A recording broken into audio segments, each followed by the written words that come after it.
believe in God. Right. It's just, how do you connect with that God? Who is the Messiah? Like, that's the, I mean, so even on that standpoint, could we even agree that we are all brothers and we're still worshiping the same God? I don't know. Oh, Yeah, I got it. I know for a fact that if I were God, I certainly wouldn't let anybody kill in my name. You know, Unless you sanctioned it. Unless you sanctioned it, right? That's right. Well, what I'm talking about is the wars between the Jews, the Muslims, and the Christians. Right, but what I'm left and right, you know, that's, you know, I wouldn't want people and I always use analogies with my children. My kids were fighting over who loved me more. I wouldn't let them sit there and beat the crap out of each other, confessing who loved me more. I'd step in and say, hey, guys, calm down. I'm the same guy. I love you both. You know, I couldn't sit back and just watch them do that to themselves. Okay, but here is, and I totally agree with you, and I support that. I think I get where you're going with it. Is why are we all fighting if it's the same God? Yeah. Okay.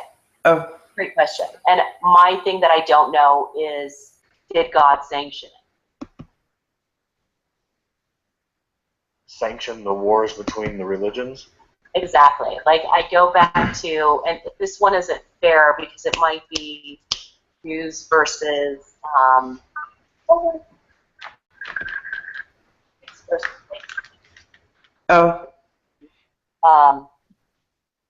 believers versus non-believers. But there's a ton of places in the Bible where he sanctioned for, I wouldn't say Abraham, who was it, David, to go out and just duke it out with all the nations of Judea.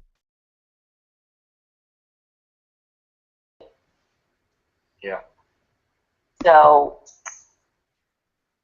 no, I just struggle with it. It seems like... I think Nadia wants us to go to the other hangout. Oh. Yeah, we can get more of it on air. Are we going to do another one on air? Yeah, it's already going. Yeah, whenever one goes off, she always starts another one. All right. See Yeah. that. I just sleep on camera, as you saw. Just click on the link over there in the chat, and it takes you right to it. Yeah, she's already on her way. She hangs out. Okay. She does.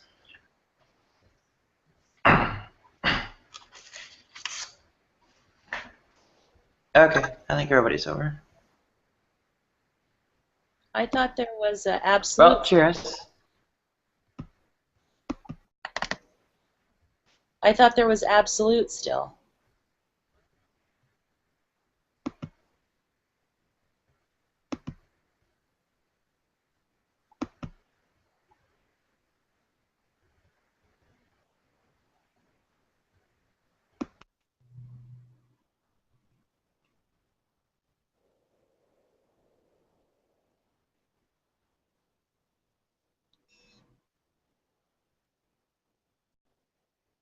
Can you guys hear me? I hear you. Okay.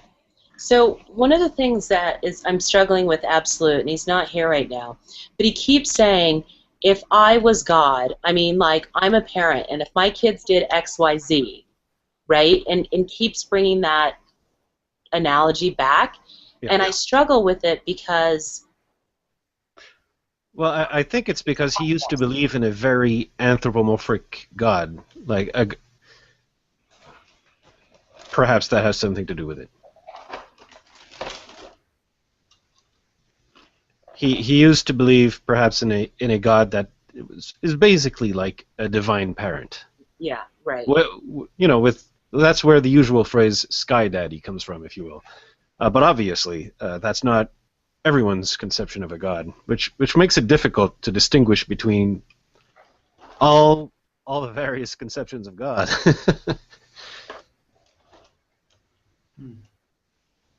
All right, that really helps me understand his argument and where he's coming from, because I can't say I've never viewed it from that standpoint, but that's not where I settled with God. Yeah. like of course now I'm speculating at this point, but I think that when he was a believer, he believed in a personal God that was basically like a parent looking out for him, like he was a child learning to ride a bike, and God is the training wheels. That is giving God a lot more, gosh, control over our lives than I'd like to think. No, but some do believe that God basically literally controls everything. Yeah, I don't believe that. Yeah. I believe we have much more choice. Yeah, but I did notice that he tends to assume a lot of things about the various beliefs, usually like making them very similar to the beliefs he used to own, and like the beliefs that his former churches used to believe. And I admit that, like from the perspective of someone who never believed in any gods, and I used to go to school with people, with Jews and Hindus and Muslims and Christians and Everything. and everyone like pretty much acted the same way, as children at least, because childrens don't care about gods in the schoolyard, right? Anyway, but as a result, I tend to not make any assumptions at all about any gods, and I tend to have a different handicap, which is I'm not able to imagine the God the person is talking about until they spend a very long time describing it. Well, that's probably a good way of being without the assumptions. Well, it can help avoid misunderstandings, that's for sure. Like avoid some instances of people talking past each other because they're describing, or they're thinking of rather, two completely different conceptions of God. Can you help me understand the one thing I don't think I got in this discussion? And now that Nadia clarified that notion of choice, or whatever, I Mhm. didn't get where Seth was coming from as it related to knowledge and truth.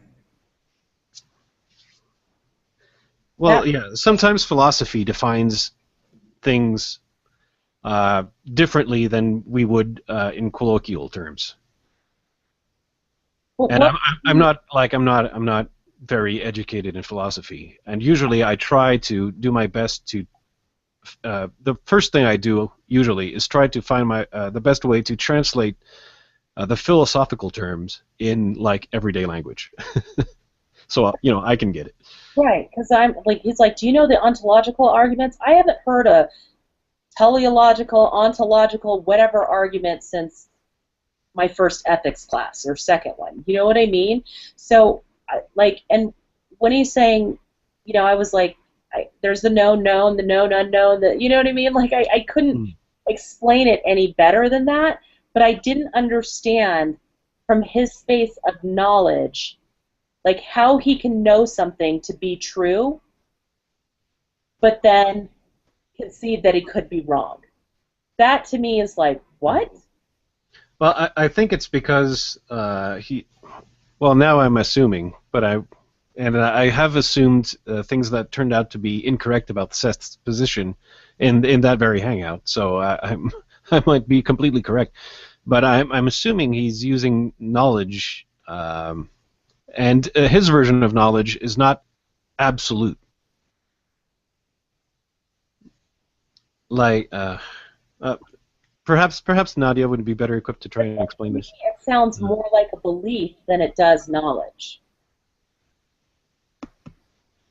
Well, without reference to or some kind of access to ultimate reality and such, the truth of a justified belief is impossible to assess. So people will, I guess, refer to justified beliefs and such as knowledge, and then when they're, in some sense, strictly speaking, really just belief. So Yeah, that's what it Right. sounds like to me. It sounds like belief, not knowledge. Yeah, but the distinction, I think, was that a justified belief can be considered knowledge, whereas some beliefs that are not justified, well, those ones, they can't be considered to be knowledge. So, like, and by justified, and we simply mean having a good, credible reason for that belief, as opposed to, well, it's just a guess, or it's just my gut instinct, or, you know, any other not sound reason to have that belief. Then we can't say it's knowledge. yeah, well, there's some trickiness about the notion of knowledge. People usually try and revise things to say, like, I don't know what, validly justified true belief, or more complex things, because this gives you a problem where justification, well, the description of truth, justified true belief, doesn't really describe justification. So true belief says, you know, the belief is warranted, whatever, but or rather, belief is in something that's actually true, but doesn't say that the justification is ultimately valid, right? Or otherwise, you know, more complex problems could happen.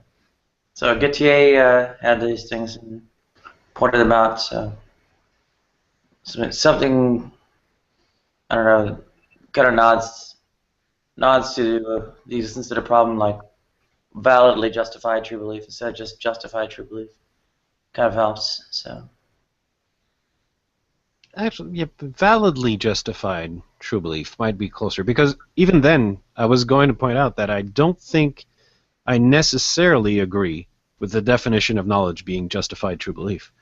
Then again, off the top of my head, it's not like I'd be able to provide a better definition. But this is But- interesting. but- I'm sorry, go ahead. Yeah, well, I was just going to end up by saying, like, it's no real wonder that, like, we've been trying to define knowledge since Plato, or perhaps even before. But listen to this. The problem are actual or possible situations in which someone has a belief that is both true and well supported by evidence, yet which, according to almost all epistemologists, fails to be knowledge. Gettier, is that his Gettier? I don't know. Original article has a dramatic impact on epistemologists began trying to ascertain afresh what knowledge is, with almost all agreeing that Gettier had refuted the traditional definition of knowledge. yeah, Let me open this up. The last one, the last link. Yeah, I'm opening it now. Okay. so knowledge can get a little bit more complex, but I don't think it's really that far off.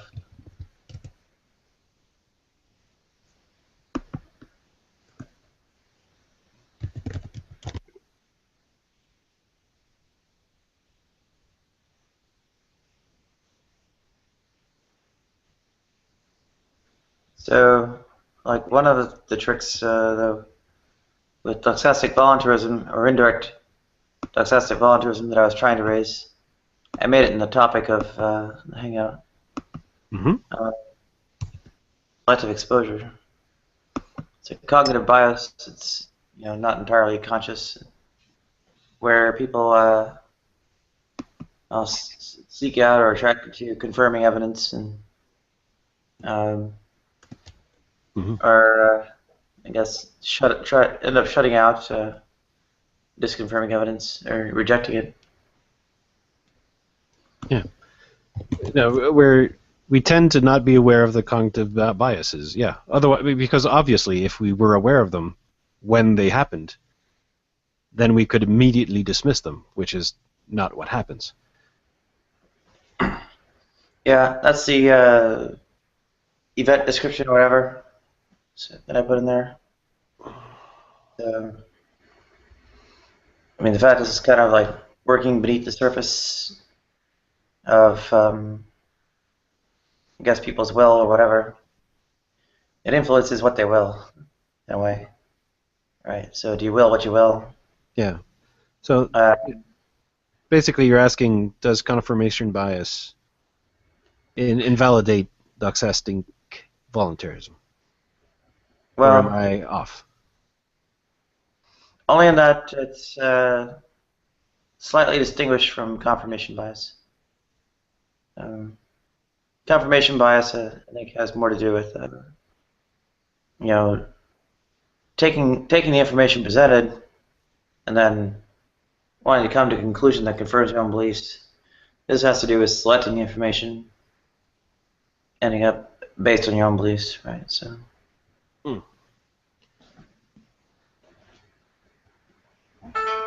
Well, both. I can say I can actually. Ooh,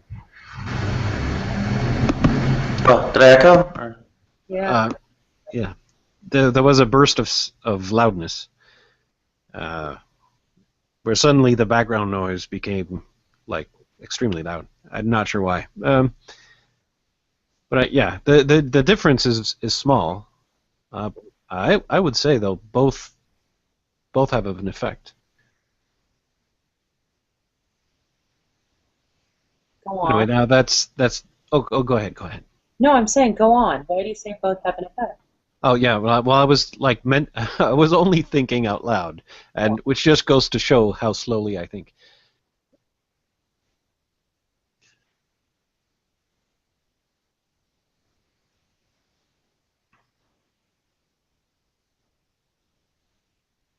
Yeah, I'll get a headset on. It's interesting because in marketing or business, we do it all the time. There's two ways to approach any type of research that we're doing. The most time-consuming way is to go out and be totally objective and find all the facts and put them together and come up with a result. Usually what's easiest to do is come up with a hypothesis first and then find facts that support or refute that hypothesis, and based on that, find, an outcome. Mm-hmm. I don't know if that parallels. Well, Yeah. I suppose it would. The scientific method, for comparison purposes, would look more like your first method, even though hypotheses are presented, of course. Yeah. Like the goal is to still take all of the evidence, right? Not just selectively choose, like cherry pick. Right. Which, of course, for marketing purposes, like it only makes sense given the resources. Yeah. To cherry pick given the demographics you're targeting, or the markets you're aiming to work with. Yeah, it's really interesting because in marketing, a lot of times I will never have 100% of the information. Oh, this is so perfect. I wish I would have brought this example up earlier. I will be lucky if I have 20% of the information that I need to make a decision. And I had better be right. Does that make sense? Yeah. So, Well, go ahead. no, so all I'm saying is, like, this whole thing of irrefutable evidence that supports my case, yeah, freaking right. If I wanted irrefutable evidence, I'll be dead by the time the decision needs to get made. I just have to go in there, take the 20% of the data that I have, hope it's the best 20%, and then I have to test it. I don't put $10 million into a campaign. I put in 10,000, see what the results are, and then maybe I'll put in 100,000, see what the results are, and then maybe I'll put in the other 990,000 or whatever it was. What's that? Yeah. Well, in a way, we don't really have a choice but to cherry pick. I mean, there's the field of the information out there is so broad, and we can't really, handle all of it. We have to, prune away what's relevant and not, and everything else. And, question is that pruning process biased? Well, kind of by default it is. And we're not really necessarily all that conscious of the bias in our, putting away of all the irrelevant information, or putatively irrelevant. Sure. Hey, who just joined? Faust Montecroix, it looks like. Hey, Faust. Hmm. Do you have a microphone, Faust, or only a chat? Who knows? Well, that's fantastic. My question here on the, yes, indirect doxastic voluntarism is like, one of the mechanisms is by essentially seeking information. And the trouble is we know there's a bias in seeking this information, the selective exposure, right? Mm-hmm. So a selective exposure could end up determining the outcome. And, well, so much for, the indirect method of seeking out information. I'm trying to think of the last time I did something where I looked at all the evidence I could. You know what I mean? And of course I didn't get it all, but Yeah. I think faithless also, maybe should have been obvious with confirmation bias, so if we do see, say, disconfirming information or something like that, or confirming information, we'll evaluate it in a biased way, say, okay. disconfirming information in ways that are unwarranted. Go ahead. So Nadia and Faithless.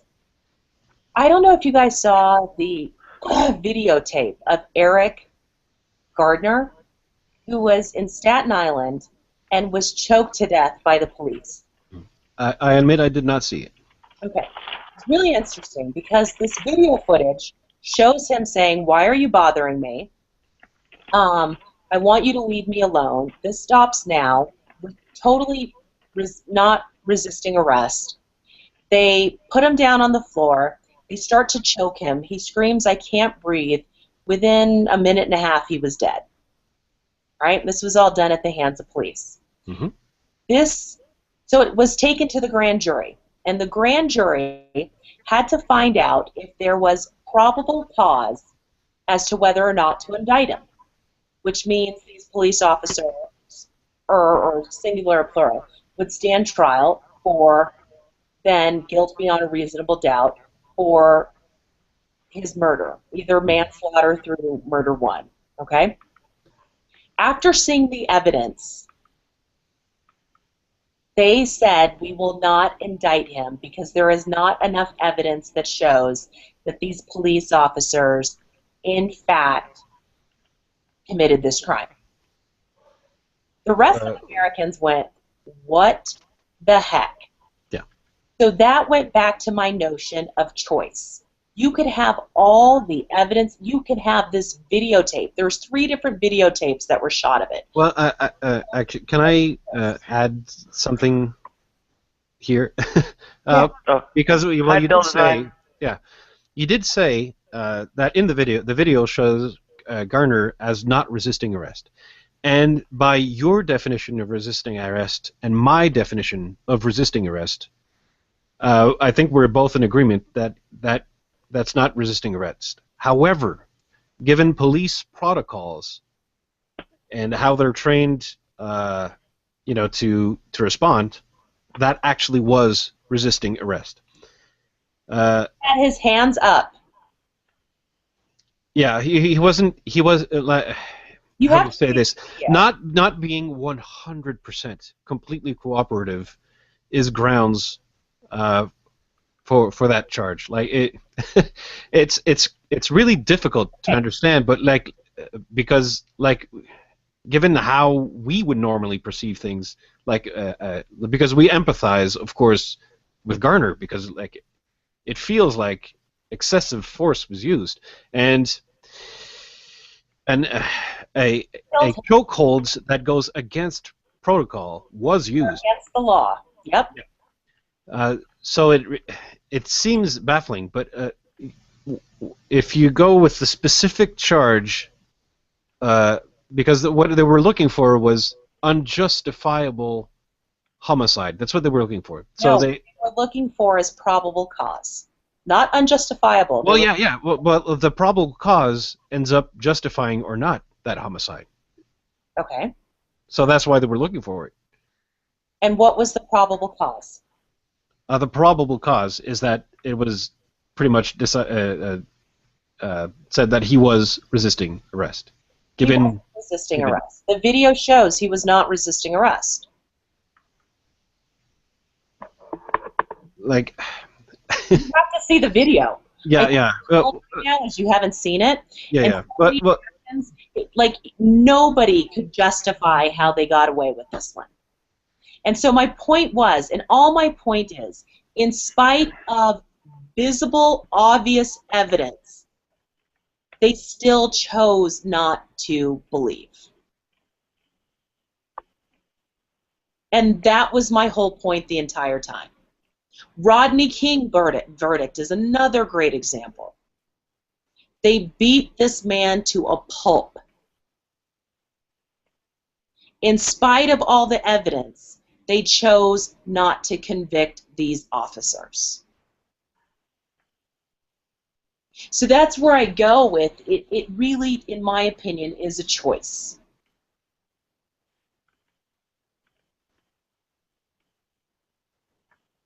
And it's based on your burden of evidence, proof, what do you want to call it, justification, all these other things. But you can get so many facts and evidence, and there's still people who, for whatever reason, will not believe.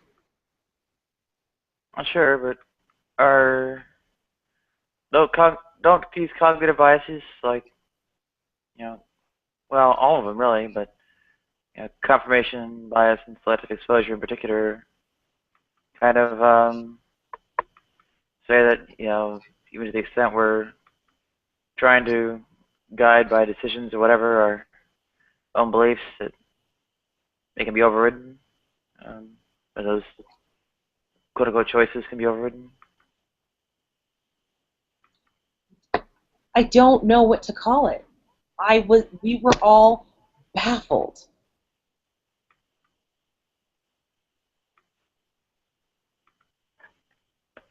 Don't know what to call what again. I don't know what to call when you have all of this evidence that shows you the proof of a situation or the existence of something or the non-existence of something, and still you choose to believe in the contrary. What do you call that? Like one person said, well, then they're idiots. I don't know. I think it's called denialism. Denial.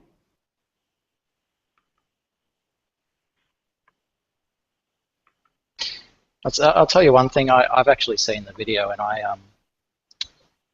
have to agree. It was completely out of line for the police to go that far. They obviously had a goal in mind of getting him on the ground and arresting him, and obviously he was quite a big fellow, so it was going to take a few of them. But I don't think it was necessary to arrest him in the first place. That's even another problem that I didn't bring up.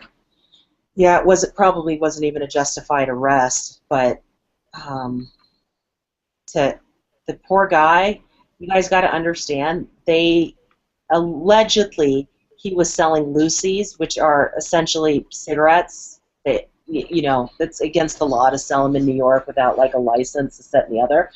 The reality of it is he probably should have got a ticket if even that were true. But he definitely didn't deserve to be arrested. He definitely didn't deserve to be dead. I agree.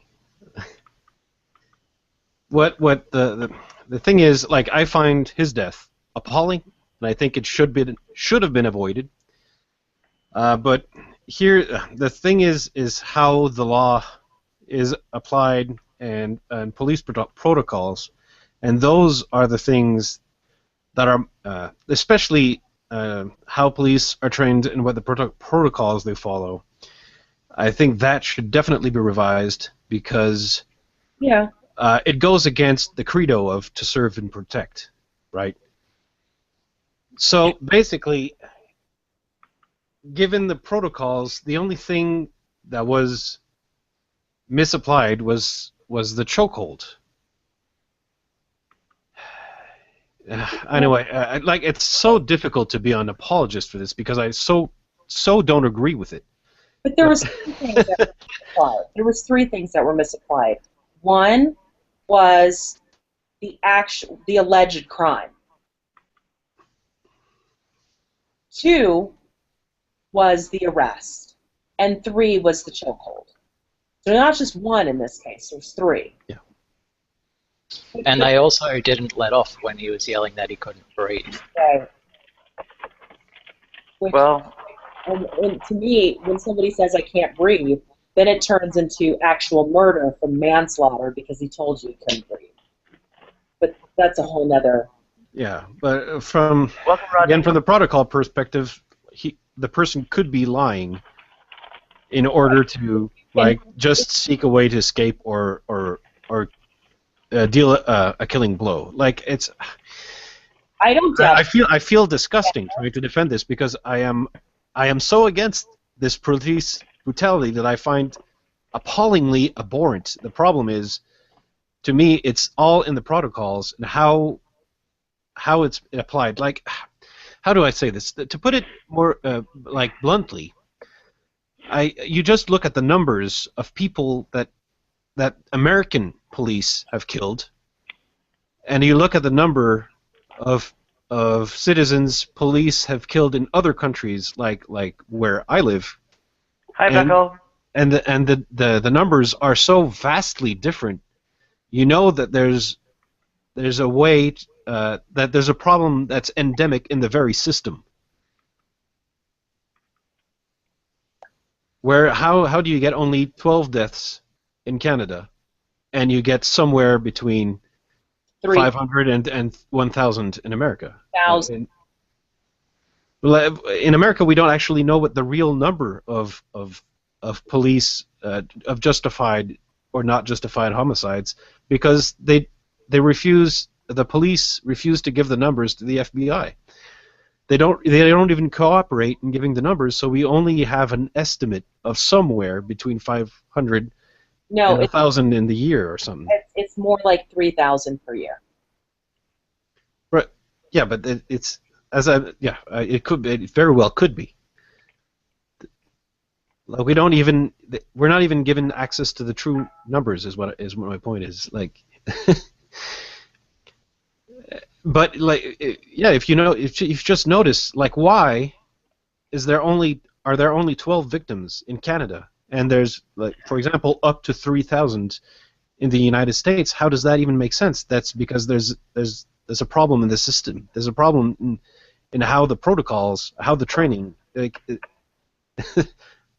Well, more problems than just that, than the protocols and the training.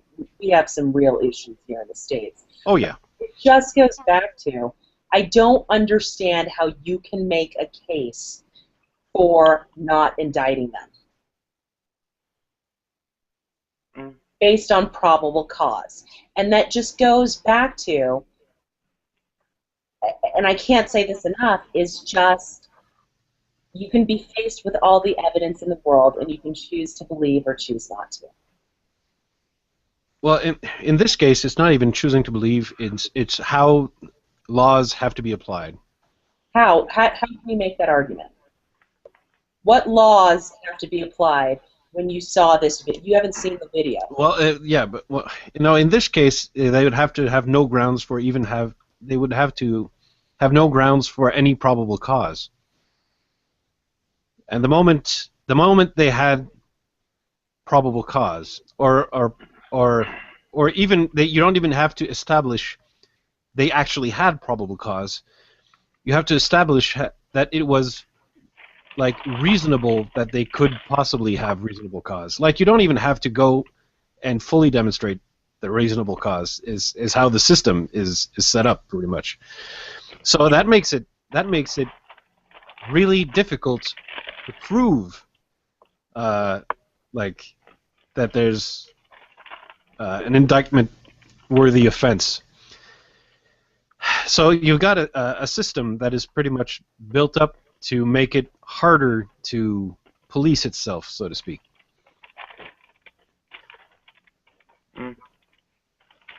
Maybe a different example might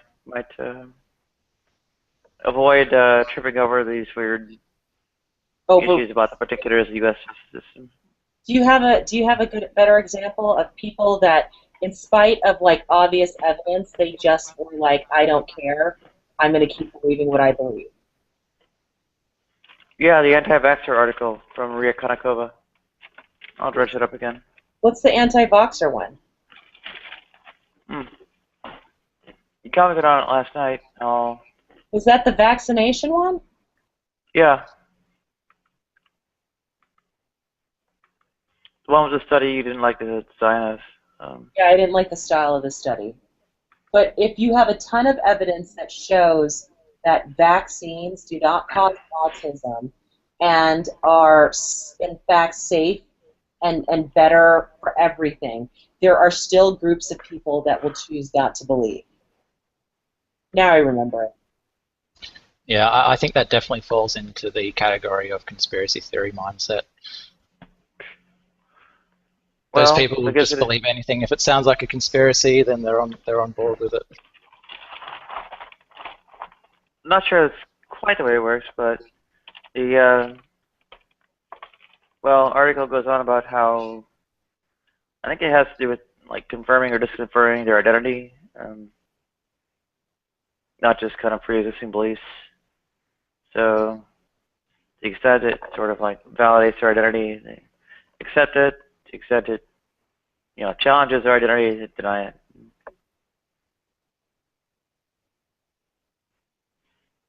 At least that's kind of the theory of it. And they have no idea they're playing that kind of game themselves, or it's totally like subconscious or unconscious. Unfortunately, there are so many people out there who are so sadly misinformed. They're not the kind of people who necessarily even look at the evidence. There's a lady who works at my office who is a mother of two, and she sort of mentioned in passing the other week that the vaccinations can cause autism or something like that, and I had to correct her on that. But she's the kind of person who's a middle-aged mother, and she's not the kind of person who'd jump on the internet and look at the empirical data and the studies. She might have just heard it in passing and just took that information on board. All right, I'll give you an example for me. I think there was probably, I've heard it said, that there's 40 pieces of evidence that show that autism does not cause, the MMR does not cause autism. And I think there's one piece of evidence that shows that it does. All right? I'm just throwing that out there. I think that was an argument that somebody made at one point. Which is bogus evidence, by the way. I don't know, because, and here's the flip side of it. Here's the flip side of it. For years, the cigarette industry in the United States said that cigarettes does not cause lung cancer. And they had so many studies that proved cigarettes does not cause lung cancer. We now know that cigarettes are the leading cause of lung cancer, not just for smokers, but for even secondhand smoke. So it's a little bit conspiracy theory. But I wanted to go back to the first one for a second. Even I, with that one piece of evidence, because I don't trust the government, and because I don't trust medicine, believe that autism, that MMR can cause autism, but what gave me the belief that I still needed to give the shot to my kid was that in 99.9% of people it doesn't. and I was hoping I was the 99.9. Does that make any sense? So Yeah. you're saying, but is that actually your belief, or are you just giving an example of it? It's actually my belief. Okay, so what you're saying is that you have heard in passing that there are X amount of facts against the notion and one fact for the notion, and you haven't looked into it any further. Well, I read a few of the studies. I listened to the emotional arguments. I watched them. And my belief was there is still a chance that it causes autism, but there was not high enough chance that I believed that my kid would be autistic because of the shot. So I took a risk.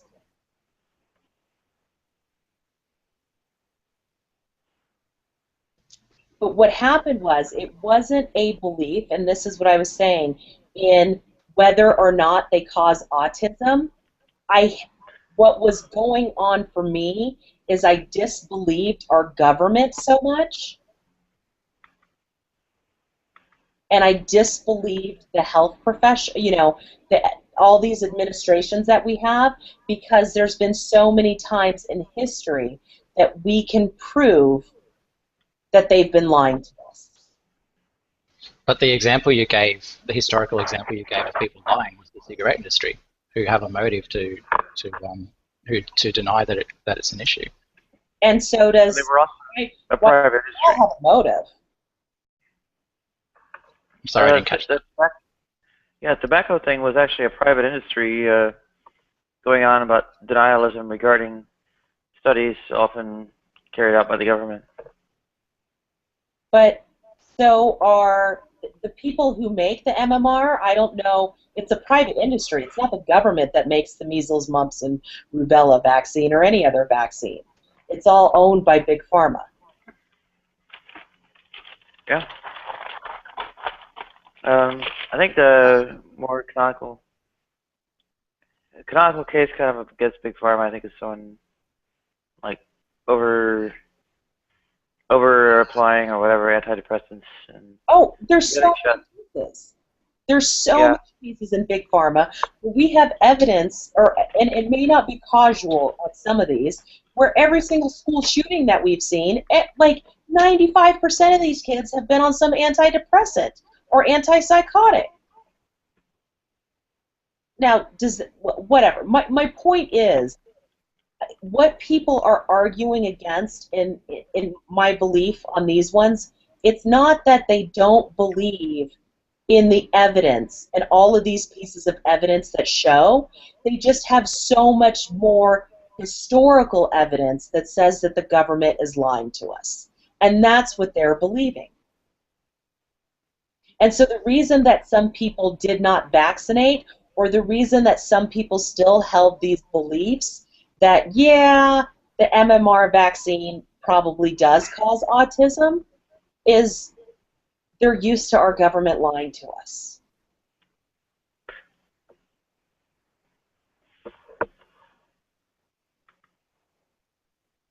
And they're not, in fact, idiots or this, that, or the other. They're just used to it. Faithless, you want to add any more to that? Or, I'm sorry, I didn't remember your name. Oh, Dylan. I didn't know it. Is it Hermione? It's Ermine. It's like this. A-I-R-M-E-N. Ermine. How would he? I should have started counting on the number of corrections that would be needed. Right. Like, how many are we at? 50 now? But yeah, I never expected.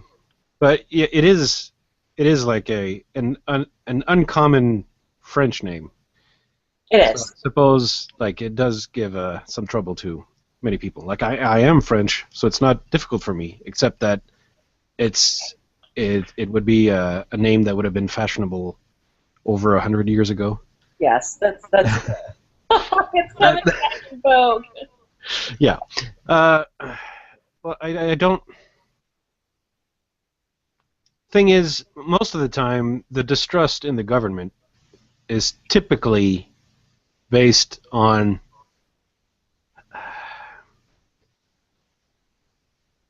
bad evidence. Oh, that's not true. No, I mean, by which I mean, there are instances in which the government did lie. Watergate comes to mind as a big one. Watergate, weapons of mass destruction. I mean, I can go on and on. Yeah, but however, like if you take all the data, like if you take everything the government has ever said, most of the time, I think you'd find.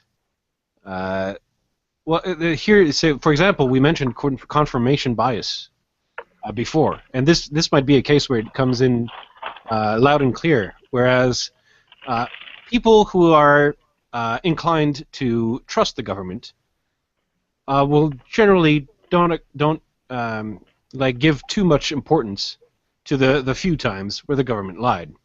Whereas people who would be inclined to distrust the government would really focus a lot on the times where the government was caught lying and shrug off all the times the government was transparent and honest. And like we have a situation where confirmation bias for either side really plays a role. So you have to we'd have to actually take a look at all the data and like objectively crunch the numbers, so to speak. Okay. So let me give you an example. Let's go back to Eric Gardner for a quick sec. And I want to tell you in 90 seconds the plight of the African American in the United States. Marginalized on day one, from the time they were taken as captives to the time they got here. Couldn't vote, treated as less than 3/5 of a person, and they belonged. They were property to someone else. Dehumanized. There were times in history where, beaten, raped, humiliated. Even when they got their so-called freedom, they were, if ever they got too progressive or started to excel, their entire towns were burnt down.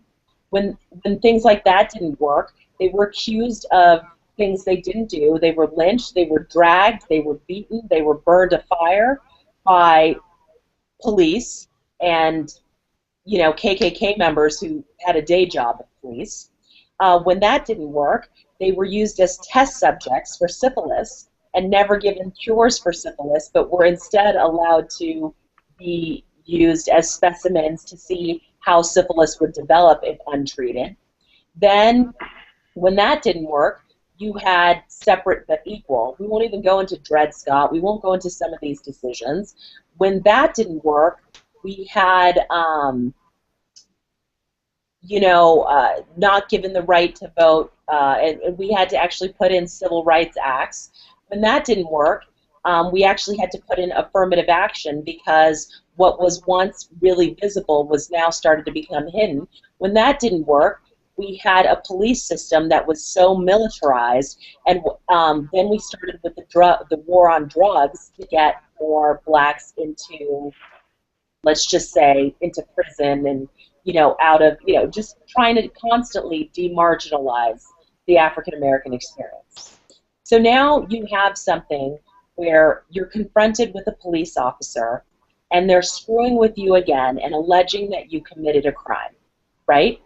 Now, that is the black experience in the United States. And so even when a cop is there to help you, even when a cop is there to do all these different things, how do you get past that and can find truth, or when that has been your reality?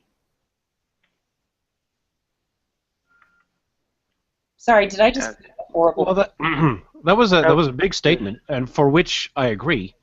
With everything, everything of that is true. However, I will mention like of course, like given the clear systemic bias against black people, that the entire system displays. It's difficult to remain neutral to that, especially if you are like a black person faced by hostile cops. However, if you want to live, and if you want, like, if It doesn't matter. In the case of Eric Gardner, he wasn't hostile. He did everything he was told to do. And he still died. yeah, he should be alive today. But I mean, what I mean to say is that we're faced with police today, who American police, who are forced to assume that everyone is armed and dangerous. Not true. That's how they operate. More so. I would agree that they're not forced to. I'm just saying that is how they operate. They go with the assumption that everyone is potentially armed and dangerous. I think as it relates to this, the darker colored skin, I think that's a fair statement. I don't think they work that way. Yeah, I think they would easily, they would more easily ignore that like they would more easily accept that someone is not armed and dangerous if they were white. Agreed. That I can completely imagine. Okay. I mean, it's not difficult to imagine at all. But that being said, they're still acting like, even if like you're completely innocent, they're still going to act presumably as if you're armed and dangerous. And there is actually some white people they do discriminate against.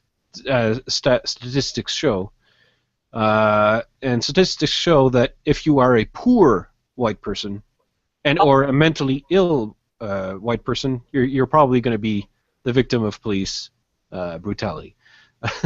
But yeah, if you're like a white guy in a nice car in a nice suit, they'll probably immediately assume that you're totally not armed and dangerous. Even if you're like one of those offensive, what are those people that are walking around with like automatic weapons on the streets? And okay, I'm getting out. Yeah, I'm right. It's not exactly those I was thinking of. Like there were people trying to exercise their Second Amendment, and I don't know what they're called. That's a tangent anyway. So bank robbers. I mean, I was getting into a tangent anyways, but Open carry. Open carry. Yeah. And now I forgot what I was. Okay, so here is all I'm saying. That black person meets a white cop, and that white cop meets this black person. All of the evidence from the black man says, this white cop is going to fuck me. All historical evidence. And all historical evidence from this white cop says, this black man is going to shoot me if I don't fuck him up first. Okay? Just being blunt. Mm-hmm. The reality of it is, in that moment, it could be that neither of them are, their conclusions, their beliefs, are not true. What they know to be true is not true.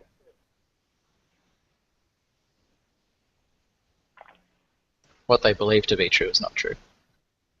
No, well, the reason I said they know had to be the earlier conversation that we had with this guy named Seth. He knew it to be true until he was proven wrong. But it doesn't matter. I agree with you. I think it was a belief, not a fact, but I'll agree with you. My sense is they're there. Help me reconcile their truth, their beliefs, their choices, in spite of with and in spite of all the evidence. Because the evidence at this exact moment, nothing can be told. All they have is historical knowledge of the other person's race, socioeconomic, every discrimination, discriminatory ideal that you can put there, and that's their reality and that's their truth, whether or not it's actually the truth. When I'm not American, so I'm not very privy to the culture. But when an African American is confronted with a white police officer, do you really think the history of slavery flashes before their eyes and police officers lynching them in the streets, or do you think it's something more recent which flashes before their eyes? I don't think that they have I don't think slavery is flashing before their eyes because I don't think they were alive during slavery. I'm thinking what's happening is that the institution and everything that they carry forward, that institutionalized knowledge of that police officer, and them getting shot, harassed, beaten, and maybe they're old enough that they were bit by dogs. It's more like the fact of slavery is Right. part of the greater cultural context. Right. In which this is happening. It's And not part of that dialogue. Yeah. like it's not a direct cause of what's happening, but it's part of the greater cultural context. Yeah. I have a question about that actually. I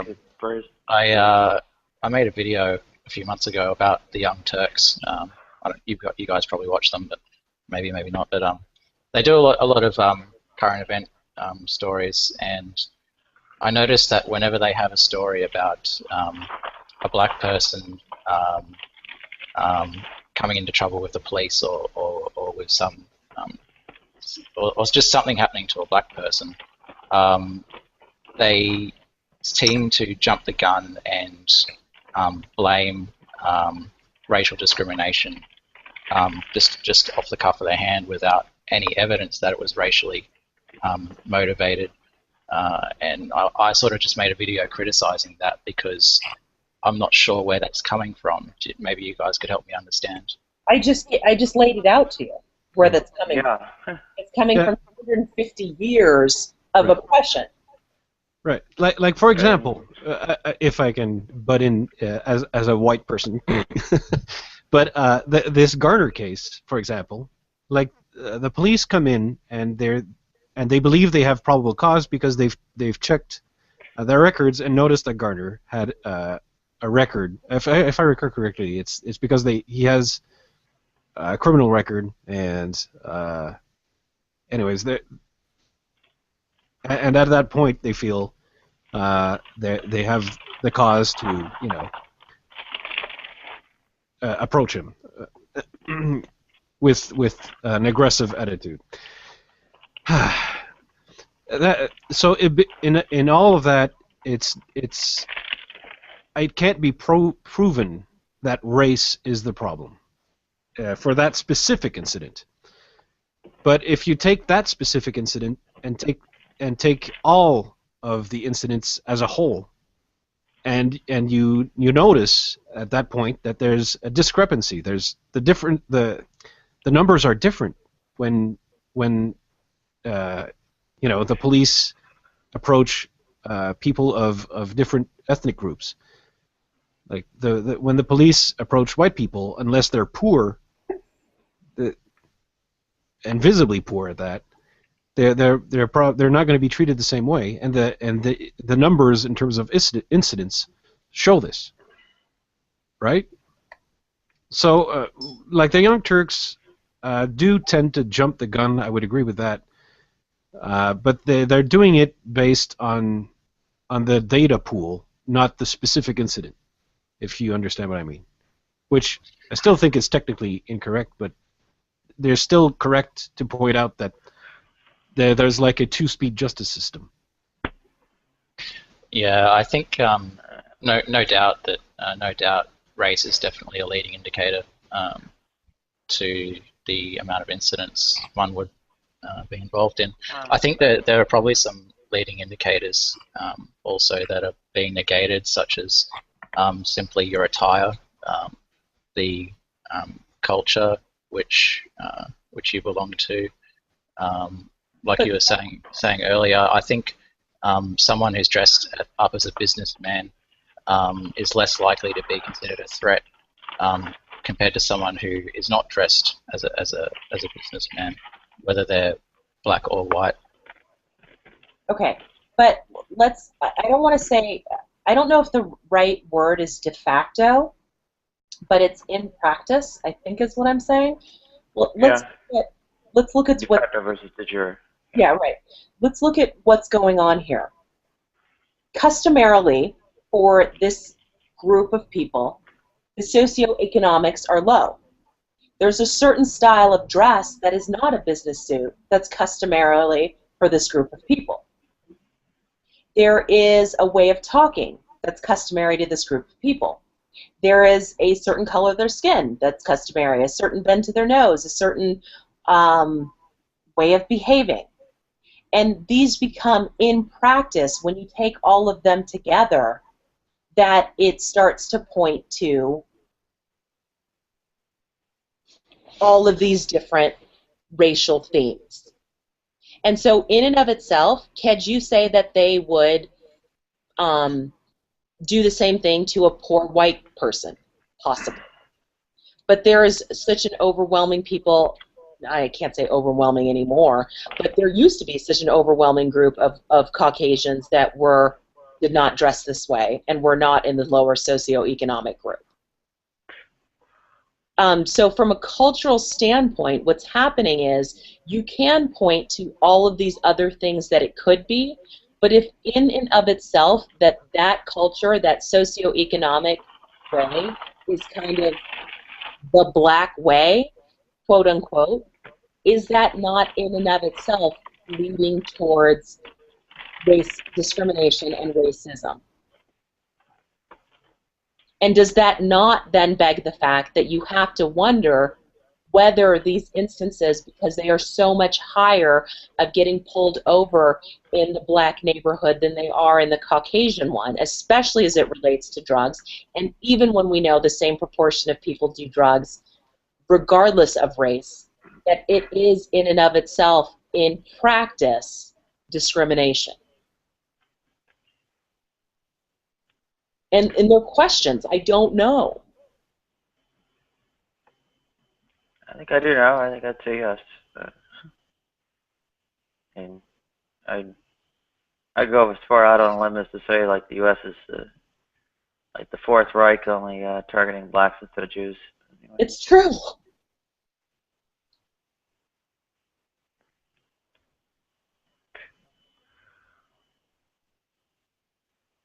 I agree with that, Faithus. I can agree with that too, and I think poor black men are even worse off than wealthy black men. But yeah, I agree. Yeah.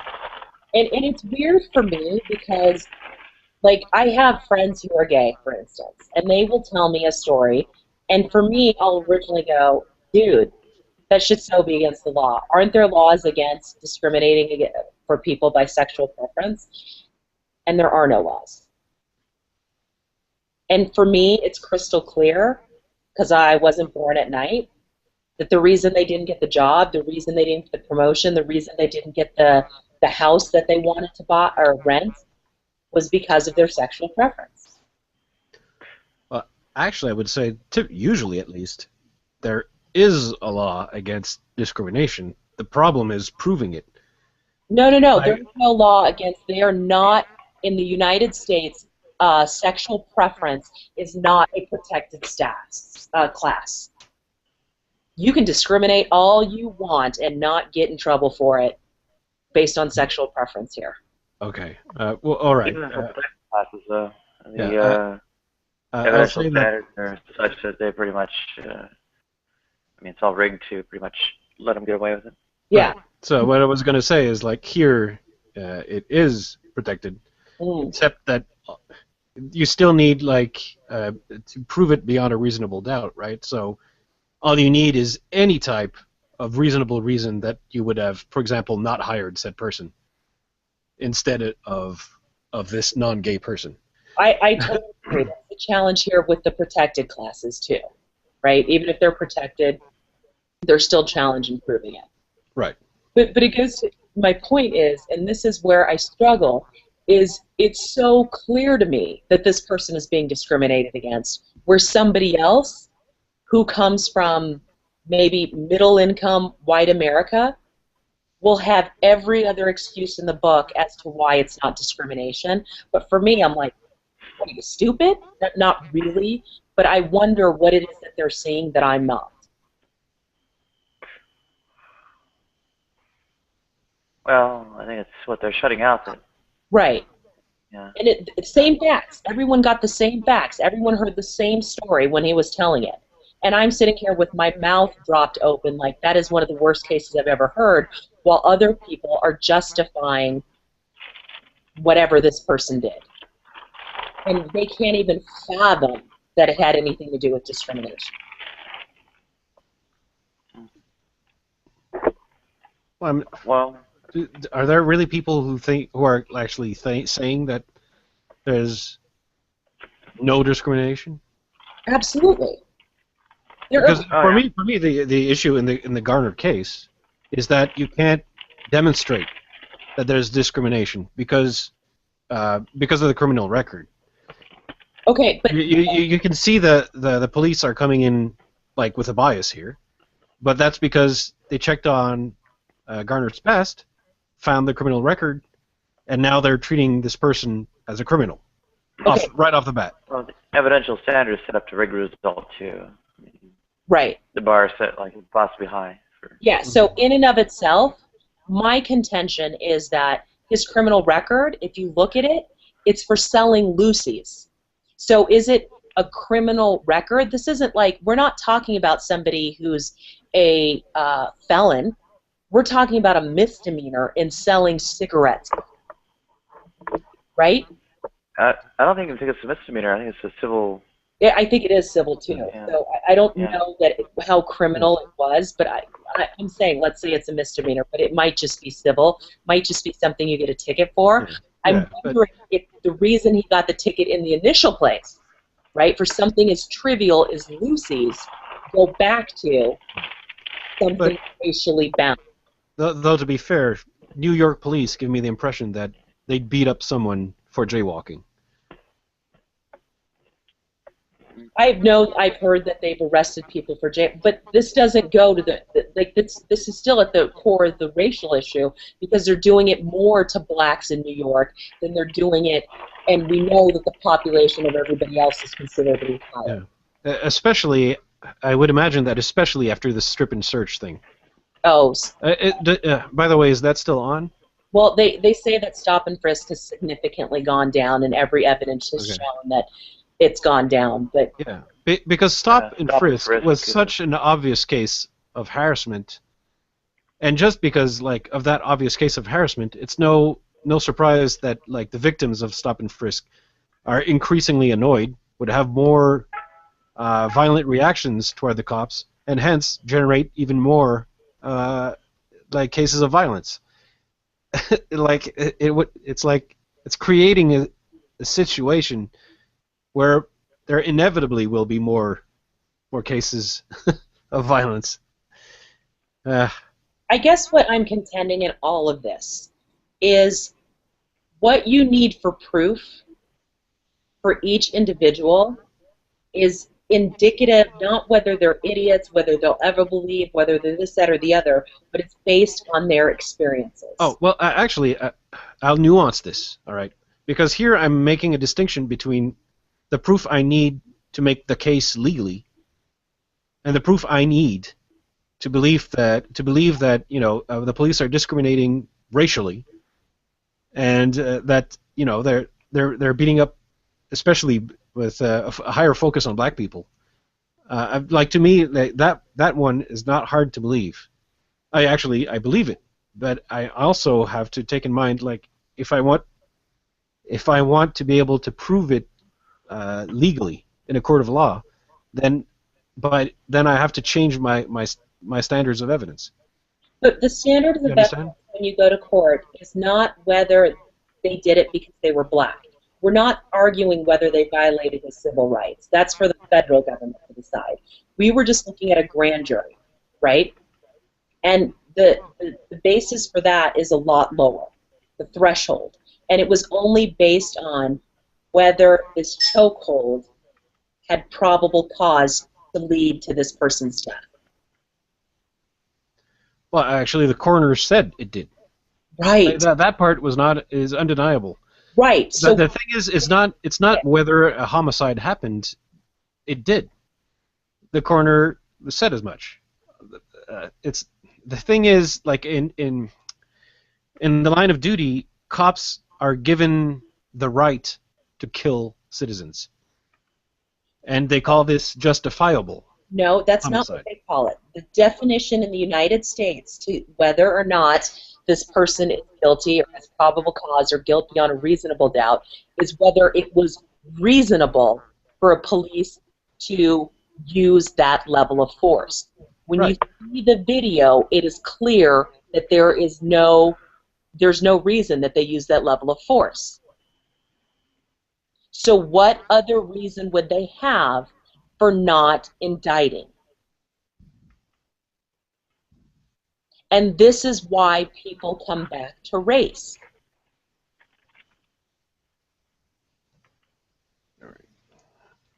As it relates to the police force here. This is why they come back to discriminatory practices. Because we're all not that stupid. We're just not. And so it was reasonable doubt. I'm sorry, not reasonable doubt, probable cause. And the real question is, why did they even bring this one to a grand jury is beyond me. It should have just automatically gone to trial given the evidence that they have, but that's another story.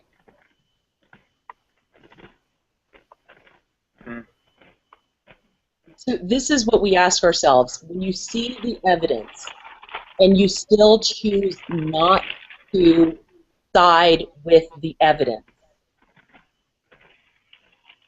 when it's crystal clear that there is that his reasonableness as a cop was not reasonable, what would make you make that decision? Yeah. All right. So I'm reading more and more on it, and it appears like they did call it a justifiable homicide. And the problem is, the individual law enforcement agencies set the policies and procedures regarding when and how to use deadly force. So it's not based on our standards of what justifiable homicide should be or should look like, but it's law enforcement that decides what the standards and procedures are. So obviously, they're going to give themselves like as much leeway as they possibly can in order to to be able to deem a killing as justifiable homicide. Right, but I'm asking you to watch the video and then look at the law. Well, you don't understand the kind of wuss that I am.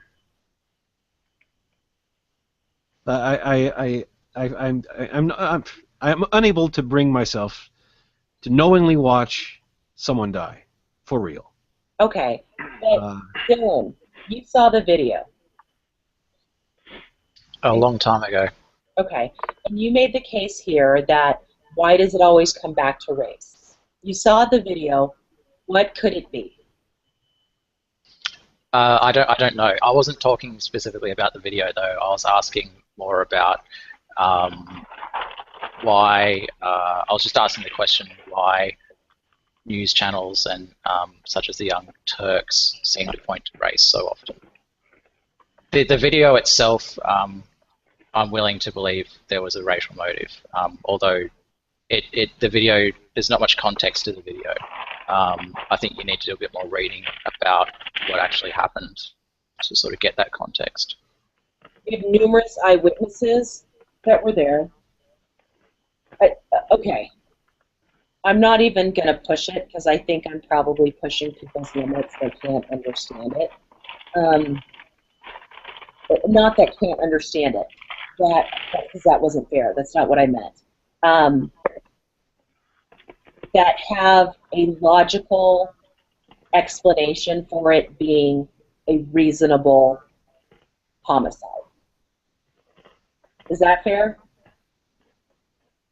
I have to say I'm not very familiar with these terms. I'm sorry. Reasonable homicide. Okay. I did have the definition of it at one point.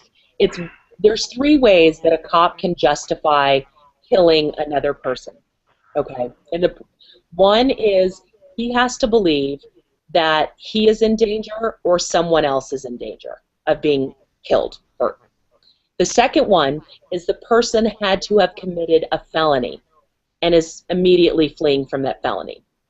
And the third one is he has to reasonably believe that more harm will come by him not taking swift and divisive action that includes killing a person.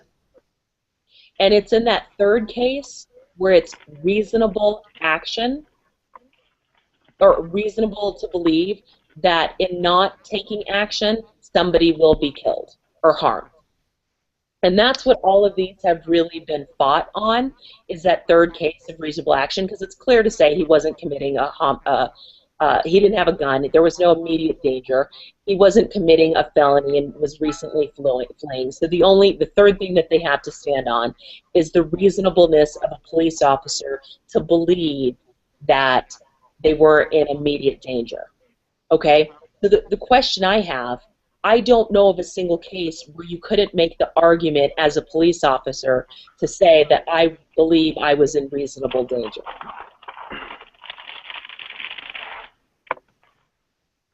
Well, yeah. The standard is rigged. I mean, The standard is totally rigged. Yeah, that's what I've been saying all along, though. Like, to be fair, Oh, the standard is rigged because I know that, like, given the standard, and I just read it and I scrolled away and now I can't find it anymore because I'm reading the whole thing. But the police were justified in using deadly force according to the rules the moment the suspect forcibly resists arrest. Now, I know you've said he didn't forcibly resisted arrest when you watch the video. The problem is that, listen to how vague a term that actually is. Forcibly resisting.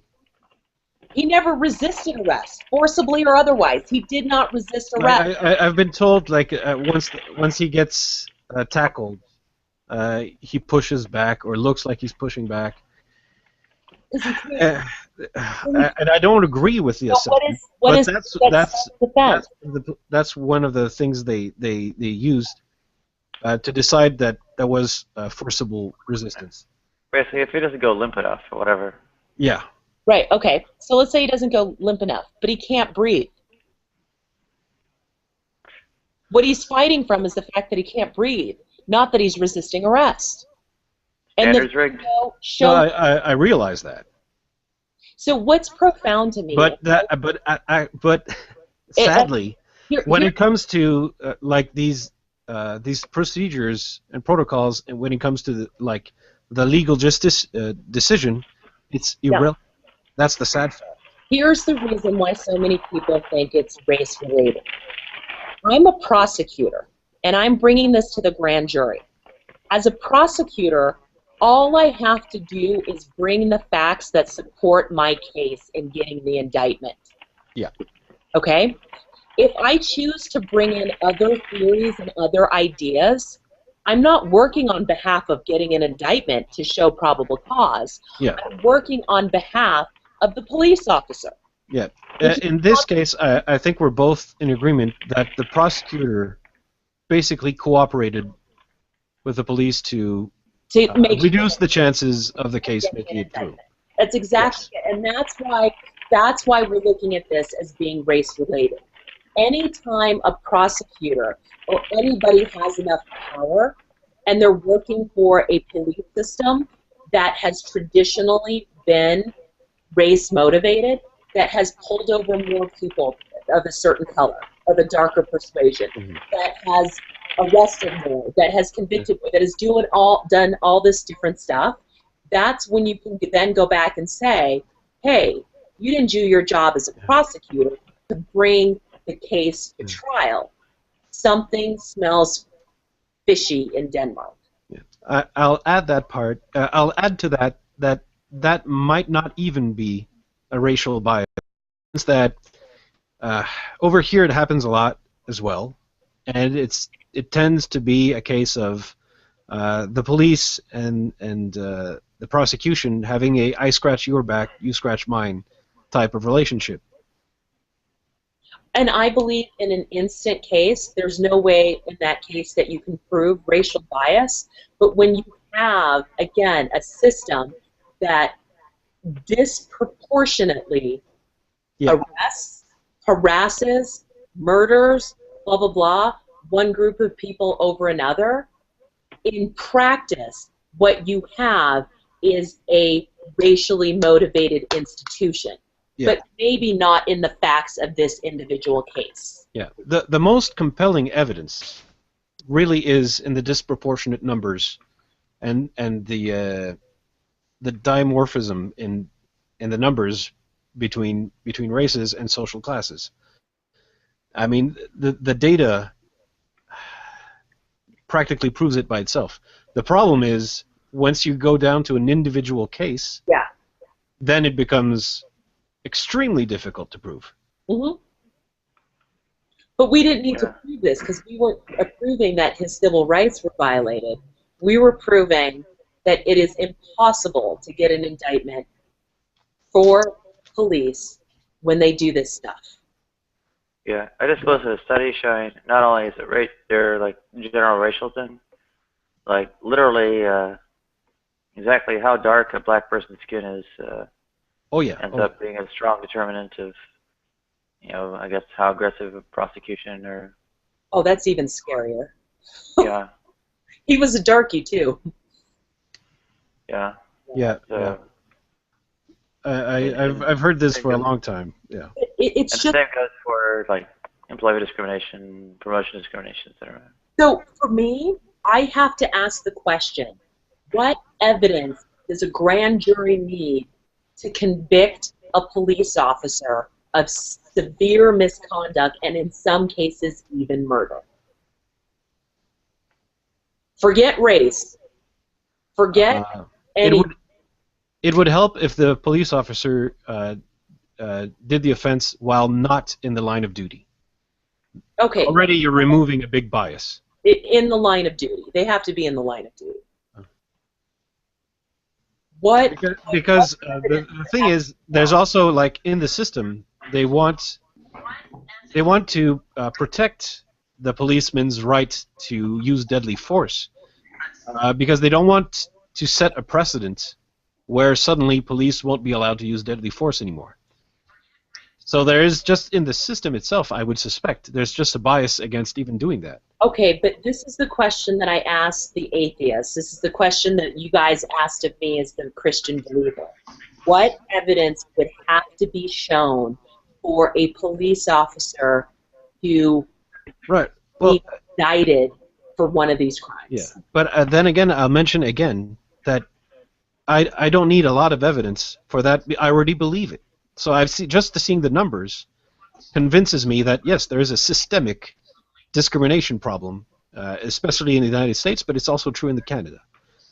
But what evidence would have to be shown for these guys to start getting indicted? Because people are like, oh, we need to start wearing video cameras.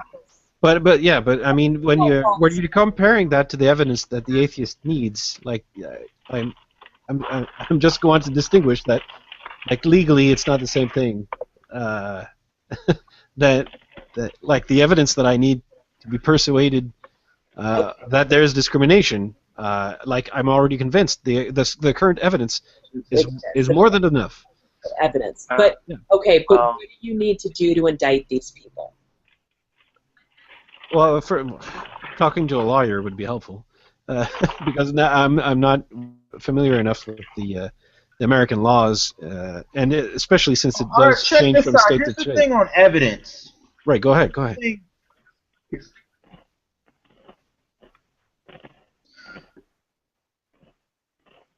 All right, if you're going to yell out something, please make your point. Yeah, Kevin. did his mic blow out or something? All right, check this out. Check this out. You want to know why these cops keep getting off? It's because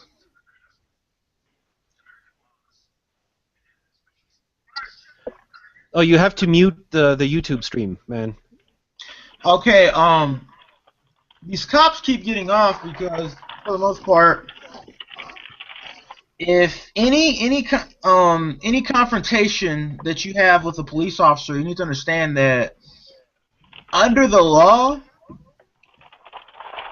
you know, in the eyes of the law, the police officer is always going to be right. And the reason is because the police officer, as well as prosecutors, and in the case of the Michael Brown case, you had a prosecutor.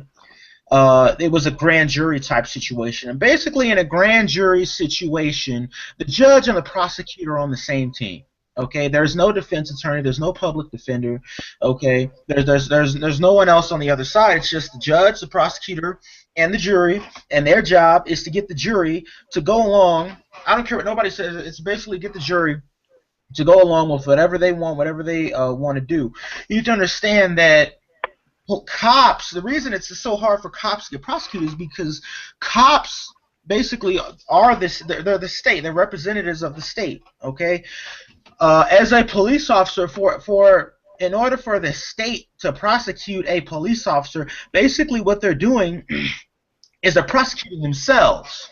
Okay, and they don't get money. You need to understand that these courthouses and stuff across the country, I don't know if you know or not, but they actually get federal. The way that federal resources are accoladed to these courthouses is basically by how many felonies they get.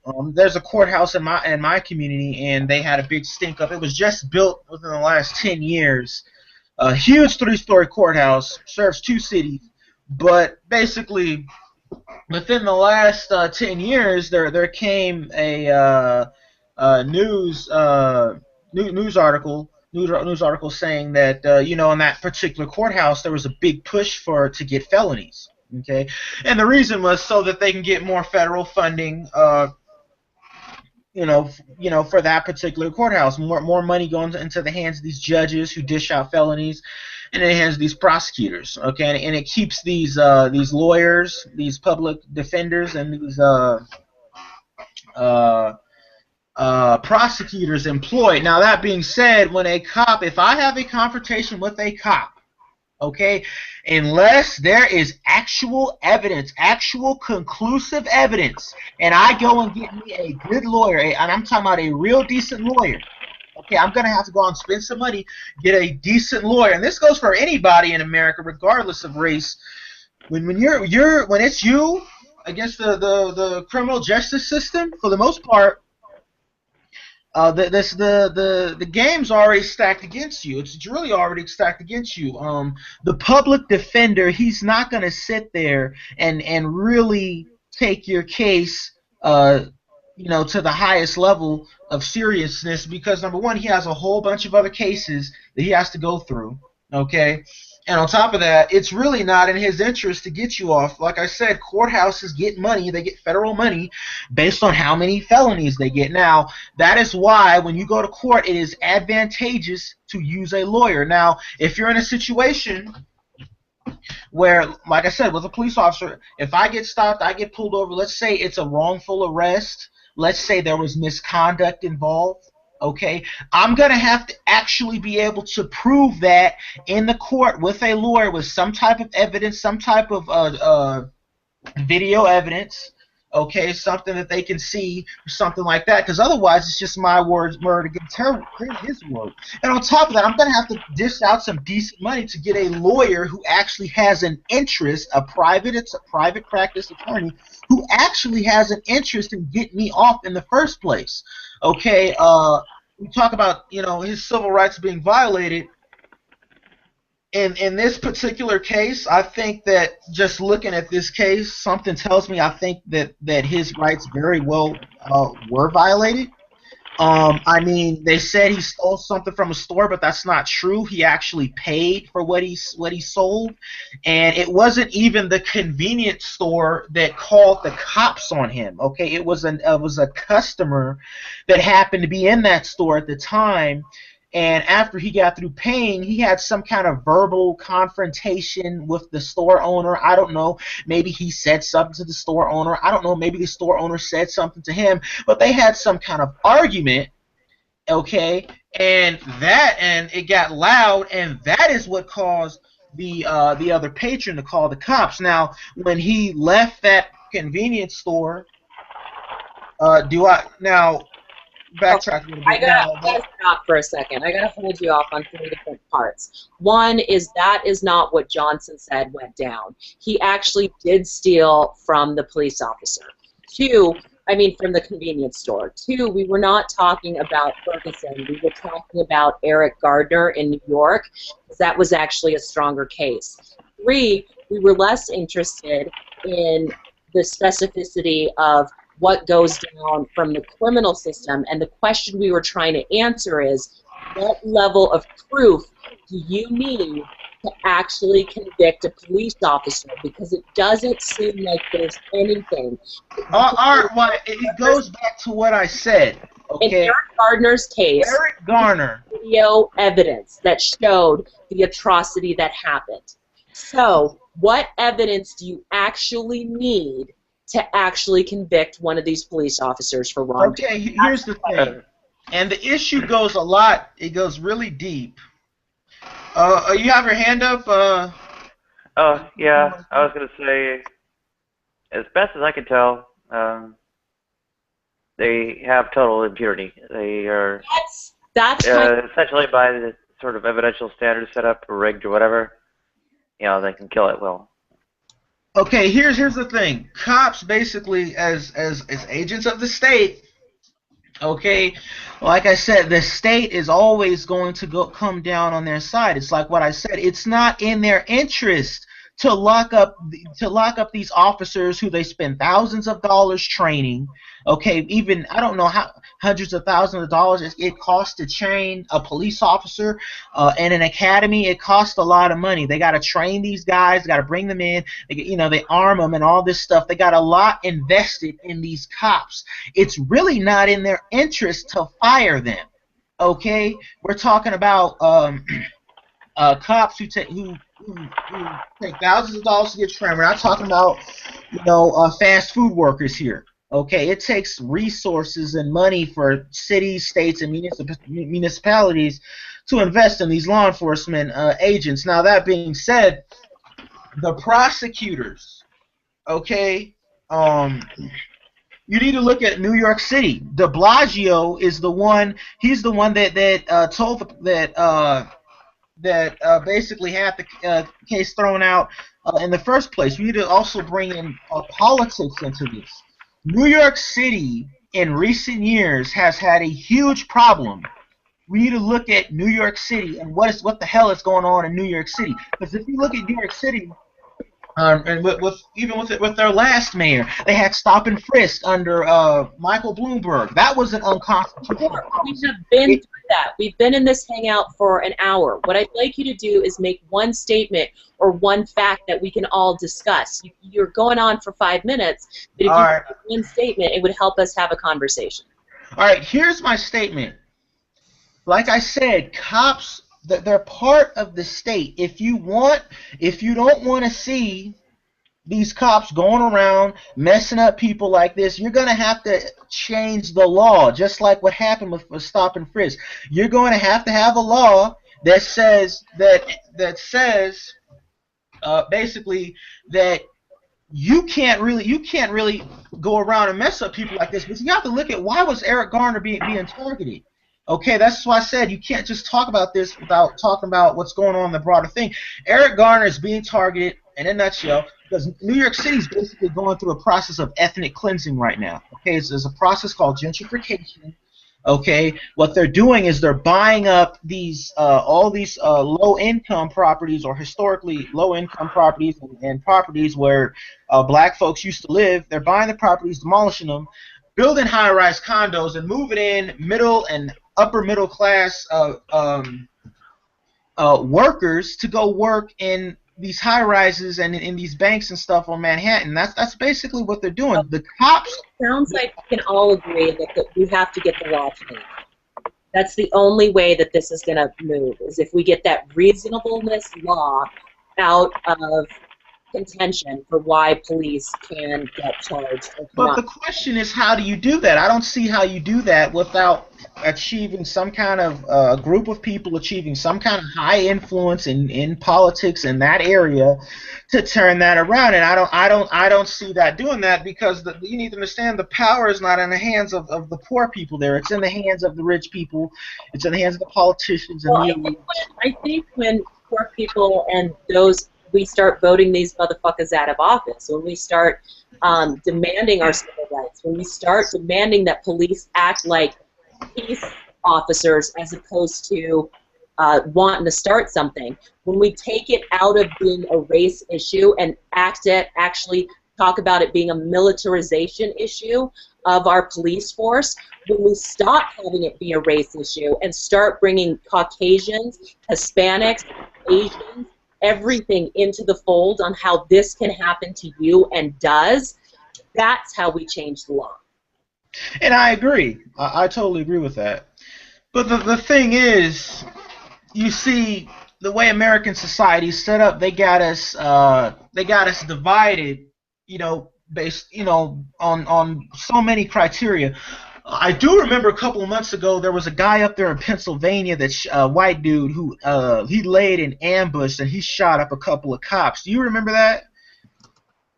I don't at this point. Well, he laid in ambush, and it was over something. It was something that ticked him off. I forget, but he laid in ambush. His response to that was to lay in ambush, and he killed about at least 1 or 2 cops. I think maybe 3, maybe as much as 3. But I know he messed up. He messed up some cops over there. So the fact that people are frustrated are out here and they actually want to do harm to law enforcement, and they're pissed off, that we know that's out there. The problem is that this guy in Pennsylvania, he's up there in Pennsylvania, whatever grievances he has, he's not going to necessarily connect himself to a guy like Eric Garner.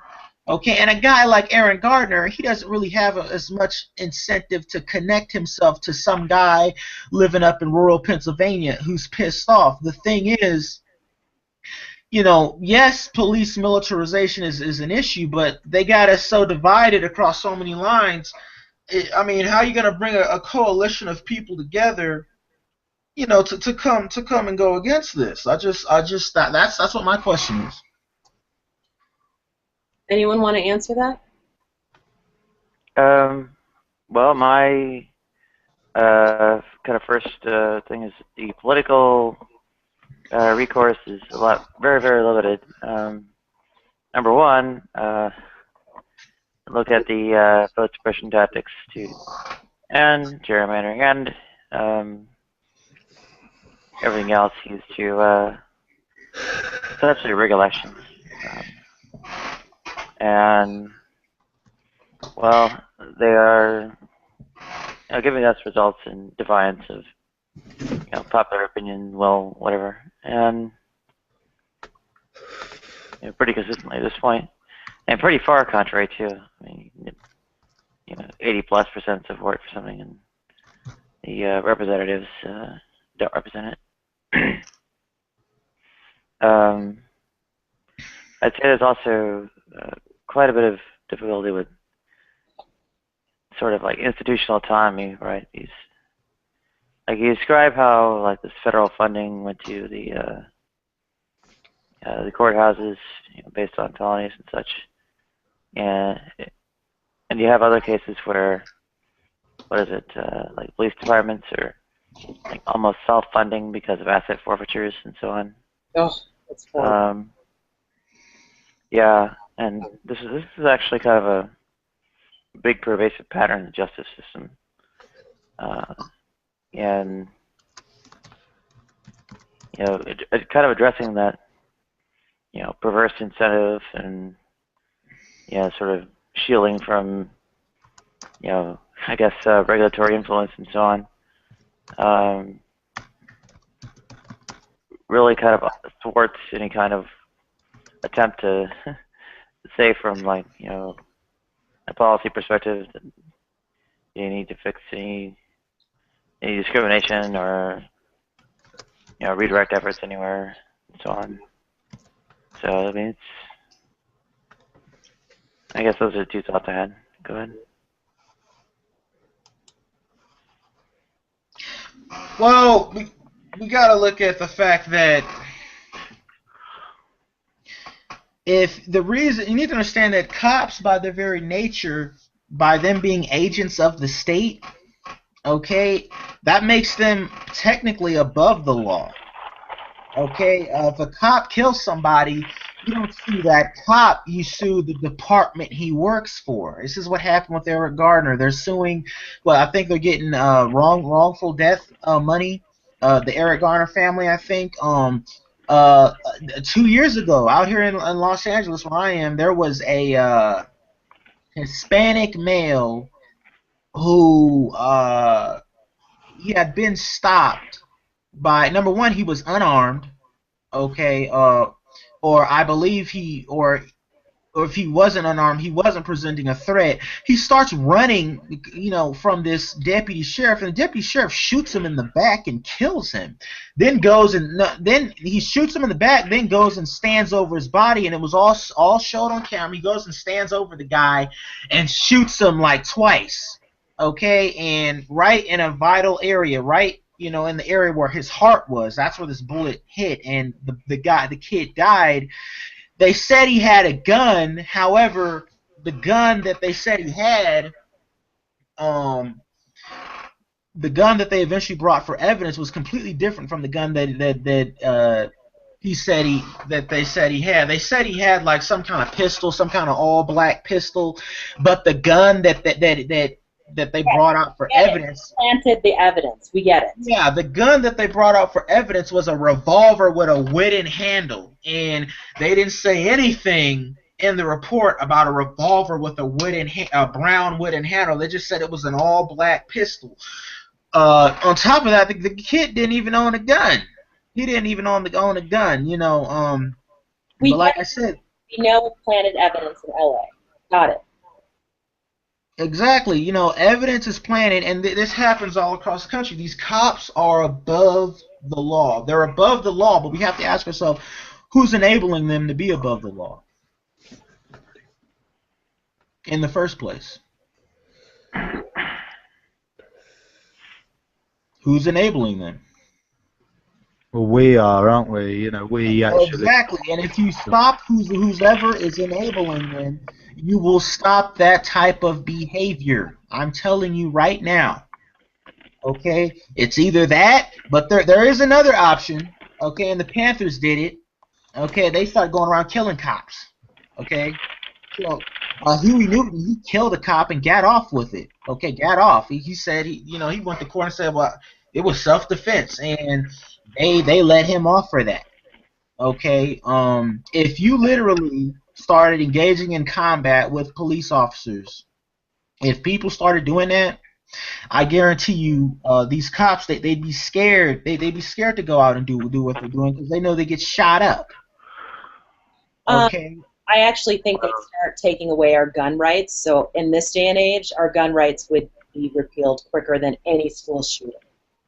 Wait, can you repeat that, please? I think what would happen is they would start repealing our gun rights quicker.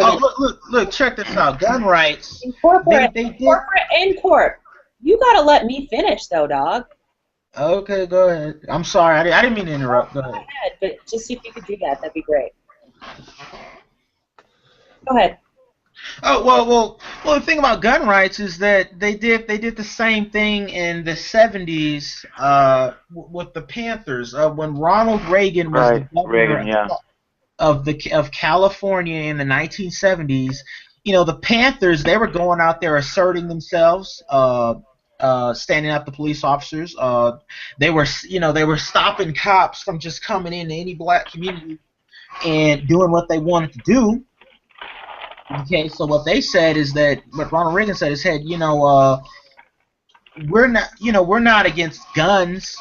We're not gonna sit up here and ban guns, okay? But we're against black folks having guns. We don't like the fact that white police officers can go into black neighborhoods and be intimidated by young black men and black women who are armed and who are standing up for themselves. We don't like that. So you know what we're gonna do? We're gonna go ahead and jack the prices of these guns up. So instead of $200, that pistol's gonna be $500, and maybe then the black people won't be able to have the money to buy it. That's the mentality. Well, I should also kind of point out the whole, democratic oligarchic weaponry, right? Yeah, these like small arms and such are, only so good. Yeah, you get to things like shootouts like that, and I'll bet you we'll have drone strikes on U.S. soil, dropping cluster bombs on whatever neighborhood stands up like that. Well, you don't even have to. The thing is, okay, wait, go ahead. Put the link in the text chat for George Orwell's essay. Go ahead. Yeah. Well, the thing is, with firearms are not something that you necessarily have to use. I mean, you don't have to go out here and start shooting cops. Just the idea that you have a gun is enough of a deterrent. Many times, most gun owners, they never have to use their gun for self-defense. Just the idea that they are armed is enough to keep an aggressor at bay, or keep someone who may intend to do harm to them at bay. As far as guns, these cops and stuff. But like I said, cops, they're controlled at the top, controlled by politicians. If you don't want cops, what did the Italians do when they came? I was reading a great book about the mafia. Okay, when the Italians first came to the United States, they were considered lower class. They were pretty much at the bottom at that time, mainly because they hadn't, they were new immigrants. Everyone was making fun of them, poking at them. They were getting messed up, by a lot of different people. So what they did is they came together and they said, well, you know what, we're strangers in a new land, we're getting fucked over. Okay, so what we're gonna do is we're gonna aggregate our power. Okay, and you know what they did? They formed the mafia. Okay, it was the same thing with other immigrant groups, the Irish, the Jews. People don't realize this. Irish people used to have a lot of Irish gangs back in the early 1900s, late 1800s and stuff. Okay, we understand American history. What's your point? No, here's my point. I'm getting to my point. They formed these gangs. See what the Irish did? They formed these gangs. Then eventually they infiltrated the police departments. Okay, so all the cops were Irishmen. So if I'm an Irish gang, okay, if I'm an Irish cop, I'm not going to be as hard on these Irish gangs because that's my cousin or that's my uncle who's in that gang. Okay, see, the reason people, especially, you want to talk about why so many people get messed over, especially with the Eric Garner case. The reason black folks get messed over like that is because black folks do not have any influence over the political system, and you don't have any influence over these police departments. You just don't have it. You simply don't have it. This is why they come in. Yes, it's a violation of your civil rights, of his civil rights, definitely. Okay, but it's gonna keep happening unless you get some kind of real influence and control over the situation. It's just that simple. Well, I dropped a bunch of links on, basically elections getting rigged. So I'm not so convinced that... So you can't trust anything in the USA, Franklin. Nothing. Yeah, Well, pretty much. Yeah, I'm finally finding some cases where police were found guilty of killing people, but it's never murder. It's always filed as manslaughter. Absolutely, and that's the way it's set up. Would you mind giving me one? Because I was trying to find. I put two in the chat. So there's the Katherine Johnson shooting and the death of Henry Glover. Wait, can I ask a favor? Can no one put anything in the chat just for one more second? Okay. There you go. Go ahead. So yeah, Katherine Johnston, was shot. She was a 90-plus-year-old woman who was shot by undercover cops, and they were also found guilty of planting marijuana, planting drugs in the crime scene, etc., etc. And I mean that case is beyond overwhelming evidence. Same thing for the death of Henry Glover, who was shot in the aftermath of Hurricane Katrina, initially mistaken for a looter. But what made the case even more severe is that several cops were found guilty of burning his body in order to cover up his death. So yeah, I mean that's the type of evidence you apparently need, and all you get is manslaughter. Which manslaughter is it's not murder. It's not even second. Well, you could say it's second-degree murder. I'm not sure in America. But basically, it's ruled a death that is caused by negligence or incompetent. But it's generally accidental, but caused by negligence or incompetence or whatnot. So it's not like it's not the same thing as first-degree murder, which is cold-blooded murder and planned and all of that. But yeah, it's a little bit disheartening, the amount of the type of case that's needed to get a conviction of any type.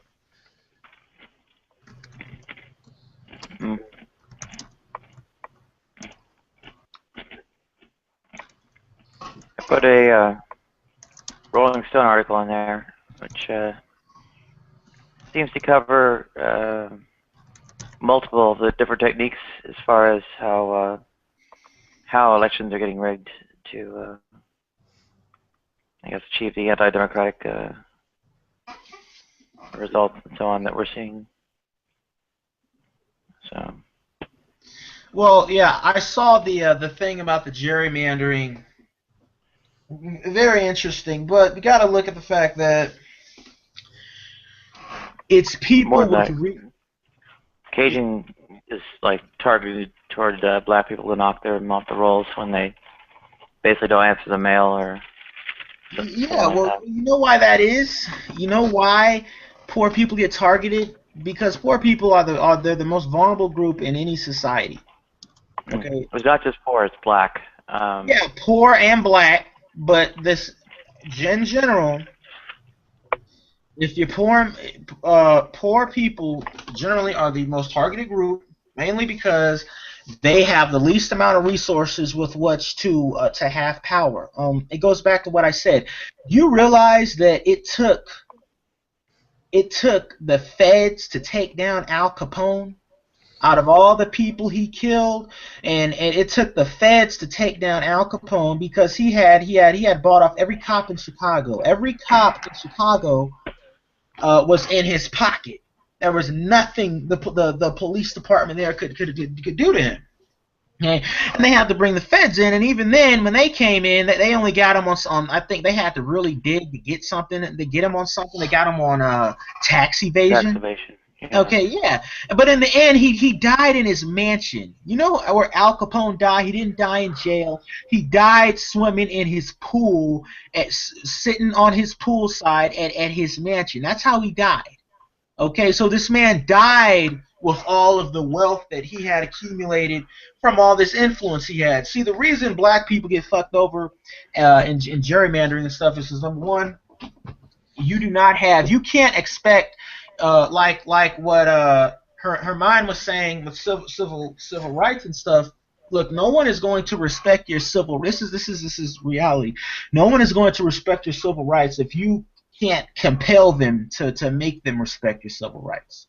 Okay, if you don't have anything that's going to compel them to make them that de-incentivizes that they mess with you, you're gonna keep getting messed over and keep getting messed over. Okay. When you look at the black community, we hardly have any businesses in the black community. Okay. Like we once did. We don't have that. Okay. At one time we did, not not so much anymore. What you have is you have community where there's no economic engine, so you don't have any resources to go out here and exert your influence. You can't go out here and buy these politicians, buy your mayors off. You can't go out here and do that. Okay, this is why they always do eminent domain in the black community. Okay, whenever they want to build something, they go demolish the black community, destroy it, and then they build what they want to build. The reason it's easy for them to do that is because black folks there's no economic engine. It's like I said, okay, if you do not have, you keep on saying, well, how do we prosecute these cops? How do we prosecute these cops? The thing is, you will never prosecute them. You will never put together a real effort to prosecute them unless you're organized. Unless you have you have some kind of engine in your community that has resources. Exactly, and what St. Tommy said, yeah, an attorney. You need good lawyers, real good lawyers. Okay, public. To get good lawyers within the black. For a second. What's that? I don't foresee a way of getting good lawyers within African Americans, because here's what's happened with us. We've all concluded and decided that we don't need to go to school and educate ourselves, and that whole notion of being cool, well-spoken, being educated, that's not cool. Let's sag our pants, learn to play ball, maybe we'll get picked up by some ML major league, but in terms of education, let me finish. In terms of education, it's not something that we support. Number two, I think the fastest growing or the most educated people going to college right now is the black female. They are graduating at disproportionate rates to the white male, white female, Hispanic, anything. They're getting educated.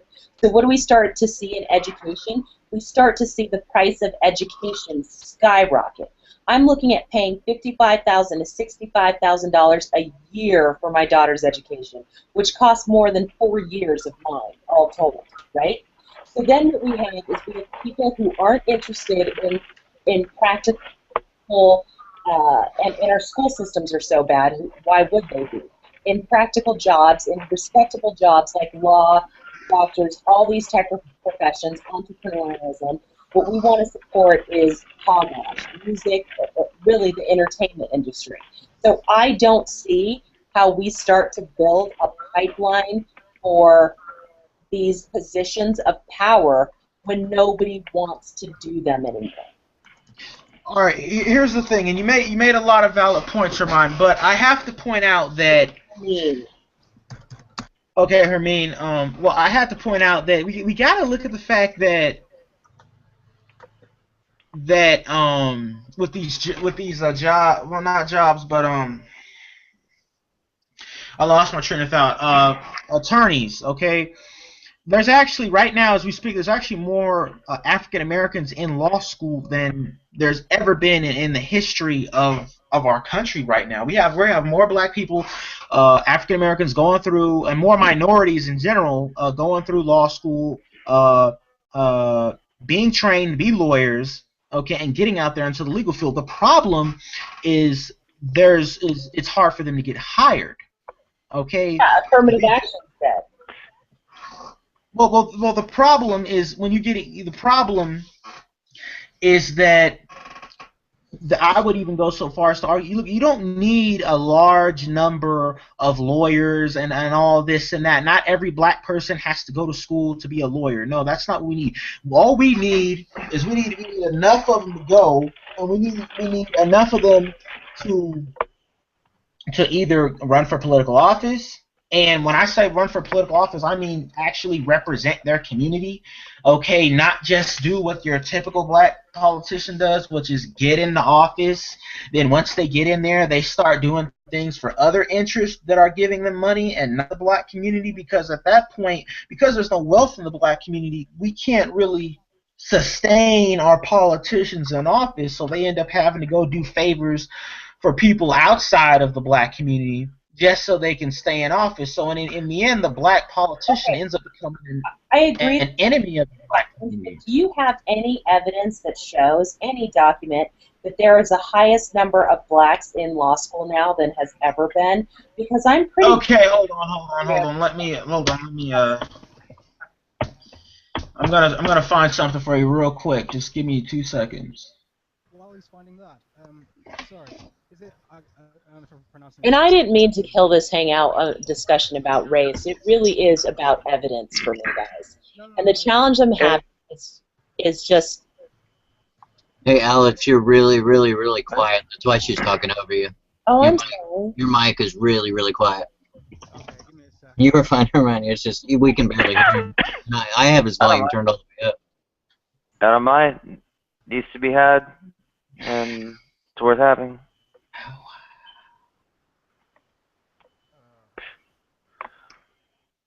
Go ahead. Go ahead if you could. Any better? No, not at all. Actually, I'm going to use the toolbox to turn you up, too. It's not. Now, which one is Alex? Oh, no. I don't know. Yeah, that was a little better, Alex. Well, that's just with the mic as close to my face as possible. I can hear you. Okay. I'll speak up anyway. So, going back to the increase in black female populace within the school system. While I can't really address to that point, I would say that you can't immediately associate that with the cost, because I work in sort of financials.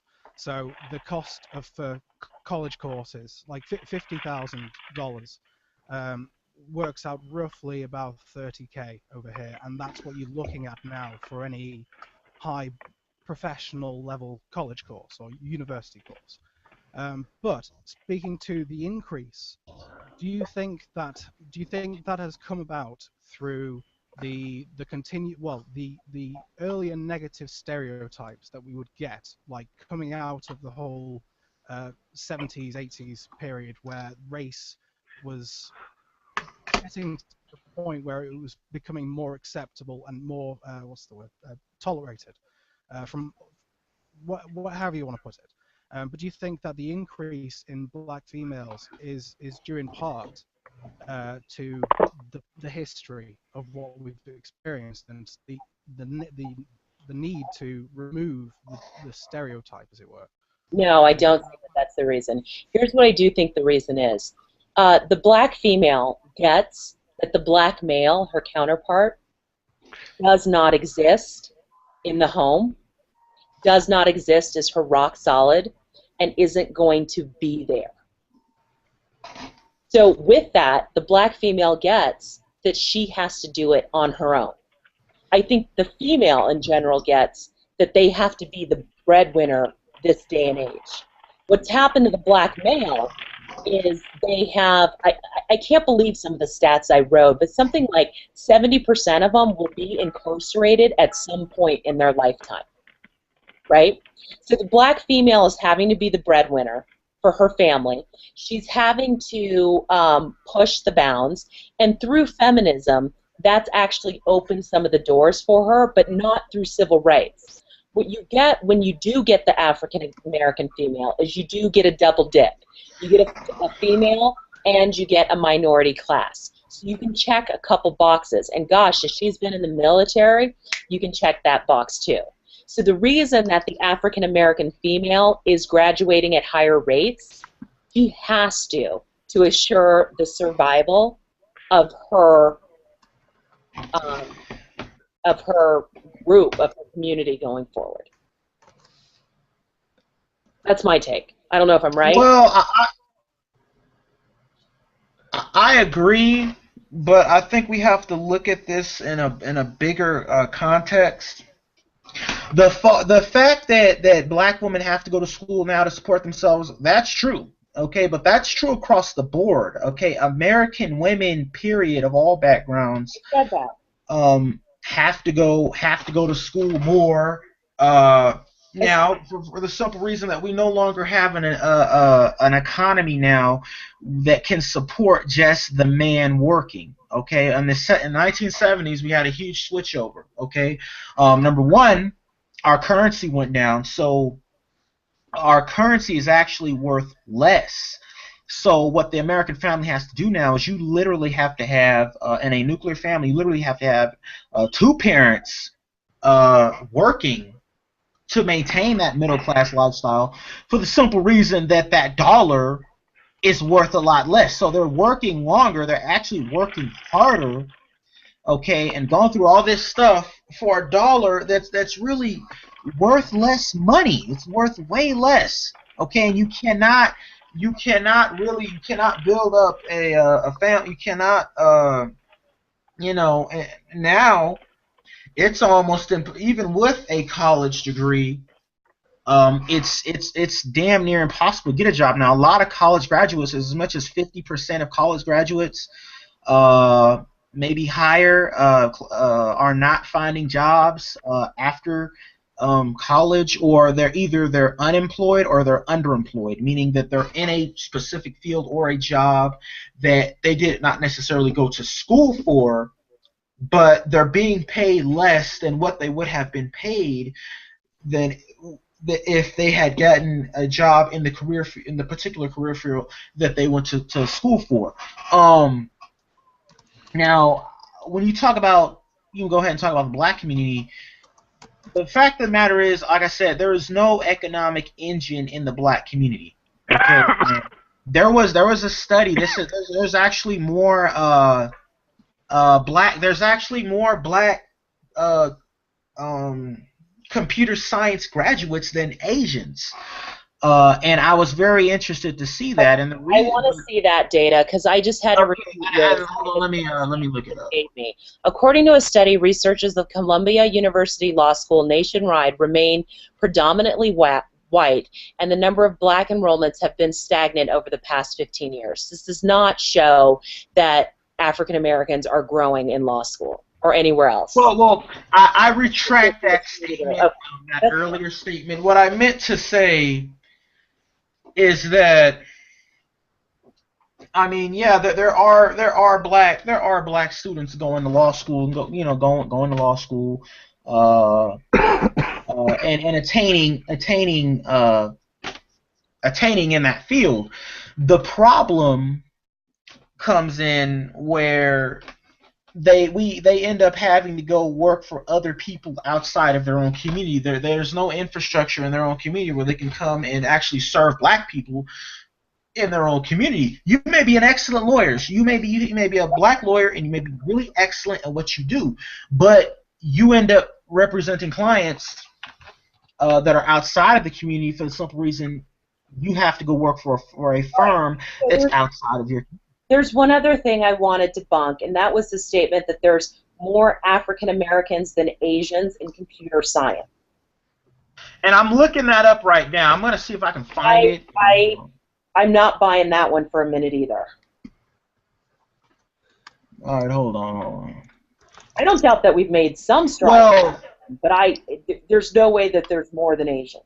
And Asians are considerably less of a population than African Americans are, but they do tend to go into some high-tech, medical, certain fields that they're predominant in, and we have not made grounds there.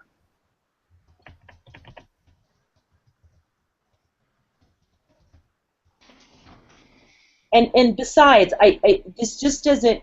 At the end of the day. All right, check this out. Hold up, I'm about to post a link. Okay, just post a link. At the end of the day, it still does not support the notion that, forget about race for a second. What do we do with the militarization of our police force, and what can we do in a conducive way that's going to benefit our society as a whole? I'm less interested in how it benefits one racial group or ethnic group or country of origin than it does the American people.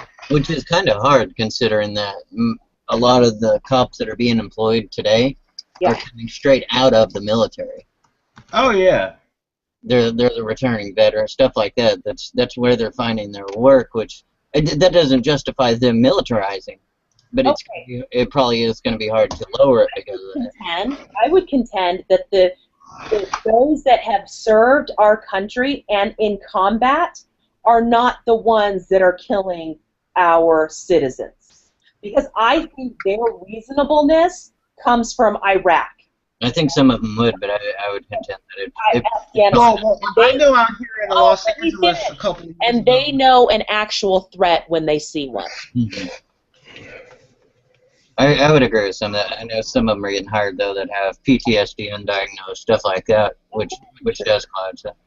But I wouldn't say that's a majority, or you would see a lot more killings.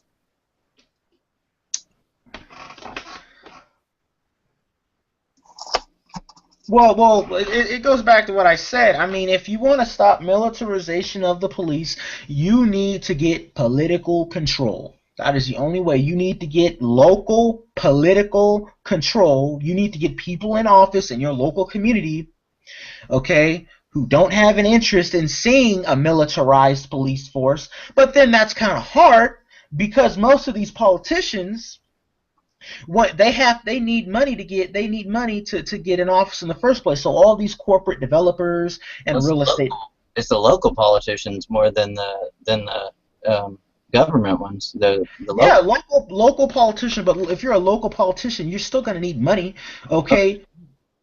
For sure. And I live in a town that's under 20,000. We have a tank, 2 Hummers, and a helicopter, all military. Oh, and I'm not surprised by that, and I'm sure someone benefited by outfitting that police department with all that gear. Yeah, I'm pretty sure. Well, with the electoral process, as corrupt as it is, I put a whole bunch of stuff out there over the course of it. I can go back to showcase if you need to. Yeah. I think there's going to be quite a bit of trouble for exercising that political control or acquiring it. I mean, we haven't lost it because, we haven't been voting. Basically, the elections are getting rigged. Yeah, that's why I think local is the level that we've got to get it even more than the federal level. Okay. But you got running with. All right. Now I have to disagree with that article you just sent me. Those were numbers relative to HBCUs. Historically, black colleges and universities traditionally have more African Americans who enroll in them than they have Asians and whites. So that was not saying over the course of the entire United States. That was pointing out to colleges that were historically black colleges and universities have more blacks majoring in computer science than have Asians. Which seems like stating the obvious. Thank you. Oh, well okay. Well, the point was that we do have black people, African Americans trained in that. Is that they don't have anywhere to go. There's nowhere for them to work. Okay, because I agree with that. There's no infrastructure in the if there was a black computer company, they'd have somewhere to go. There were multiple black computer companies. They have a job out of college. I think 20,000 fewer black computer science majors are employed now than in 2008.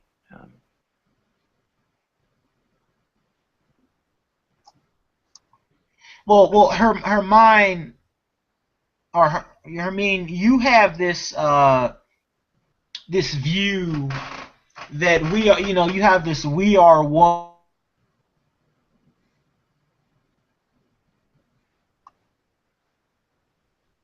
I didn't hear anything. People, that's well and great. I'm not saying that can't happen. What's that? There was you cut out at a point there. As long as there's people out there benefiting,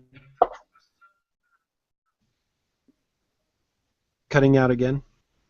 Yep.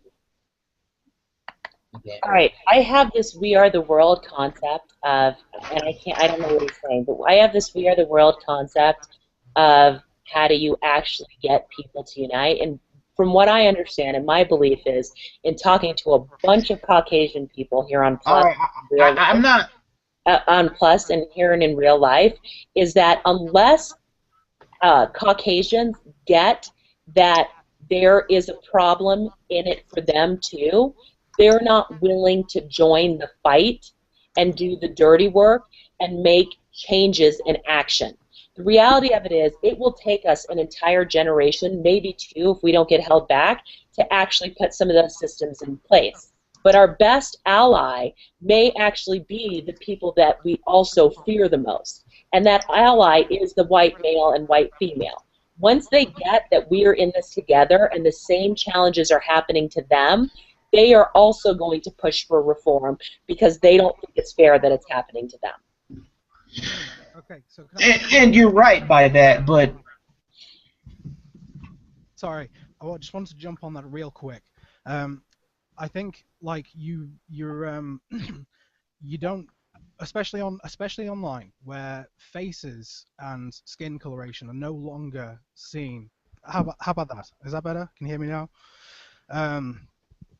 So online, where this sort of the skin coloration thing isn't really applicable, and you're going all the way back to what the topic of this conversation is. Not applicable?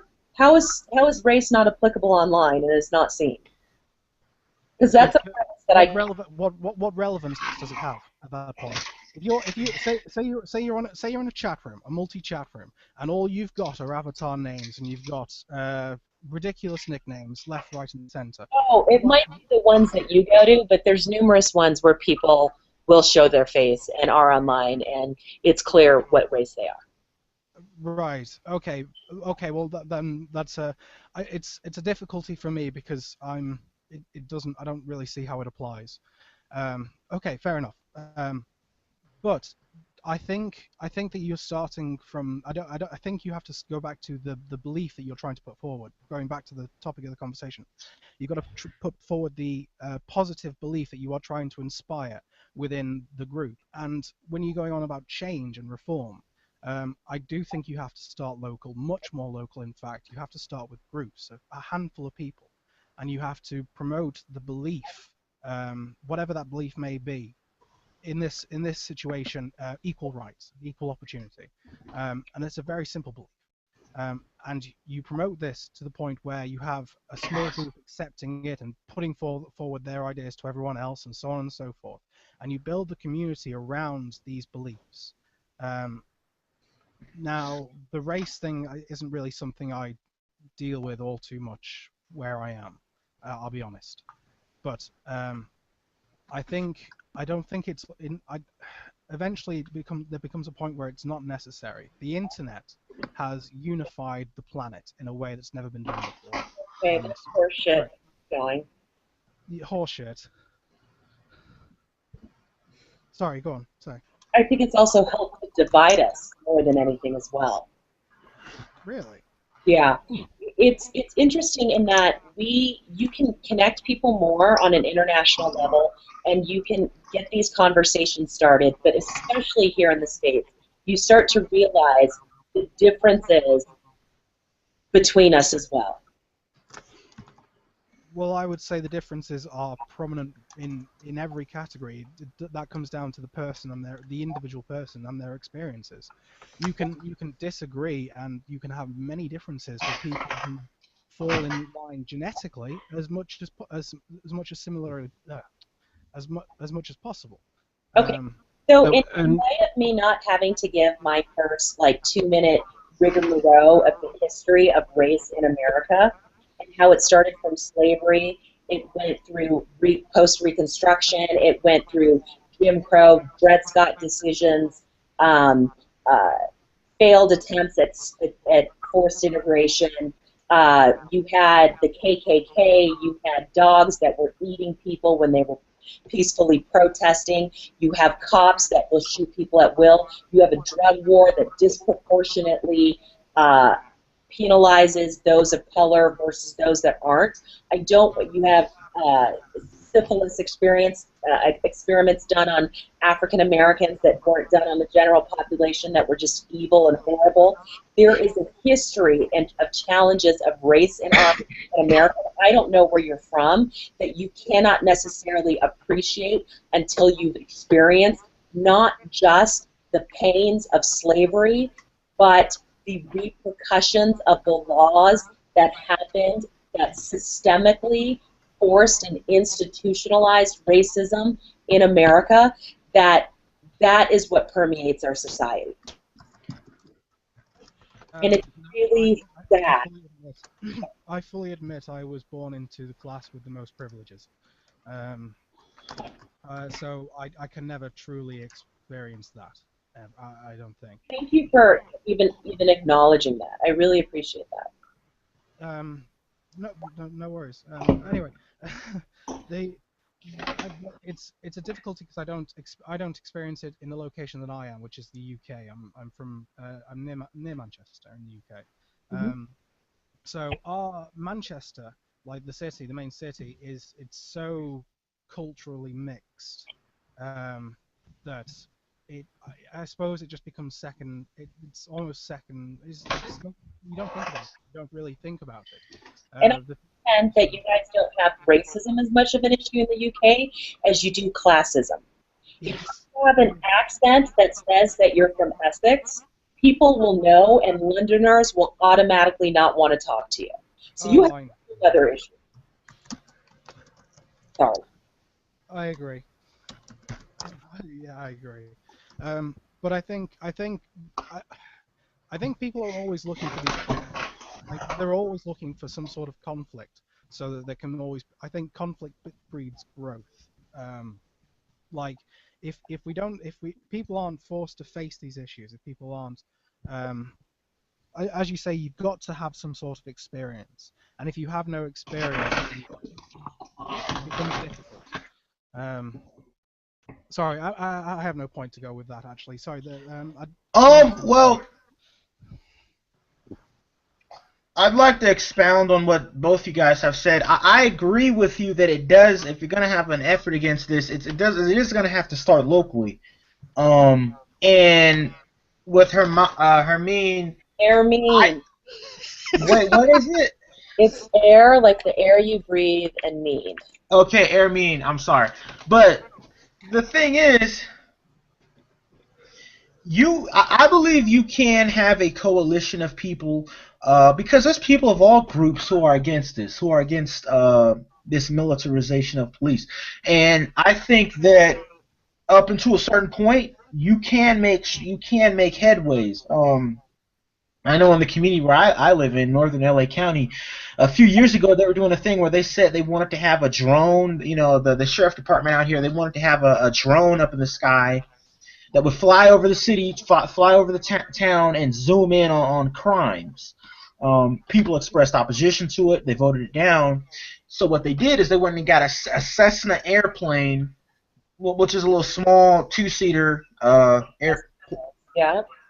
plane, and they outfitted it with cameras and stuff, and they put that up in the sky.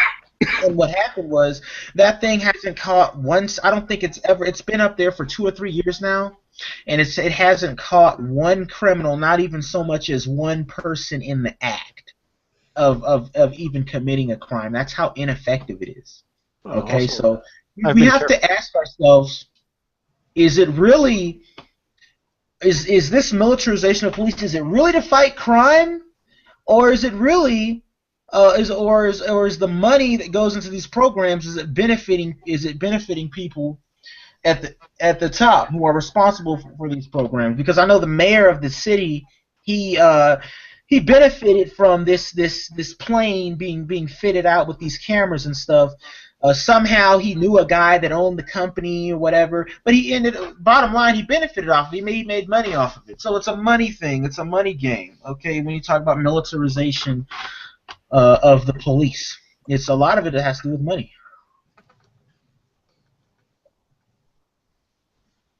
And I think you're simplifying it a bit there. It's a little bit oversimplified, but it's still addressing a valid issue. True, true. But I think it's not just money, but power. Power is the two may be synonymous. Money is power.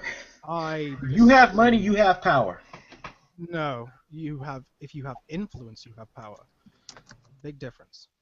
And but you have money to often have buys influence. money to get the Yeah, influence. money can buy influence. Mhm. I don't agree that their economic motives often drive a lot of our decisions and often are the ways that things are changed. And it goes back to what I said with Eric Garner. Eric Garner got jumped on by those cops because they are currently in a process where they are cleansing many parts of New York City and making way for gentrification. It is a strategy. All right, so you made that point. My point is, how do you combat the strategy if in executing that strategy, so many people are disenfranchised? Here's how you combat it. Like I said, it goes back with the mafia, the Italians. When they got over here, they formed groups. They aggregated their power. Fine. Is there any other way than doing that? Because I don't think black people will be successful by forming mini bombs. That is the problem. You basically just said what you just said exemplifies why this goes on. People think it's not worth it. They think that, well, you know, it's not worth it. Here is what I know. When blacks start to act like mini mobs, and when they start to exert physical power, that scares Caucasians. When Caucasians are scared, that does not work. All right, here's the thing. Here's the thing. You said that no one said it has to be a mob, and no one said this has to be it has to be a mafia. You know, it's not gonna. It doesn't have to be a criminal organization. It doesn't even have to be an organization like the Panthers. That's not what I'm talking about. Okay, it doesn't have to be a civil rights organization. No, it could just be black. It could just be like-minded black people who are business owners. Okay, or who are professionals. There are no business owners anymore. We can't seem to get hired at the rates that everybody else can get hired. So okay, if we can't get hired, then why don't we hire? Why don't we take a? And I kind of feel like we're going off on a tangent here, but if we can't get hired, what's wrong with hiring ourselves? What's wrong with hiring, with setting up a business and hiring another black person to come work for you? What's wrong with that? Start businesses. Huh? We don't have the capital to start businesses. You don't. If we don't have the capital to start businesses, then why is it that every year I see black folks lined up, we boycotted it this year, but every year previously you see hundreds of thousands of black folks lined up for Black Friday. Black folks, you know, are a huge poor proportion in Hollywood. Okay, this is why they always have black actors. They try to have black actors in these movies. They got Denzel up there. You know, black people are a huge influence in Hollywood because we're the ones going and seeing these movies. We're the ones packing these malls, buying these clothes, buying the shoes. We buy these products. We buy these cars and stuff. Okay. You know, these Lexuses and stuff, these car companies, they know that. They cater to our community. The problem is that when we get paid, our money goes out of our community. And in reality, if you kept it circulating, if you tried to spend a little bit more with black businesses and you kept it circulating in your own community, you would have more. It wouldn't be this thing about, well, we can't get hired, because you'd be hiring yourself. And the goal shouldn't be to get hired. The goal should be ultimately, in my opinion, if you're gonna exert influence and change this stuff, you have to control your own. You have to control the resources within your own community. If you have no control of the resources in your own community, it opens the door for other people to come in and just have their way with you.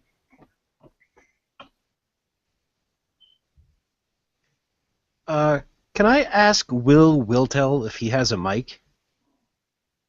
Because he said something that I... Not black people who sold whites into slavery. I thought he was joking. Well, I hope he was. That's what I wanted to clear up.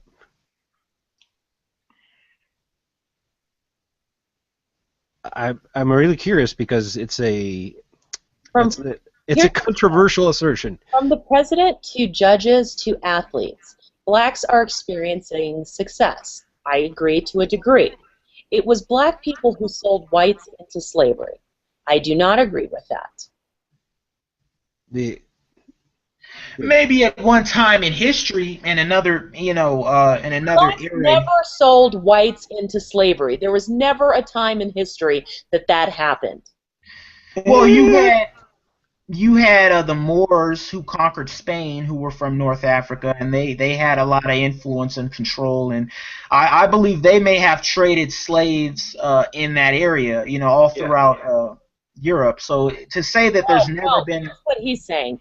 Blacks sold blacks into slavery. Yeah, that's true. That's true. That is true. Yes. There were black slave owners. There were in America, there were black slave owners, and then you have to look at...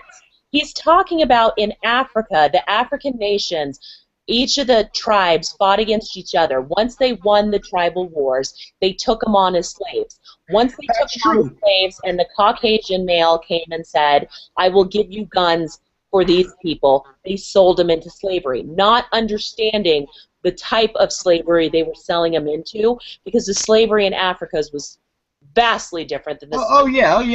That you're absolutely correct. I don't know why you keep cutting me off. I don't do that to you. Well, I'm sorry. I apologize. Okay. All I was doing was contending, and then this is just an idea for Africans today, is we are doing well in the entertainment industry. Some of the highest paid entertainers, you have Bill Cosby, and the guy that owns BET, and then you have Oprah Winfrey. In comparison to their Caucasian counterparts, we all laugh at this, but if Bill Gates woke up one day and had the type of money that Oprah had, he'd commit suicide. So while we believe that both of them are wealthy, it goes to the degree of wealth and the proportion of wealthy people at different levels of the income wealth pyramid, whatever you want to call it. So when I say that blacks do not have money to start businesses, what I'm talking about is the small businesses that we can start. Those are the ones that employ most of America, our small businesses, not these mega corporations. So these small businesses, they've done away with small business administration loans. Those are completely defunct. Trying to get business and get people to hire you as a African American business is challenging when we're doing away with quotas and the need for corporations to hire some, or to employ some of these and pick some of these African American and multicultural, or whatever we want to call them, women-owned businesses, all these different things. We're doing away with these laws. So when I say that we don't have money, I'm not talking about the exceptions, which are Bill Cosby, Oprah Winfrey, and the guy who owns BET. I forget his name. I am talking about the massive. And we do spend our money on hogwash when we do have it, right? We're trying to keep up with the Joneses, whoever they are, and maybe, but even when we save, we see that our savings is depleted at a ridiculous rate when two things happen: a housing bubble and the banks screw us. So now we had a $500,000 portfolio of mutual funds and stocks that is now down to $150,000, and we just lost our job. So what happens? We have to live off of, instead of $500,000, $150,000 for the next 2 or 3 years that it will take us to find a job, and that is depleted. The wealth that we once have or started to save has gone away. And this is not just African Americans. This is everybody in the middle and lower income class. I'm done. Though I'll point out that I really, really doubt that Bill Gates would commit suicide if he woke up with Oprah's money instead of his. It's a joke. I know. 80 billion. She's worth $1 billion. It's a joke. I know it's a hyperbole, but it's still. Anyways, not to detract from the greater point. Well, did anyone know that Bill Gates, only 20% of his money actually comes from Microsoft? The other 80% of it actually comes from his prostitution, philanthropic / eugenics foundation, which is now being sued and which is now about to get banned from India because they gave out vaccines to grade school children in India, and it actually caused them to get sick, and it actually caused a number of them to get sick and die. I don't know enough of this, but I want to be cautious because I do think very highly of Bill Gates. And he gives away money to a lot of organizations. If one of the organizations he gave money to were creating vaccines that caused harm, that was not the foundation that did it. That was where he gave money. And so all I can say is, and that I am defending him fiercely, because this is somebody that's a billionaire that does more with his money than any other billionaire I've seen in history. So I'm not going to call him. And if we even understand the term of eugenics, I am not going to say that somebody like that supports eugenics.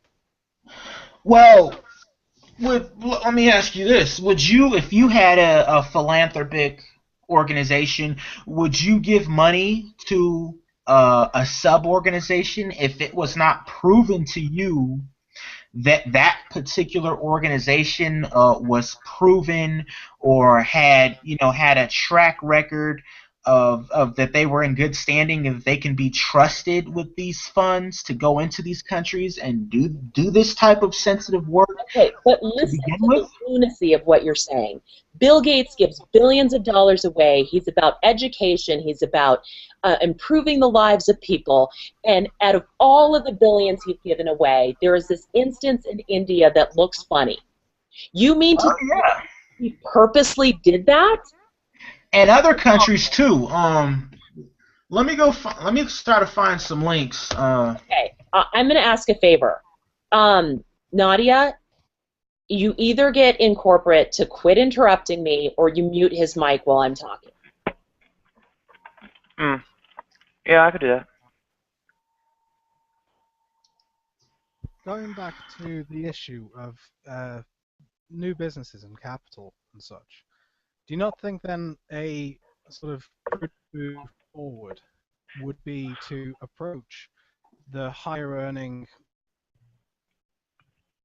See, this is the problem. I think you're immediately coming into issue as soon as you bring in the group classification.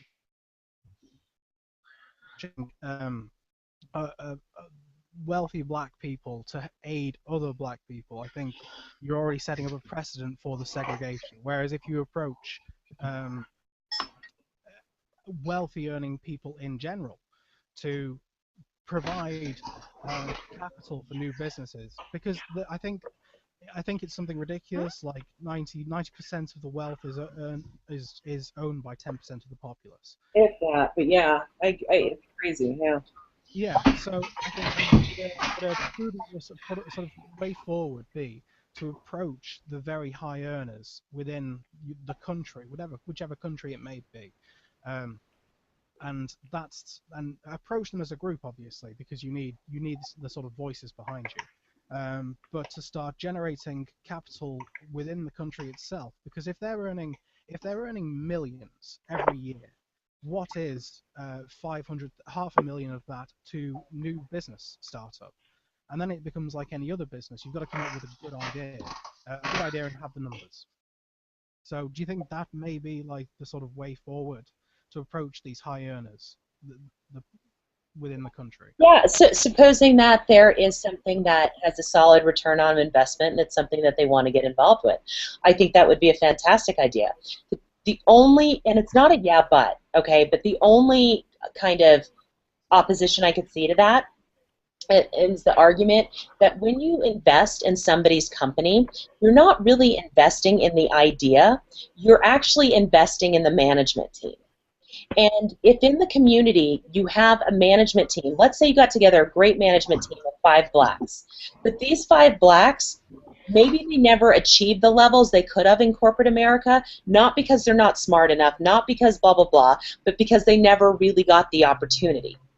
So what's happening is it almost becomes cyclical by not giving them the opportunity in corporate America. In 5-10 years when they are ready to start a business, they don't have the accolades on their resume to show that they can do what they say they're going to do with their new business pitch. So that's the only like, what is it? I don't know what the term I'm looking for. I've lost my words.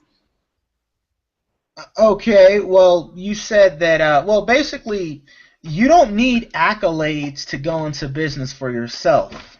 Okay, you don't need, the only thing you need to go into business and stay in business is that you need people keep coming back and patronizing you. You know, if your business is viable and you're offering good services and you are of use to your customers, okay, they're gonna keep coming and buying from you regularly, okay, regardless of, you know, it doesn't. People don't realize this. They don't realize that you know, the richest people in the world. I think that like the top 1% of your richest people in the world, entrepreneurs, business people, and all this such, they never went to college. Bill Gates, who you say you admire, the man never went to college. He went to Okay. college. He just didn't finish college. But the point is, the man, he didn't need any accolades. Okay, you could say that. I haven't seen that. I would like for you to post a link, but from my understanding is that he never went to college at all. But the point is, he didn't have to receive any accolades from the university to go and do what he did. Okay. Let's see here. So let me start with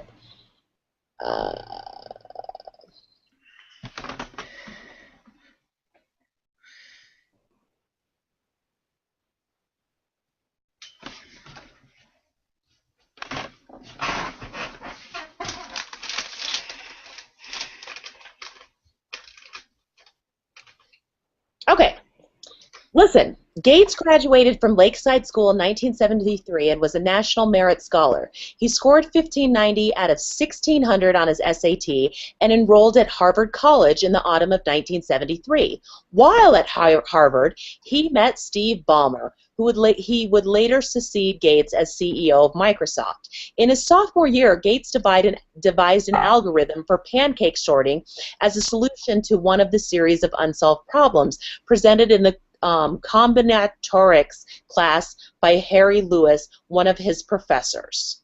So we can devise from there that he actually at least figured halfway through his sophomore year at Harvard, which supports what I said earlier. He went to college, he just did not finish.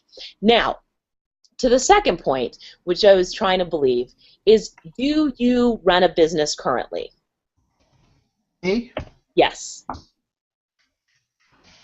Well, I have my eBay business, you know, but that's just online. So yeah, I actually do run a business. Yes. Have you run a typical consumer-facing business ever? Well, the business that I run on eBay, I'm selling products to consumers. So yes, I guess you could say that. Yes. Okay, and I'm not going to ask your revenues or any of those figures, but let me tell you how it is on average in reality. I tried to assess it by showing that your previous talent and things that you had done in the past helps people give you money and want to invest in you. This is no stranger, but if you want me to find data on that assertion, I can as well. In a nutshell, what I'm trying to say is to be successful in getting money to start a business, you need to have shown prior success from the investment community. And that prior success can come with things that you have done in your corporate career, it can come in prior businesses, and it can also come in a third way. Oh, that business that you're asking for money has been successful over the past 3 to 5 years, some prior success in the current business. Those are the traditional ways of showing success. Oh, absolutely, and I agree. I never said that prior experience is not a barometer of success. All I was simply saying is that once you start a business, Okay, once a business gets started, I'm going to judge that business based on what they do for me. Okay, based on how good their services is, how good I think their product is. If I think they have a drop dead excellent product or excellent service, I'm going to keep going back to that business. That is not true in business. It's the whole fallacy, if you build it, they will come. We do not select businesses based on the best and optimal product or what meets the market need. We select them based on a slew of factors, and one of them is how good their marketing is. Okay, did I just hear you correctly? Yeah, I just corrected you. So you just basically said that a business is not judged based on its own merits, based on what it does. It's judged on its marketing. Is there anyone who would disagree with that? That there are numerous products that are better in the universe than what you buy, but you buy what you buy because you are aware, familiar, put it in your consideration set, and then purchased it. I think I think you are missing the previous generations. So products sort of drip onto people put their own products onto their children, and you get used to buying a certain type of thing, and that obviously, so products that have been around the longest are obviously going to get more influence. But I think it is both. I think it's very much both. So if you've got a unique product, if you've got something that is unique to the area, then it doesn't matter how good or how crappy your marketing is. If you are the only one that does what you do in your sector, then people will find you. Well, I respectfully disagree. How do you find the person without marketing? How do you find that company without marketing? I suppose then I'm viewing marketing differently. Would you say if you were to design yourself a website, let's take website design as an example. Okay. So if you were a website designer and you were to design your own website promoting your website designing capabilities, is that a stage? Would you class that as marketing at that point? That is marketing if you are promoting your site. Yes. Okay, in that case, so for you, the very creation of the product or the store is marketing. Okay. In that case, then yes, I agree. I agree with you. You can't start selling without marketing. All right. Well, can I say something real quick? To Ermine, if you look in the I don't know if you've been following economic news right now, but McDonald's is actually struggling right now. Okay, and they're a world-renowned brand with world-class marketing. They're struggling. They're actually losing a lot of their business now to other chains such as Five Guys, other franchises such as Subway, because people are finding a better product. They're finding a more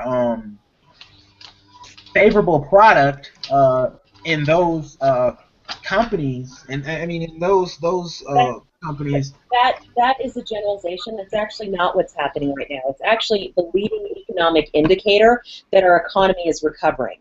Places like Walmart, McDonald's, Sam's Club, they are losing customers in droves. And what's happened is those customers that originally were only able to buy bottom barrel have now started to get jobs, have now started to move up the income ladder a little bit, and they are doing something that we call trading up. Okay, so when they trade up, it's not like they were that much of fans and that dynamic of Walmart or of what did you say, McDonald's. It's just that that's only what they could afford during bad economic times. Now that we've started to see a rebound, what they're starting to do is, because of marketing and all of these other pushes, is they're starting to select substitute products that would fit their newfound wealth. Well, that's fair enough, but me personally, I haven't seen any evidence of that. I mean, I haven't seen The past 10 years, wages in the United States have not increased. So we What we just saw by the latest job economics report is that actually, in fact, the last quarter incomes have started to go up. And President Obama has actually pointed that out. Those have been big bullet points for them. They have had, I don't remember, some million jobs. They've had increasing jobs in the past 57 months, new jobs created. They have had, so we went from a place in 2008 where we were losing jobs in droves. In the past 57 months in a row, they've created new jobs. And so what you're seeing is, I don't like to talk to a sample size of 1, which is you haven't seen, or even a sample size of 2. I'm just seeing these are the leading economic indicators that are showing us that we are rebounding.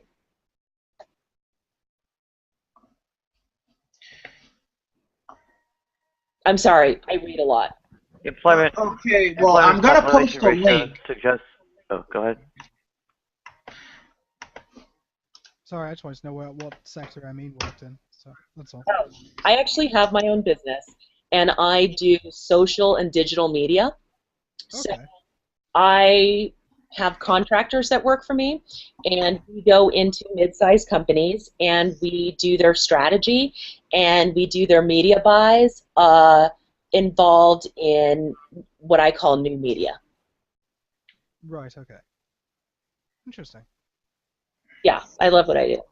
I can't believe I haven't slept. Fair enough. Thank you. That's all.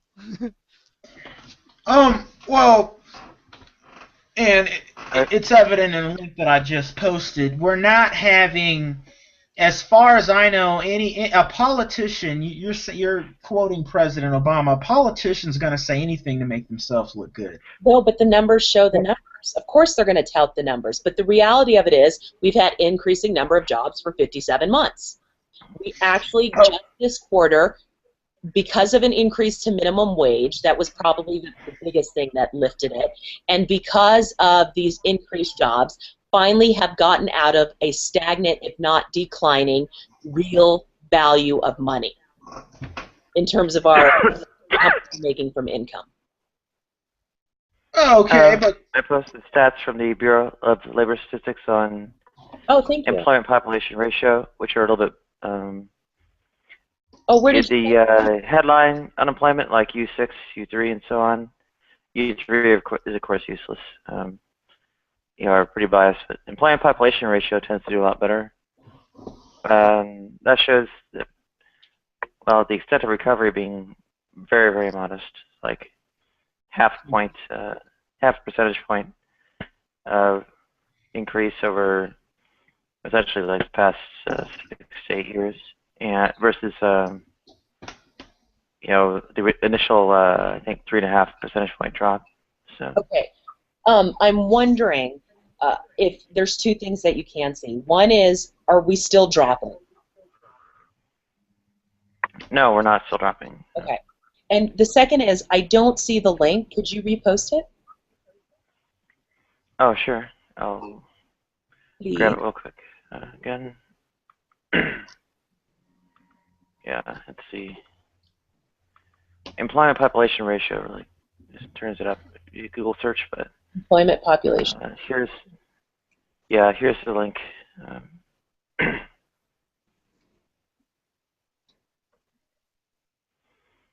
So that's the straight up, pretty much totally unbiased number of like how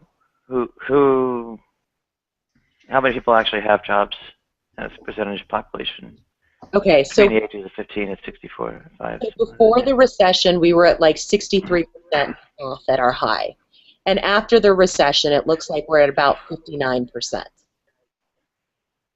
But we dipped as low as it looks like 58. Well, yeah. Okay. I've never heard of this. I really like this. Because unemployment and new jobs created does give a wrong number, doesn't it, in comparison to this one? Yeah.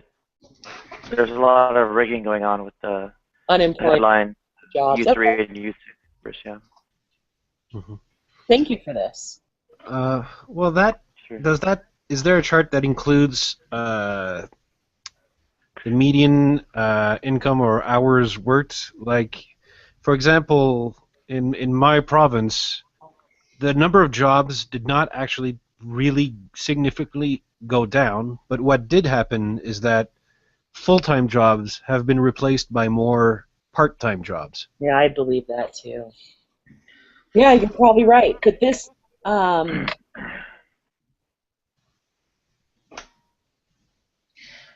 Well, but back to the point I was trying to make. Oh, I'm sorry. Nadia is speaking. I'm sorry.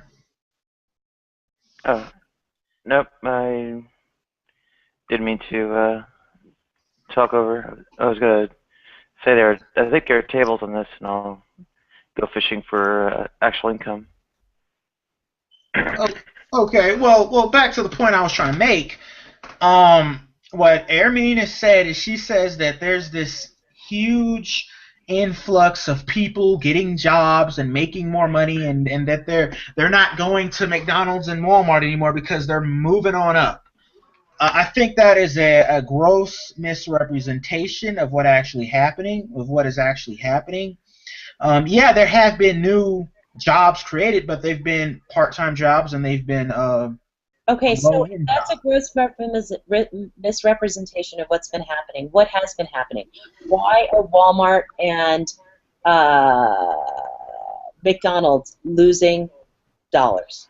I told you, and the reason is because people are finding a better product when other companies, they're going to Subway now. Subway's competing more now. Subway is the most popular. I think they're the fastest growing chain now in the fast food chain now in the U.S. So people are choosing to eat healthier. Maybe it's a healthier thing. Absolutely. Okay. And healthier. So why is Walmart and Sam's Club losing money? Well, Walmart's. I didn't say that Walmart was losing money. I said that McDonald's well, here's the thing. Walmart, I don't know. I don't have the numbers in front of me, but as far as why they would be losing money, maybe people are supporting their local economies more. Maybe they're finding it more beneficial to support their local businesses that will hire teenagers and stuff and people from their own community, unlike Walmart, which will ship in truckloads of illegals to work in their stores, to hire all kind of ex-cons and felons. I'm not a big fan of Walmart, but I'm not supporting the notion that they are trucking in illegals to work at their stores. You know how much trouble they would get into? Well, they don't have to worry about it. They got lobbyists and lawyers in D.C. that take care of all that. All these big corporations do. You know that, Ermi. I am not supporting that by Walmart. I don't believe that Walmart's doing that.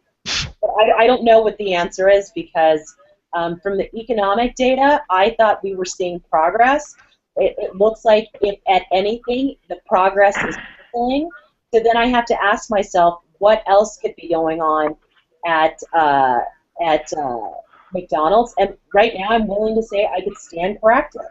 I guess I don't know what's going on at McDonald's, because if you tell me that, I think you named a burger place. What was the other burger place you named? Smash Burger?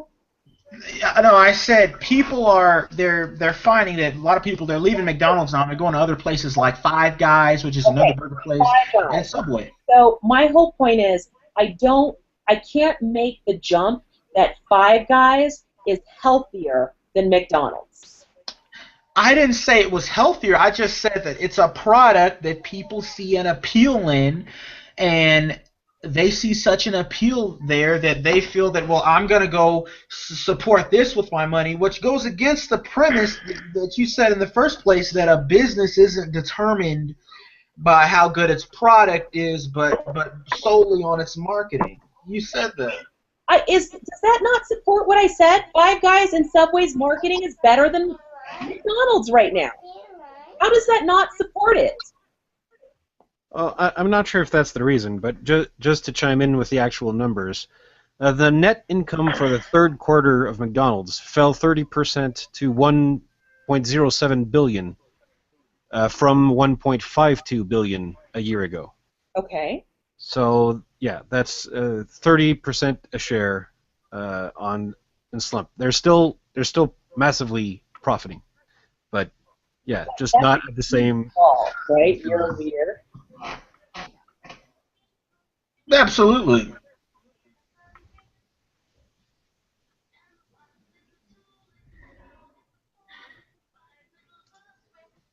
Is there music going on in the background, or? There's always music. I don't around, know. baby. Hey, it's Nate. Oh, is it me? No, I Kids. think you're here. I haven't seen you in a while. It's good to see you. I don't know. Now that you told me a 30% drop, it just seems like it's more than one factor. That's Well, yeah, I think especially for things that complex, I tend to not to doubt that it comes down to a single factor. Obviously, I think. Like rising trend of health foods is obviously one of those. I think that's reasonable because like I see that McDonald's are not the only one who have seen lowered profits. Coca-Cola also. yeah, they're hit hard. Yeah. Hi, Nate. Very good to have you on. I just found a plot for real median household income, and you want Thank you, Nadia. Thank you. from the St. Louis Fed. It goes from 85 to current. And yeah, for curiosity's sake, while I still have it on the tip of my tongue, Coca-Cola's number, it was the profits went down by 14% in the same amount of time.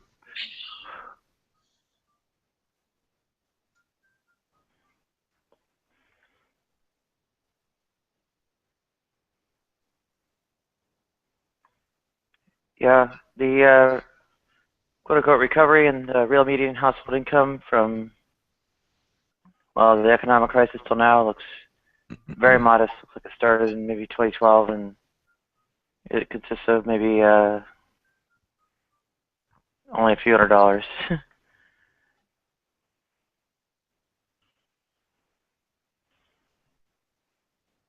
It's still declining from. Now let's all look at the median household income in silence. Yeah, it's still declining until 2012. Yeah. From 51,758 to 51,939. So. Okay, I'll try this one on for size. Maybe the opposite's happening. People are saying we can't afford fast food to eat out. We're going to the grocery store and cooking at home. I'm trying it on. Yeah, sure. I'm guessing at this point. I thought I was. Food stamps. Oh, They can't buy McDonald's, so food stamps. Food stamps. Good call. That would be really. Yeah, and most fast food places accept food stamps. No, they don't actually.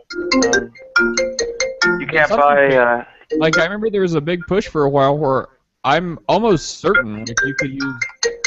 Okay, this makes me hate Apple even more. Yeah. Okay, she did. But there's a big push for a while where you could use like EBT cards for pretty much anything. Like, you know, there was even people going to like fine dining, like, or well, finer dining, like, you know, Red Lobster or Ruby Tuesdays, and using EBT cards. I wouldn't call that fine dining. Well, no, I changed it to finer dining, finer than fast food. It might be local to Colorado. No, it was in Missouri when this happened, and it was also like 10 years ago, so maybe something's changed since then. What happened? When people were able to use EBT cards for, like, you know, food restaurants, like actual restaurants, you could walk in and pay with the EBT card. Oh, you totally can't do that in Colorado. Okay, then, yeah, I was saying it's been a long time ago, and that was in Missouri, so maybe something's changed somewhere. But I think that's a federal law, and there's ways to get around it. Like, you could get rung up for, okay, there's a difference between, like, going to McDonald's, you cannot use an EBT card. But let's say you went to Whole Foods and you ordered some prepared food from, like, the hot section, like maybe you ordered a burrito, You could buy that with your EBT card. And the belief was there were some people who did not have the ability to cook at their house. They didn't have a stove. They didn't have, so that's why they allowed for that to happen. In California, they don't allow it. Yeah, and so it's interesting anyway. Yeah, I didn't have the ability to cook at my house for a long time. It was interesting. Hey, you know something else I learned interesting about McDonald's? Like, I rarely eat there anymore, but occasionally I do just because of convenience sake, and I usually get sick when I do. But anyway, so after the last time I ate at McDonald's and got sick, I thought, you know what? I really need to know what's in this crap. So, you know, I did some Googling, and it turns out, apparently, the actual meat and beef McDonald's uses, no one seems to have a problem with that. Apparently everyone's like, yep, 100% beef, straight up. But everything else is complete poison. Like, who would have thought? You would think their bread would be better for you than the meat, but apparently the meat's fine. It's the bread that has more crap than I've ever seen before, you know, in an effort to keep it soft and fresh tasting. You know, anyway, so from the bread down to the ketchup, it's pretty toxic. But yeah, so I guess if you want to eat at McDonald's, you can just eat their beef, and apparently that's fine. Yeah. Well, McDonald's has declined. The chain that has grown the most. What am I? I'm losing my English now. I've never eaten there. I don't have access to it, but it's Chipotle. Yep. Who has a 19.8% growth. No, here's the problem with that. Chipotle is owned by McDonald's. So it would show up on, or a good portion of it, it would show up on McDonald's books, and it wouldn't indicate this. Like that means to say that McDonald's even fell faster than 30%, because if Chipotle is growing at 20% and McDonald's is sliding at 30%, maybe the slide was actually 33%. Oh, hey, so apparently there are a handful of states, so however they get around it federally, you can apparently use EBT cards for fast food purchases. Apparently the most recent is some company in Kentucky that they're now lobbying to be included in that, you know, which includes things in Kentucky like KFC, Pizza Hut, Taco Bell chains. So apparently there are a handful of places that do allow this, or a handful of states that allow a handful of places inside those states. This is a freaking disaster. Yeah. I remember, like, I used to work for Walmart a long time ago, and there was always, there's like two big things. Like, one, someone would come in and blow their entire EBT card on, like, you know, steak. Just all steak. Mm-hmm. Like, you know, the most expensive thing Walmart has. And they would just fill it up until their EBT card was gone. The other thing is people would come in and just buy tons of, like, diapers and crap like that, and then they go meet someone in the parking lot and sell it, like, half price for cash. And then they come back inside and buy alcohol and cigarettes. By the way, Ermine. Yes. McDonald's used to own Chipotle, but they fully divested itself from Chipotle in 2006. Oh my God, crazy. I'm that behind. That's 8 years old. Yeah.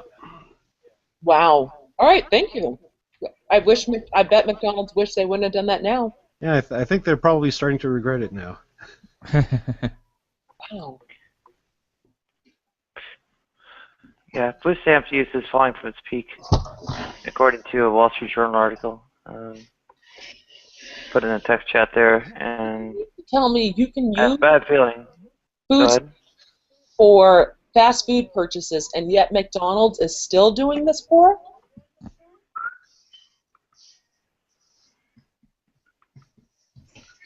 Yeah. So. Well, can you repeat that? Well, it's only 1 quarter, for all I can tell.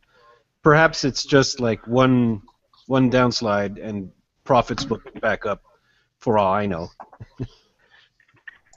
I know, but I'm wondering if they had an extraordinary event. As a lawsuit or a... Not that I saw. It says here, millennial challenge.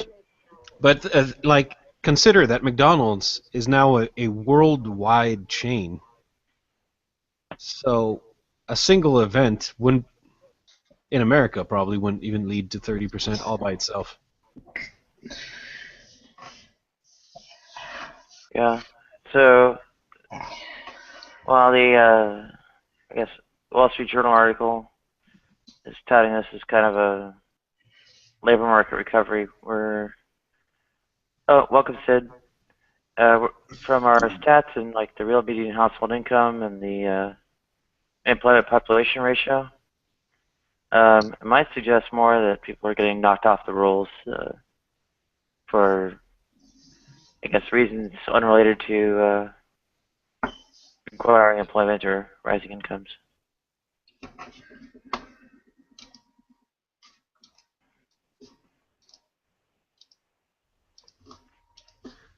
All right, there was a food safety scandal of some sort in Japan for McDonald's, but I can't find anything else. I think that was China. They found a plant. There was like a packaging plant, and they were taking meat that had expired, and they were using that to make their food. And they recorded it, and there's this huge stink in China now with McDonald's that they may be using, or that there's evidence that they're using expired meat for their products. Which doesn't surprise me because McDonald's is crap anyways. But Actually, does anyone else smell a rat with the median household income stats and the Bureau of Labor Statistics stuff, employment population ratio, compared to food stamp people falling off the rolls, so to speak? No, I didn't even search. This is a great question.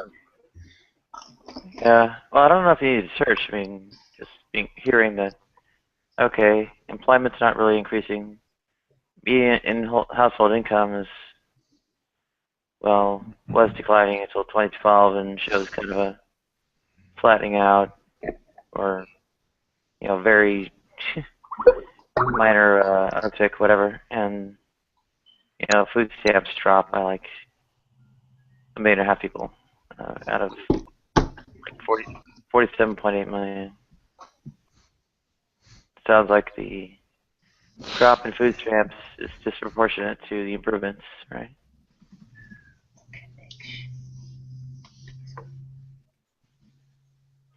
Even though it's pretty small movement in all directions.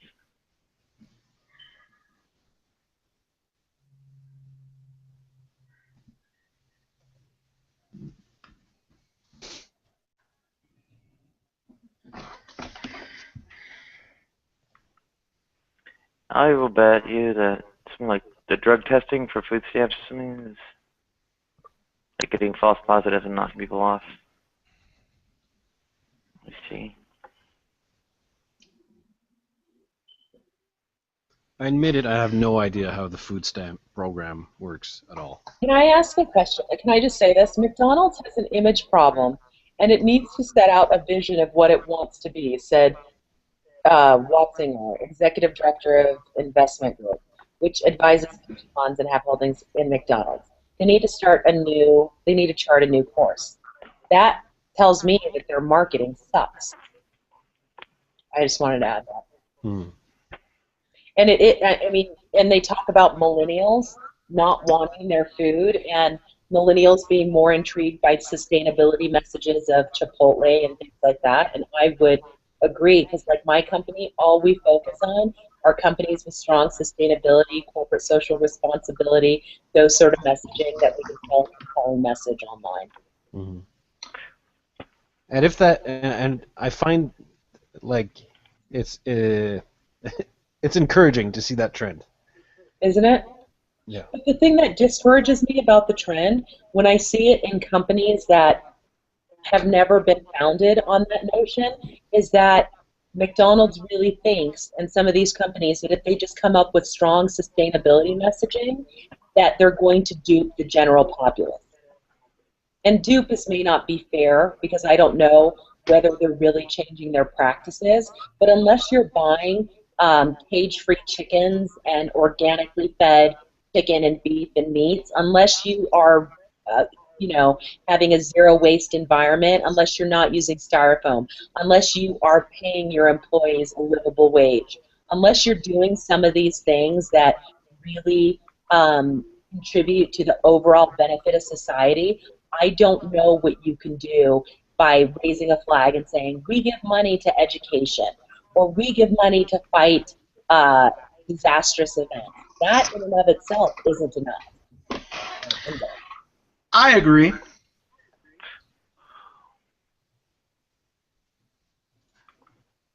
Okay. Turned up a National Council of State Legislatures article on drug testing for food stamps, and it goes back to 2012. Looks like I think 11 states had it in 2011, 2012. Okay, there's two things. I think this is so wrong on such a huge level. Do you guys see this? Drug testing for welfare recipients on public assistance? First of all, I believe that the war on drugs is such the wrong war, and we should not be prosecuting people, and we should not be sending them for lengthy sentences for doing drugs, especially. Maybe for selling them in ridiculous amounts, but even then it's gotten too excessive. And I don't think that kids that actually need the food stamps are going to benefit from the fact that their parents can't get them because they've shown up positive for a drug test.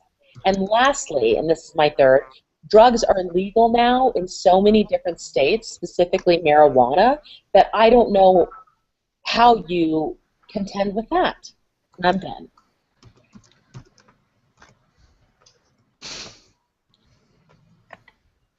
Yeah. False positives are produced in 5 to 10% of cases, according to WebMD. Put the link. I tried to defend this drug testing policy, but it's difficult. Perhaps it helps the privatized prison industry, and that's good. But what it really does is it allows the states to not have to pay for welfare. Right. And give them a reason. Yeah, that's exactly. With the false positive knocks 5-10% off the rolls.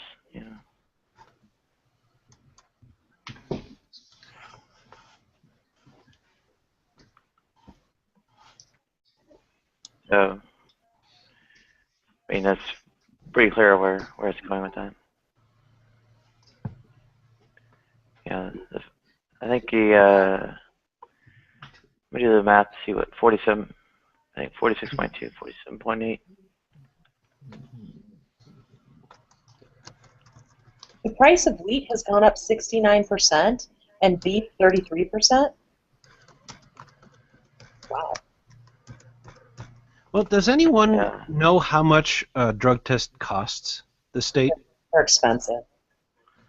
Well, because they're deciding to foot the bill for drug tests just so they can deny welfare. Yeah, but let's say a drug test is $500. An average family, if you take, what did they say, TANF, AFDC, I forget what it is, food stamp benefits, and maybe, I don't know if this includes health care, Medicaid, it could cost the government $1,000 a month. Mm-hmm. For your average family of 3. So yeah. What seems to have been knocked off the rolls for food stamps is about 3.34%.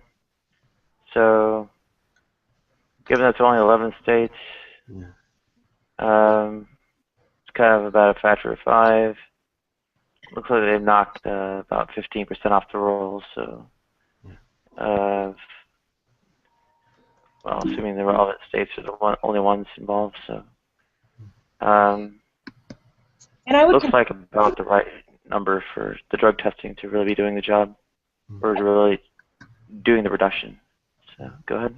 I would hope that there's a case for a review, or what do you call it? So in case you get a positive, that you're able to, what do you call it? Object and I forget what that's called. Appeal? Appeal. That's the word I'm looking for. Yeah. What I like is that the 11 states that have passed the legislation so far, most of them seem to be among where the population is the poorest. So, you know, that's a positive? How is that positive? I don't know. You have people in greatest and you. I'm trying to play devil's advocate, but I'm failing.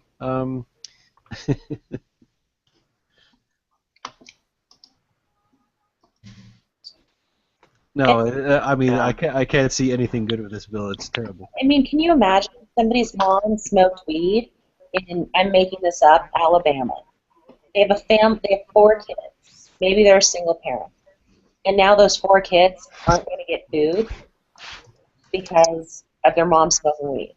Aren't going to get potentially a place to stay because that TANF check would have covered rent. This is really depressing. But you know, weed is the seed of the devil.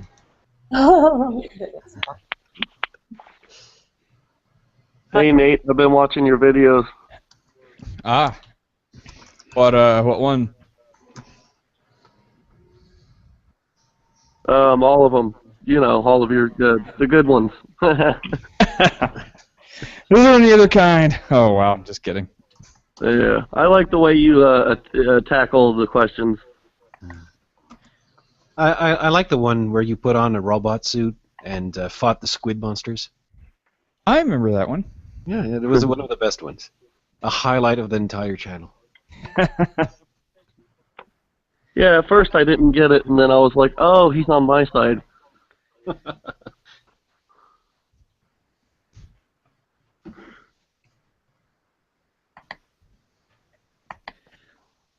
It's hard to find a channel out there like yours nowadays. Sorry, I missed that part. I said it's hard to find a channel like yours nowadays. I wish there would be more. It's hilarious and sad that so many people want to present themselves as amazing, free-thinking philosophers, and then you have a hangout and there's like 4 hours of screaming and yelling. I'm like, okay, guys. What's your channel about? Describe my channel. I described Nadia's channel. Yeah. Well, you just have all the people that yell and scream on your channel. I don't think I've ever seen you yell and scream. I've seen you get pretty pissed off before, but that was totally warranted. But yeah, you're not a... Yeah. Yeah, when you have the authority, you don't have to. I think she's a moaner and a screamer. Now then. I got pretty passionate on Beckles thing with the touched on LGBT issues. It's like, who knows where you have to say about that? Yeah. Well, I don't know, man. There comes the passion. I got an observation about the Christians is when they get Nadia in a hangout and there's more than half a dozen of them in the same hangout, they start ganging up on Nadia like wolves, and each of them throwing in some evangelistic hope. No, yeah. They, you see World War III. I got in there with nine theists or whatever, 9 Christians, and they ended up totally ignoring me, having like a Calvinist versus Arminian. Wait a minute. Didn't we just have this conversation last night? There had to be 3 of us or 4 of us Christians there. We didn't gang up on you, did we? No. That's okay. Nadia, do you want to be ganged up on, or do you want to be ignored? Those are your choices. No. Ermine yesterday was having a go at somebody. That was funny. It was really 2 Christians going at each other. Who was the other guy? Oh, Seamus, I think it was. No, yeah, we were disagreeing on the Trinity. Yeah. Yes. Oh goodness! Did anyone see Seamus and Roy? I'd like to see Ermine and Nathan can't imagine that going well. because I think Nathan's a triune guy, aren't you? Hey, Nate. Yeah, I think. can't imagine Seamus versus Roy going well. No, well, Ermine's not a triune Christian. Hey, who said weed's legal in Israel? I thought it was even more illegal in Israel than it used to be in America. Well, I'm not a certified attorney in Israel, so perhaps my opinion is moot. I think you're right. It's probably not legal to buy and sell, but it's legal to possess or something. I know. My understanding is it is lawful. Now, the law has been fulfilled, and like somebody in one of those books of the Bible said, they said, whatever the law says, it says to those who are under the law. So don't let me lay the law on you, but I think weed is legal according to the holy law of God, as if I give a damn one way or the other. That's what I was going to ask you. Holy law of God is the Well, you'd be Whatever the law destroying the temple with it. it wouldn't be the legal code of Israel, and I think we should replace the Bible. I mean, decriminalization turns it into a civil offense, right? So you get fined instead of imprisoned. I don't know. Whenever we talk to Gab about it, who's in the Israeli military, he usually makes some innuendo like weed is a big bad thing in Israel for the citizens. Oh well. I always thought Gab was a rabbi. I know he was in school to be a rabbi, and then he got in the army. So I think that's in his He's to-do not list. a rabbi. He's a circumciser. But I think I think becoming a rabbi is still in his to-do list. Okay. He won't become a. He's not rabbi material. He swears. He hangs out with non-Jews. Come on. So did Jesus, I heard. Jesus hung around with Mexican. Well, I don't know. Maybe he hung around with non-Jews. I don't know. I wasn't there. I ain't got a videotape, so. I was there, so I can give you some I can give you some first-hand eyewitness accounts. Okay, I was there, and not once did I hear the word Jesus ever.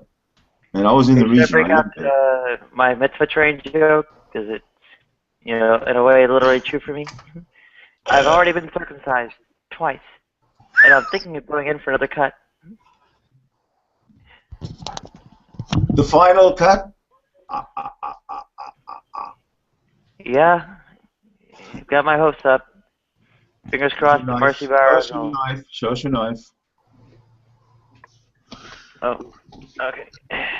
Ah, the instrument of choice. I think Marcy Barrows uses more like a scalpel. But anyway. That looks dull. I know, that ain't gonna do it. Yeah. Yeah. I think wait for Marcy Barrows' scalpel. Why don't you get one of those lock cutters? Snap right through that thing. Scissors? I don't know. Well, to piggyback on what Ermine was saying a few minutes back about TANF and all that stuff, and someone being on weed and not being able to get public assistance, you have to look at the law set up like that for a reason. It goes back to what we were talking about earlier. The law really is there to work against people. It's not there to work for you. Okay? So, the state targeting poor people who are on drugs or receiving public assistance and using that as a crux to get rid of public assistance for disadvantaged or poor people, that's something I would expect the state to do. Okay, the state is out for itself. It's out for its own interest. Okay, if there's anything out there that's going to get more money or allow them to save money, okay, by messing over another powerless group of people, they're going to go ahead and do that. And as far as it being wrong, well, I guess you could lobby for it. I mean, you could try and go lobby for it. I don't know anyone who would be more qualified for lobbying against that than the people themselves that are getting the benefits taken away from them. You know, I don't know who outside of that would be more, but it would be more qualified to lobby for that other than them. But I guess you could make an argument that it's wrong, especially if there's children involved. Sorry. Yeah. Well, I just for the heck of it threw in link to a PDF of Michelle Alexander's New Jim Crow for those who haven't had a chance to read it. Yeah, I've heard of it. Yeah. Well, there it is. Download the PDF. And in any event, you know, it's not entirely colorblind, or at the very least, you know, the colorblind veneer. Yeah, I'm so in agreement with that I don't want to say that I don't need to read it. I've read a lot on it. It is the new Jim Crow. It's a well named.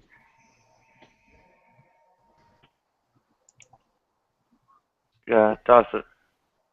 Well, okay, forget what the book talks about. The you know, food stamps are having their regulations proposed in states that also show disproportionate you know, African American populations and so on. Kind of the same thing with the Medicaid.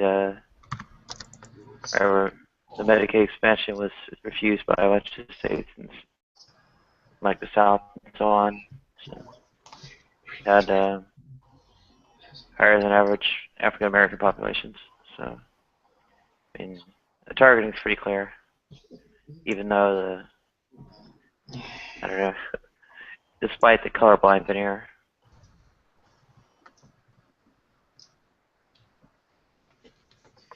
Well, we also have to look at it as a cult of victimhood. Like I said earlier, okay, and I'm gonna expound it in clearer terms. Basically, if you want to talk about Jim Crow and all this and that, you can't. The only people that get Jim Crowed that are people who are powerless to begin with. You can't Jim Crow somebody who's out there pushing weight. Okay, if you're pushing weight and you're out there creating opportunities for yourself to get power and to gain power, okay, you can't get Jim Crowed. If anything, you're going to be the one that's Jim Crowing other people who are trying to encroach on your power, because you'll be able to say, well, you know, I'm in control. You know, I'm the one that has the most amount of. I'm the one in political control. I'm the one with the influence. I'm gonna make the rules. Okay, people get Jim Crowed because they're not in a position to make rules. It's just that simple. Okay, you know, the world. This is a cold world. The world's not really gonna have any sympathy on you. Okay, it's up to you really to get up off your butt and decide if you want to actually go out here and build something for yourself and take the initiative, or if you're just going to sit and react to what everyone else does to you, or whatever this society does to you. That's how I look at it. I don't know. The things like income mobility and so on show some pretty ossified or stratified society. I'll dig up a stat on that after. I don't know, I blab. But, you know, kind of getting shut out of the old boy networks because, you know, basically segregation or de facto segregation is going on. Getting, you know, the kind of, I mean, affirmative action never really happened. So you pretty much can see, like, industries like the one I worked in, where the only black guy I ever saw wasn't even at the company I worked at. He was at some, small shops and such instead of the big companies. And he wasn't even an American. He was Tanzanian, right? So it's like the only black guy, period. So I mean, you see that large of a gap between, the general population you're working with, you know something's up. I'm talking about out of hundreds, right?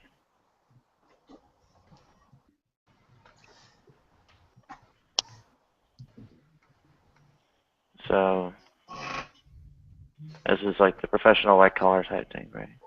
The whole white collar, quote-unquote office, cubicle farm, whatever you want to call it.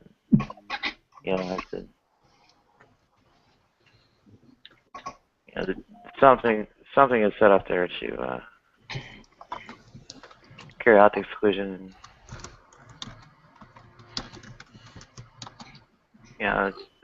Hiring is part of it, but also kind of like the recruitment and education and so on. When I was getting the education, even you saw the departments were pretty sparse on black students. It was like a handful over the 7 years it took me to graduate. So.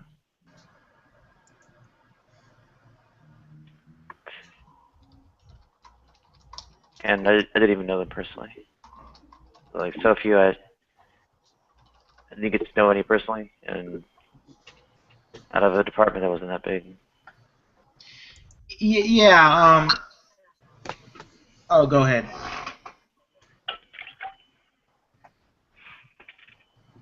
Oh, well, affirmative action, in reality, it was something created by we have to look at it. It was something created by the Nixon administration, who was a conservative, by the way, and it was a policy put in place to give the illusion, or to give the appearance, if you will, that conservative folks in America actually cared whether or not black people got jobs working for whites. That's really what it did, okay?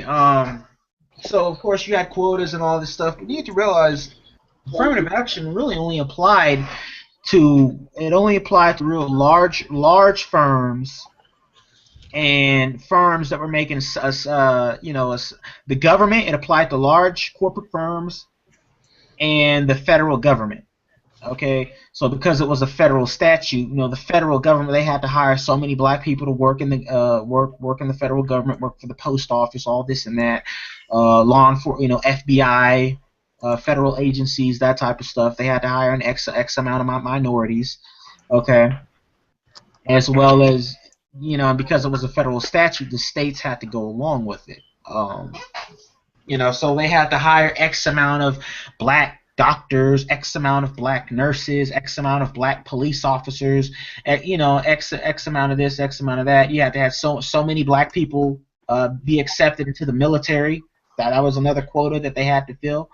And what we saw record numbers of black people in 1970s go into basically working for the government, okay, in the military, as well as various capacities of state, local, and federal government at that time. And that's really what it did. It took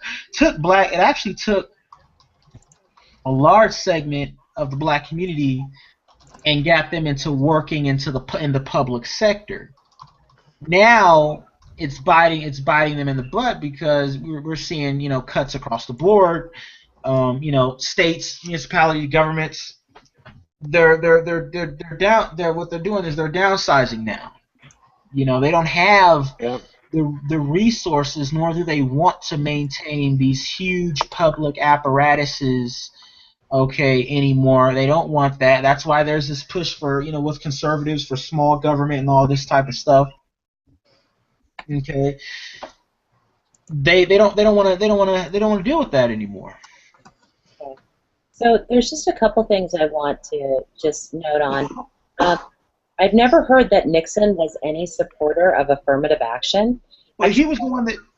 It actually started with Roosevelt back in like wartime, 1950-ish, and ensuring that blacks were represented on federal jobs too. From there, it was expanded by, I believe, Kennedy, who then said that we're going to assign some, and he did these, all of these were done by executive order, okay? And then he said they're going to put penalties behind if you don't hire more women, I'm sorry, more minorities. And then Johnson, he was the conservative, not Johnson, wait a minute, it wasn't Eisenhower, was it? There was a conservative that came in and supported that as well for women, but Nixon never supported that. But unless there's some aspect of Nixon's presidency that I don't understand that we're going to explain.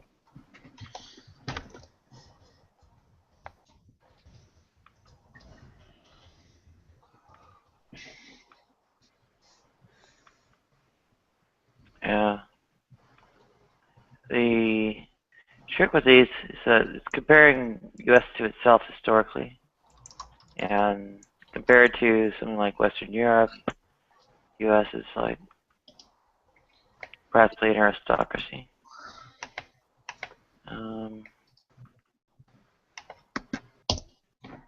Well, I just put up the link of Nixon and affirmative action. He actually did pursue affirmative action during his presidency. It's well documented. But you are right. Previous presidents, Roosevelt, of course, during World War II, I think he set it up so that a lot of black people could get jobs working at defense plants in World War II, and that actually employed a lot of black people, and it facilitated the migration of blacks from the South to the West Coast and various other parts of the country. So, yeah. Then also Kennedy, being a liberal, he did support policies, very similar policies towards African Americans, as well as LBJ. Okay, but LBJ, he brought in, in addition, he brought in welfare, which is a whole nother thing that had a whole, whole slew of other side effects. But I guess that's another issue for another time. But yeah, you are right. It was supported by a succession of. Yeah. Okay, but you're right. Nixon did pass some stuff too.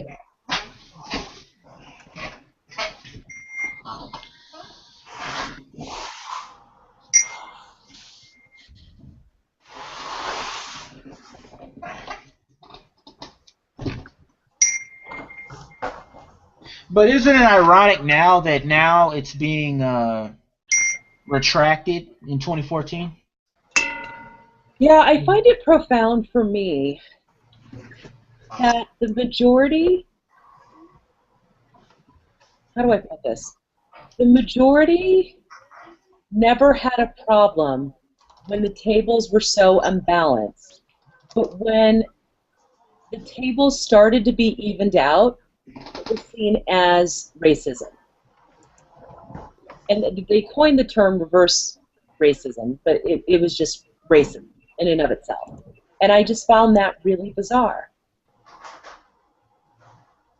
When a kid with a 3.9 GPA that's black gets into Harvard over a kid who's white and has a 3.95, they view that as racism.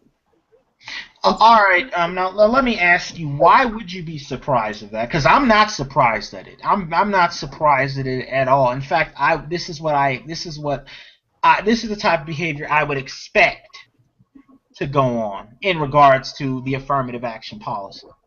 Okay. I'm just interested to know, as a black person, why would you be surprised that the dominant society would try to remove anything that would be seen as to give you an upper hand? I mean, given our history, why would you even be surprised by that? What was profound for me was not that their kid with 3.95 didn't get into Harvard. That wasn't profound. What was profound for me is that when the tables were so negatively turned in the opposite direction, you thought nothing of it. You gave it the excuse that it was you know, they didn't work as hard, they weren't as knowledgeable, they all these different excuses. Meanwhile, you're getting the benefit from it. And that to me is profound on a human level more than it is on a racial one. If I see a group of people that are being disenfranchised, I don't chalk it up to, well, they don't work as hard.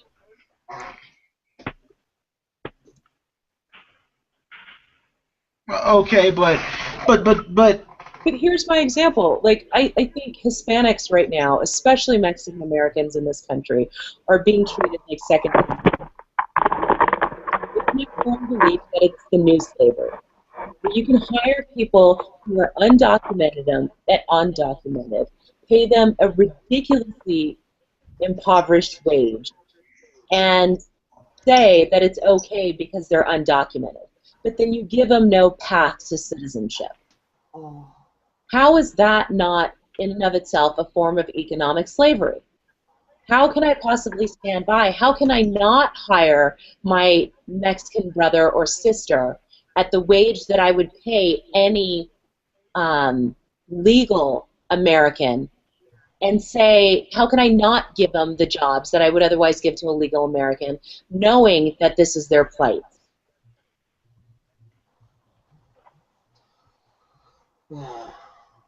That's kind of what I mean by it is, wow, if I just get that aspect of it, how can I not be compelled to help in the way that I can? It sounds like you're compelled to do the right thing. Is that what I'm hearing? Yeah, to me it's the right thing, and you know, if I ever get in trouble for it, fuck it, send me to jail. I don't care. I hear you. Well, I encourage you to do the good thing, but what standard do you employ to do the right thing? Oh, what I usually do is I get bids on the work, and I give them the middle bid is what I'll pay them for. So right. Well, who said you had to do the right thing? Nobody said I had to do the right thing. It's just the right thing to do. And how can you tell what the right thing is? Objective morality. Oh, God, I'm going to start cutting myself. No, it's... Here we go. Hold on a sec. It's because if there's a group of people that are disenfranchised and you can help them, it's your Christian duty, or it's your duty as a human being, forget Christian, to help. Says who? How about she believes it so? Will that save us like 5 hours of arguing if she just says she believes it to be so and she follows her conscience? Is that a good way to clear that up fast? Okay, so it could be it believes it so, but some philosophers believe that if it's an unjust law, you don't have to follow it. Okay. Do you use the holy law of God or the law of Moses as some type of guide or requirement? I don't think there was anything scripturally that says anything that supports the challenge I'm going through right now. Okay. I guess that's a no. Okay, cool. Okay, we're off that. All right. I made it through unscathed. Thank God. Thank God. Well, going back to the whole McDonald's thing, I'll tell you what they need to do. They need to change their arch to a green arch and start promoting organic food, and problem solved. Yeah, instead of GMOs. I also I want to throw a bomb. I think that would be disingenuous for them. I don't think they can make that transition. I want to throw a bomb into the mix. Throw Obama. Even though... no, not Obama. A bomb. She said bomb. She said bomb. Bomb. Yeah. Well, not that kind of bomb. Well, with all the talk about like decline in like family structure, cohesiveness, and so on, you know, like the family values people are going on about. I mean, maybe not like, you know, anything the liberals are preaching or atheists are saying. Maybe it's economic pressures. Maybe that's what the family is disintegrating under the pressure of. Maybe that's the toxic thing leading to so many divorces and, you know, whatever kind of I could problems to families. Well, anyone else? Is it maybe a viable alternative to blame the liberals? But how are the liberals to blame for economic policy? I wouldn't say they are. I'd say. And I'm not to say Well, the that. question revolves around, not so much economic policy, but there's kind of like I guess what the claim is usually the culture, cultural values being promoted or leading to the breakup of the family. And maybe it's not those cultural values. Maybe it's these economic pressures, which could ultimately be due to policies. But at least you get far enough to have another mechanism that's causing the means of causation. I mean, I don't know if anyone follows what I'm driving at here. Hi, my dear. I think I get it. I mean, okay. Is it really the culture war breaking up families, or is it these economic pressures, or? I think it's a combination of a lot of factors, Nadia. A lot. I think it's a combination. But I think the question is it really a breakup, or is it an evolution? Because we got to look at the fact that the nuclear family. Well, what is the nuclear family? The nuclear family really is nothing but a stripped down version of the huge families that we had when we were an agricultural society. Okay, where you had huge extended families and children, many children. Okay, and the more children, the merrier, because they can they can help you out around the farm and take care of you in your older age. So you had to have a lot of children. Industrial Revolution comes along. Everything's you have more of a machine-based society where the power of machine takes place of the power of muscle. You don't need as many people anymore. Okay, so what happens is the size of the families, they decrease. Okay, we stop living in agriculturally. We start living in suburbs. Okay, dad goes to work. He can work all day. The mom can stay home and take care of the household. He comes home. Okay, and she has his sustenance, his dinner ready for him. The kids go to school for 5 hours a day. Now what we're seeing is a society that is a post-industrial society anymore. So there's no sustainable industrial type jobs anymore. Now what you have more so is a corporate type situation where everyone's working for corporations now, and basically all of our real industrial type jobs, a lot of those have been outsourced. So now what you have is people are making more money than ever before, but it's the family structure is not facilitated anymore because number one, you have women now who they can make a living basically without a man. Okay, they can basically make a living. They don't need a husband. They can raise 2 kids by themselves. Okay, now it's debatable how effectively that ends up turning out. That's a debatable issue. But what we're seeing now is a move from the nuclear family to mostly single parent households. Okay, and this is across the board. The number of single parent households is skyrocketing up. It's skyrocketing across the board. The number of divorces, 50% divorce rate, is out here in California alone is skyrocketing. Okay, so we're going to a system now where maybe we won't necessarily even have families anymore. Maybe it'll be more of a free-for-all type situation. Anything goes in the future. I don't know. But it's definitely changed. Things are definitely changing. I agree with every word you said, my man.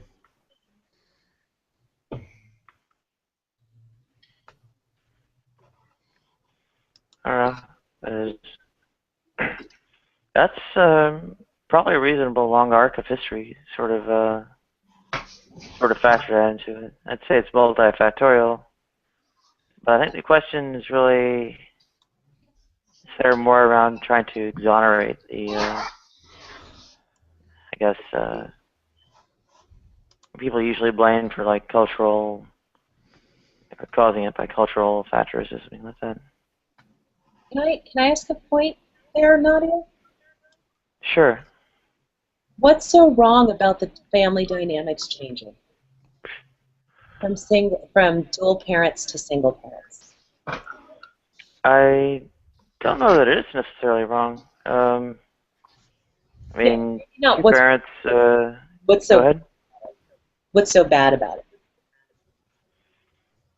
Well, it's usually decried by conservative and, well, some religious leaders and so on. And they say this is going on, this bad thing. Hey, I was raised by a single mom from the time of 7, but I know that the statistics say that to have a 2-parent household is much more healthy for the kid. So, you know, Is it? The statistics say so, yeah. Because here's what I contend. A lot of 2-person households and marriages I see are fucked off. Well, I mean, to be fair, I don't think anyone's saying if you have a 2-parent, traditional husband-wife household and both of them beat the crap out of their kids, no one's saying that's good. But generally speaking, pretty much, I mean, I don't think I've met a clinical psychiatrist or psychologist ever to be, advocating anything less than that. Like a family together, they always, they're like, children need their mother and father, da-da-da. Unless there's some anomaly, like an abusive relationship, where they'll say, yeah, run away from whoever the abuser is. I've seen 2 gay women raise kids better than I've seen most straight or heterosexual couples. I've seen gay men do an exceptional job.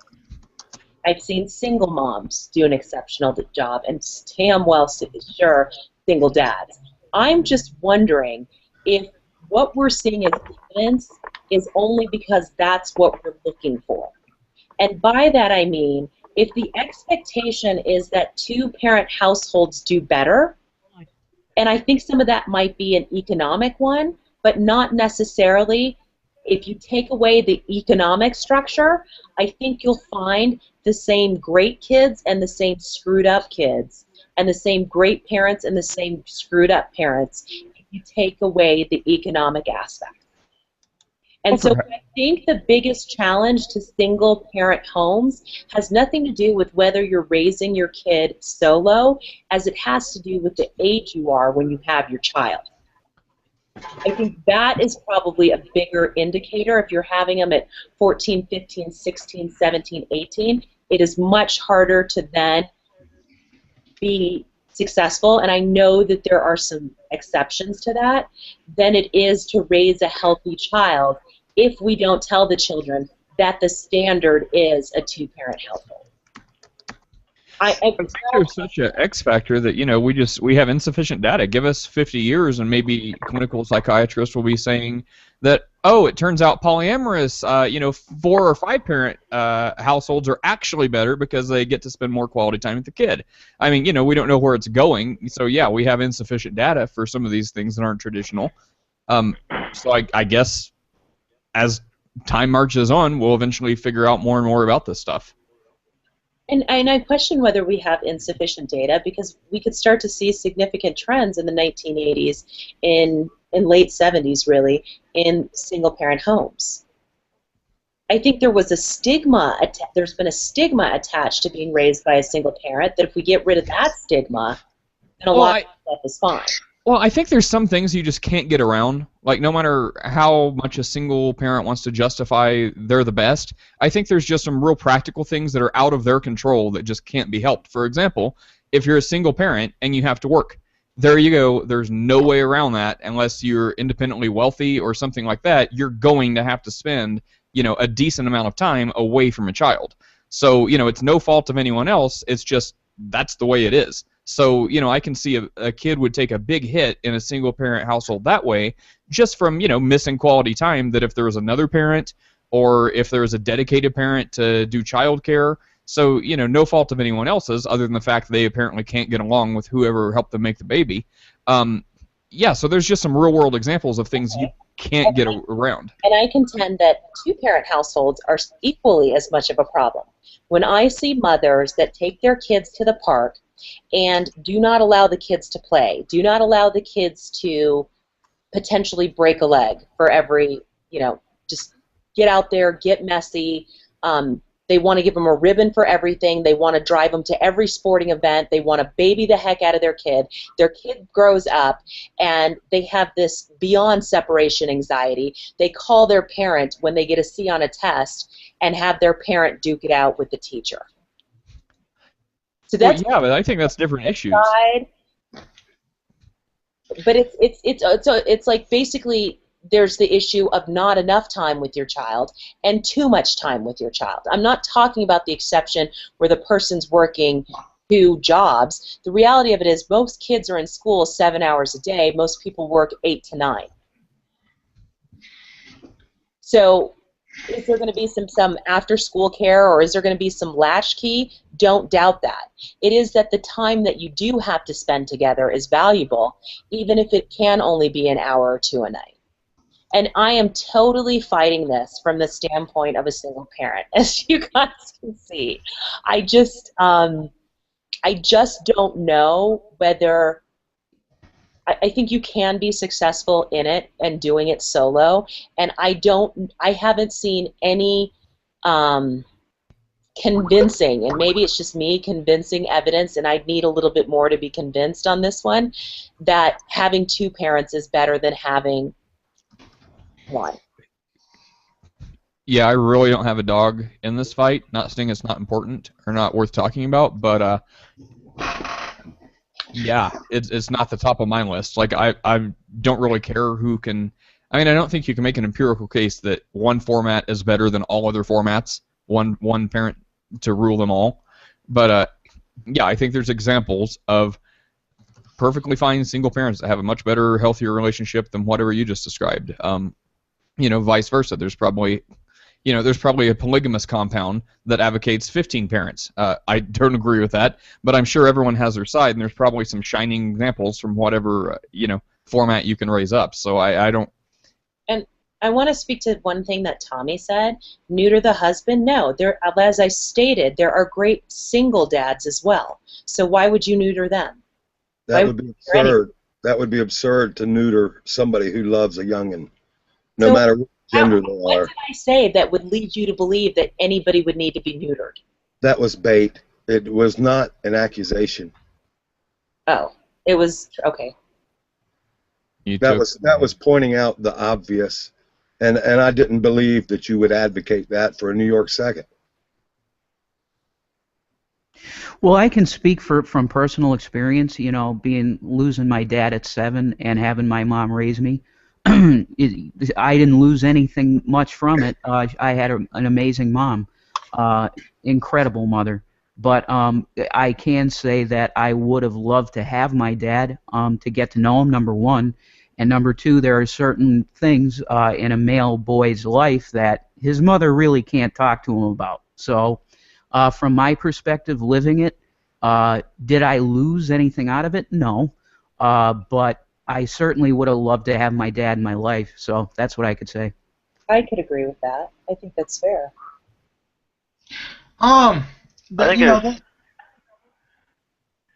Well, there's the whole sanctity of marriage consideration. I think gets raised, and in terms of all this, people somehow view marriage as like some kind of good in itself, and I don't know. Nadia, you're throwing like this crowd is supporting it. You're throwing out the cheese. You're throwing out the cheese. I know where you're going with this. Like, you know my issue. I call them bombs, not cheese, but yeah. It's no. With me, it's just about the word. Civil unions. I think you should have all the rights. Just don't call it marriage. That's all. That's my issue. You know, I never understood. Well, Like, actually, it's no. I've heard that position a lot. Like, people are like, you know, do whatever you want, just don't call it marriage. Like, at that point, why does it matter what label someone sticks on it? Because marriage is traditionally saved for the church, and the church is heterosexual. That's why it matters to some people, in my opinion. Yep. So there shouldn't be, you should treat similarly situated people similarly, but people get married in a church, and that's why. Now, I don't agree with that. I don't care what you call it. I'm with you, but I understand the argument. And the argument actually makes sense. I just don't necessarily support it. I was more going along the lines of not so much gay marriage or whatever, but just that you know, there's a whole big sort of defense of family values and so on, and that essentially the family's under attack from this liberal culture and so on. And you know, again, I was trying to drive, you know, the attack, you know, in any sense, comes from well, more socioeconomic factors than these cultural ones, or you know, things like liberal values, so to speak. Yeah, I think it's multiple issues that contribute to it all. You know, that's my opinion. Well, studies show that two-parent household can be very beneficial to children. For instance, boys, you know, like what Revelation said. You know, there's certain things that with boy children, they need their dad to teach them. There's certain things. Okay, once and I'm just gonna be frank. Once that boy gets 12 and 13 years old, okay, once them testicles drop, he ain't listening to mommy anymore. Okay, it's gonna take another being with masculine energy, just like him. Okay, that is superior to him. Okay, in status to make him mind at that point. Okay, there's a lot of boys, they get that age, you know, and then the mom starts crying and complaining and he wasn't like this when he was 10, and you crying and whining and he's so horrible, and now he reminds you of the, you know, his dad. He reminds me of his dad, so you know, and all this kind of stuff. Really, what it is, no, the boy, he's getting to a point. He needs masculine energy in his life, okay? Children, we know that there's masculine energy and there's feminine energy, okay? We need a balance, okay? Children need a balance. Anything in nature has to be balanced, okay? Girls growing up without their father is a bad thing. You know, girls who grow up without their father, they're more likely to grow up with self-esteem issues. They're more likely to grow up and look at a male, any male, whether he's detrimental to her or not, to fulfill that role of a father that she never had growing up. So you get a lot of these women that grow up to become prostitutes, strippers, and live real rough lives because they never had that masculine energy. Never had that masculine energy growing up. Now, Air Mindset is saying in the comment section that self-esteem issues have more to do with mimicking mom, not because of a lack of a dad. Let me reword that. If it's not self-esteem, then it's let me reword it as self-worth. Okay, they need that energy. They need to grow up seeing, hey, there's someone that actually cares about them like that, and cares what they, you know, where they go, who they associate with, their well-being. They need that. They need that self-worth.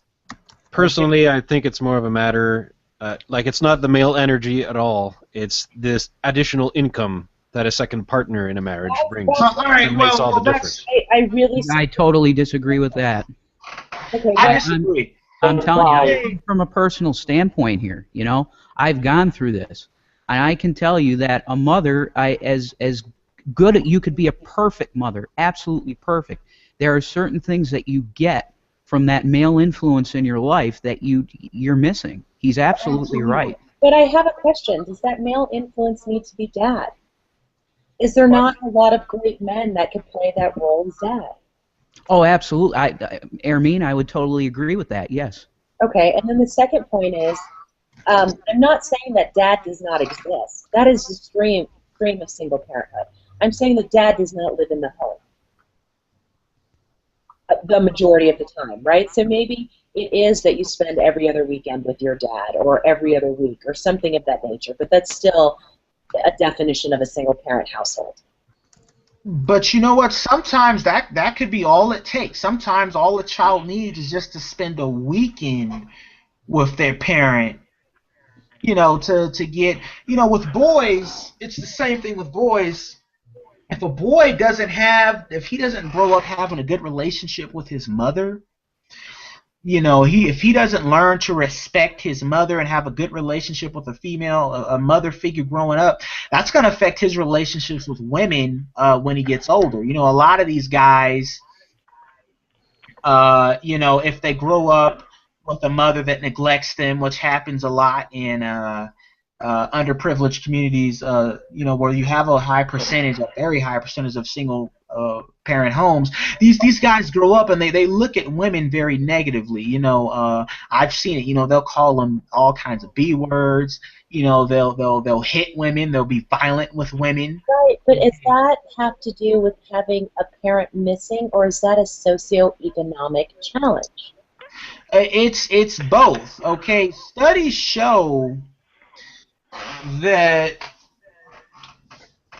and I don't have the empirical data in front of me, but it's reasonable to believe that why is it that most prostitutes or most gangsters, a lot of these guys that join gangs, you know what they call the gang? They call the gang their family. Okay, but here's a study I'd love to see. Let's take middle income people in America. Middle income. Let's say this threshold of 52,000. Okay? Let's look at the single parents that are in this middle threshold of 52,000. They're not poor, they're not this, they're not that. 52,000 to 75,000. Make it some income group, okay? Get rid of the poorest of the poor, get rid of the ghetto, get rid of this, that, and the other, and show that family that's raised by a single parent and raised by two parents. And I don't think you'll see the discrepancies that you're talking. Oh, go ahead, Nadia. Oh, I was going to say I put a study from the Federal Reserve Bank of San Francisco on, I guess, changing family structure and the driving forces. Oh, you're going to put that in? I'll put it in again. It kind of scrolled away. Yeah, well, I didn't get a chance to finish my point. Boys that grow up without their father, they're more likely to turn to gangs. It's been proven. You know, if they don't get that masculine energy, you know, faithless. You have this whole thing of it's about income, and I see what you're trying to say with that, but I don't necessarily agree, because income or no income, okay, you can't put a price on the fact that you need yin and yang, on the fact that you need balance. Okay. I'm not saying a father is not beneficial in terms of just being a father. That obviously he is. I'm just saying that, especially when it turns to like turning to crime, socioeconomic factors are much bigger than like an absent father, for example. Well, we have middle class and upper middle class people, children who turn to crime as well. You know, they'll go out there and be selling drugs too. We do, but in smaller numbers. Yeah, I think the only way this is going to be boiled down is in terms of like likelihood and statistics. Like, I don't think there's going to be a one thing to rule them all. I don't even know how we would be able to prove definitely in any which way in this case. We'll just have to keep doing our best. Well, when you look at statistics, you have to realize that you're only really looking at if you look at crime statistics, amongst, you want to say it's socioeconomic, you need to realize that inner cities where there's low socioeconomic levels, these are the only areas that are being policed in any significant amount. Okay, they're not policing Beverly Hills the same way they're policing South Central Los Angeles. Okay, they're not driving through Beverly Hills looking for what they're looking for in South Central. They'll go through. They used to have out here in LA. They used to have. How does that support your point? Can I finish my point, please? Yeah, but can you get to your point, please? I'm getting to my point. Basically, out here in Los Angeles, they had gang sweeps where they basically took anyone, even if you were innocent, it was guilt by association. If you're just hanging out with someone, they take the whole group to jail and put them in jail for 2 or 3 days. That type of stuff right there, when you want to talk about, you know, not having dads and stuff in the home, if you had that's the kind of stuff that happens, or the kind of stuff that, you know, when you don't have fathers in the home, you have men, young men, gravitating towards this gang mentality. That's the kind of stuff that happens. This is why you get all these statistics that, well, in the inner city, this is why the number is here. You need to realize the inner city is the only place that they're looking for that type of behavior. They're not looking for that type of behavior in other places. Middle class kids sell drugs too. Upper middle class kids sell drugs too. Okay, but they don't get caught and they don't get prosecuted in the same way. They don't have the resources, you know, to fight it off in the court system. Okay, they have more resources to do that than kids in the inner city. That's just how it is. Okay, so my question goes, how does everything you just say link back to single parenthood?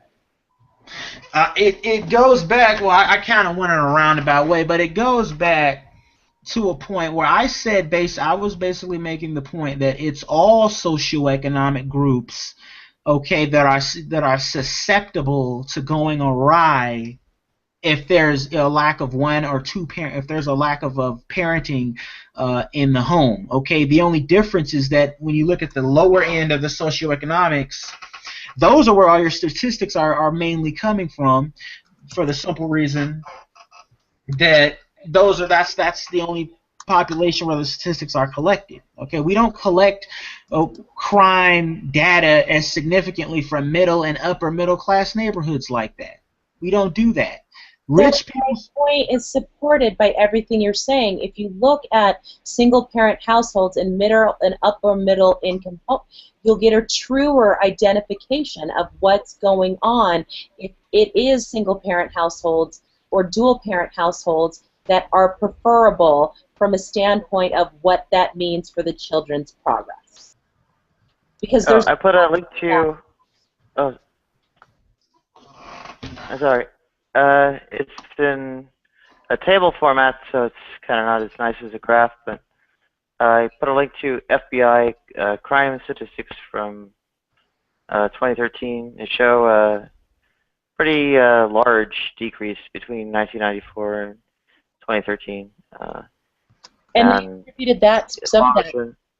I'm sorry. Sorry? It seems like they attributed some of that, and we have seen this happen, to the birth control pill. Yeah, maybe. I think lead exposure is also a big factor. But what's that? I didn't know that. I think it got floated out by the Freakonomics crew, which themselves aren't very reputable, but I think it turns out the underlying studies are pretty solid. Even so, even with the pretty dire economic pressures being newly imposed, the crime rates are still diving. So. Yeah. Except for drug offenses.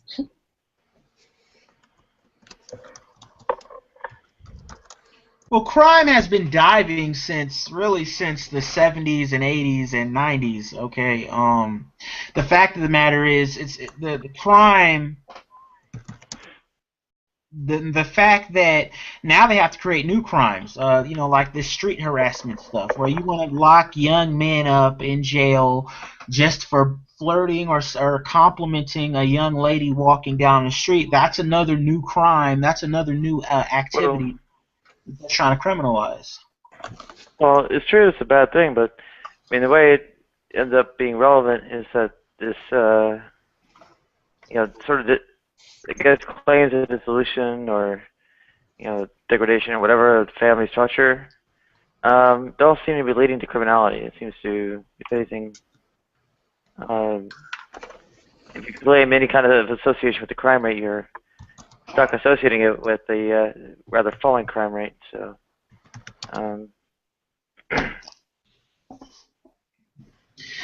Yeah, I would just say quick to Ermine there in that question. I like I said before, I have experience of growing up in from the time of 7 in a single household. My mom raised me, so I'm not against single parenthood at all. I think, but like I said before, I think it would be beneficial, and like you said, not necessarily from the father figure perhaps, but a male influence. I would prefer a 2, but I'm not against a 1. That's what I would say. Okay, because the hesitancy I have, and I think why I'm pushing back so hard on mine, is I can also give a perfect personal perspective or support on my side that would say not opposite to anything that you've said, because I actually do believe in what you have to say, but that could support that there are some things that are intrinsically great about single-parent households as well.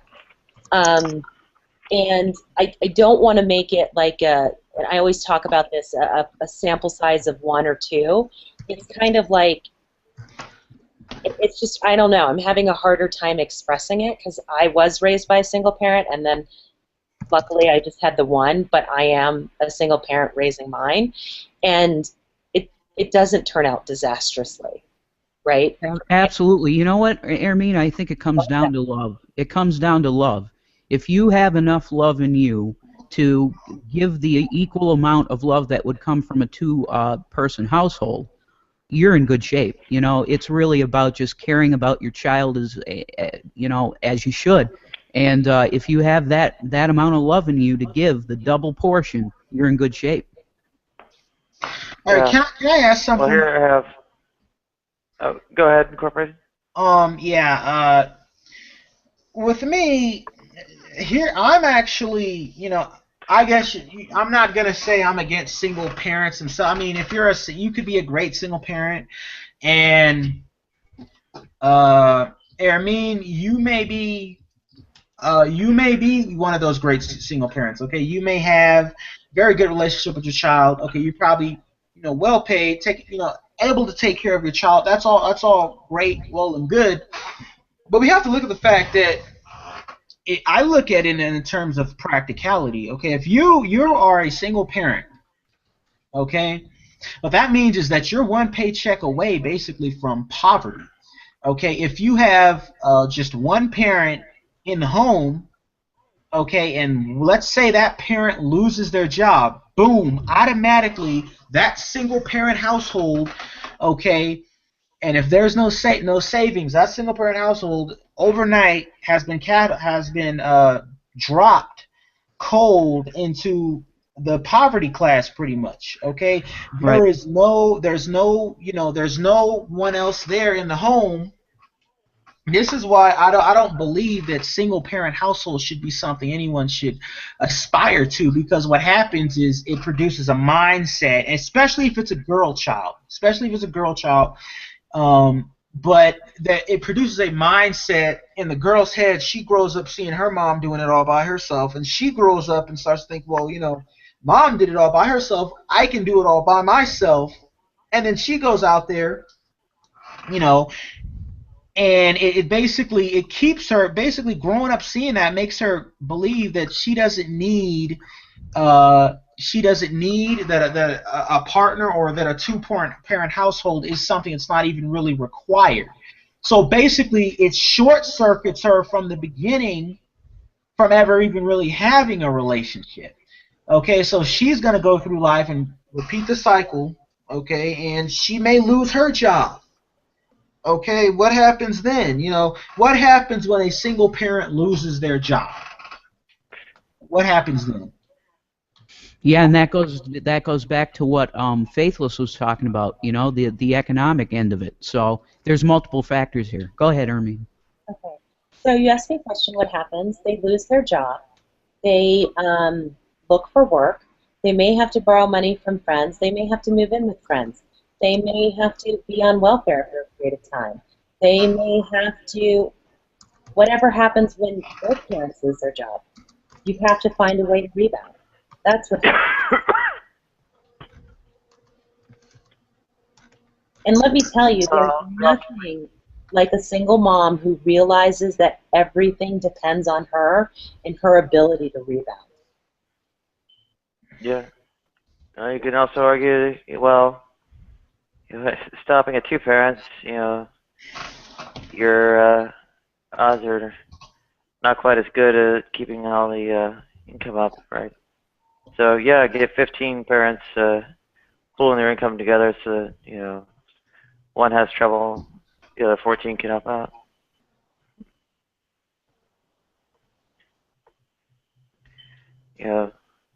Traditional family structure, not as robust as,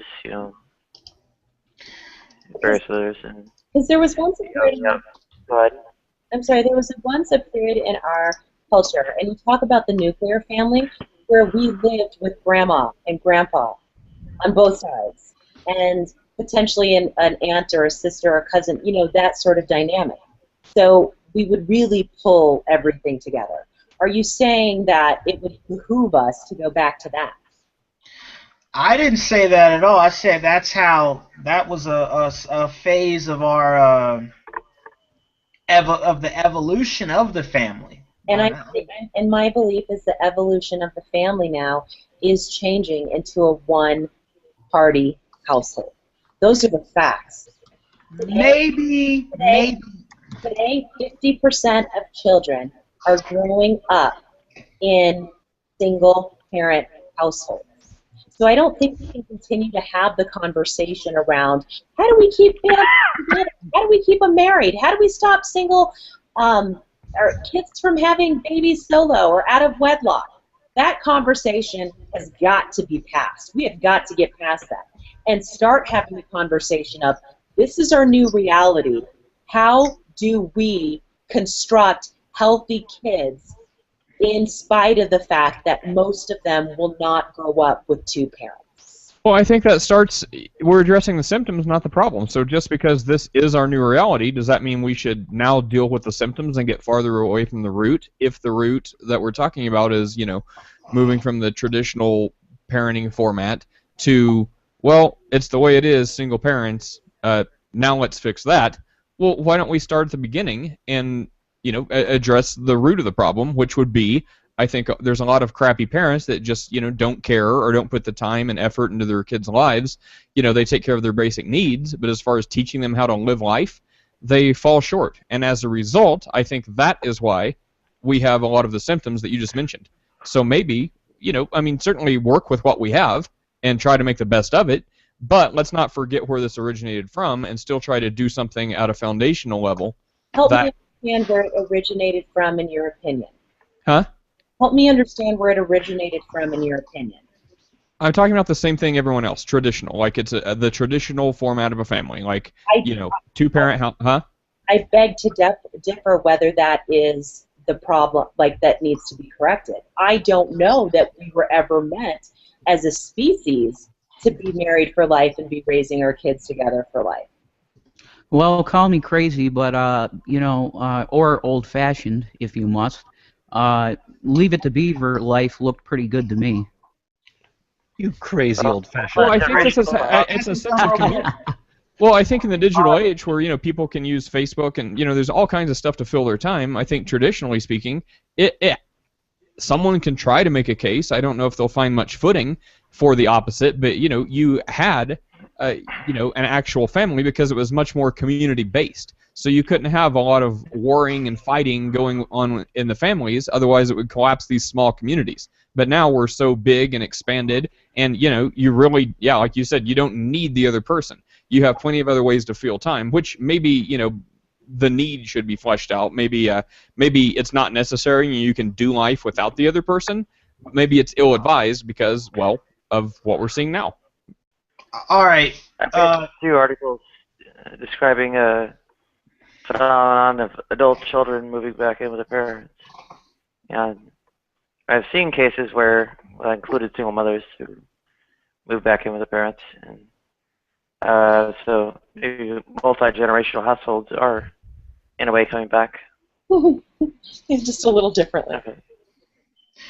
Yeah, All right. Okay. All right. Well, Ermine, I wanted to kind of expound on what you said. You said, well, what's the problem with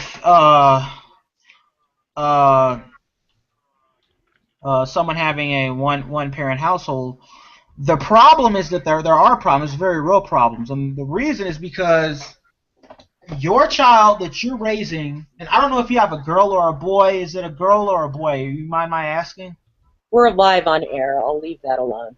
Okay, well, that's fine. But you need to realize that your child, okay, and you may be an excellent parent, okay, and you seem very intelligent, you seem very well spoken, you seem like you're on, you're on top of things. So I'm not doubting that. Okay, I'm gonna take you at your word that you are doing right by your child and you're getting your child ready as best way possible for what they may face in the world. But here's the thing.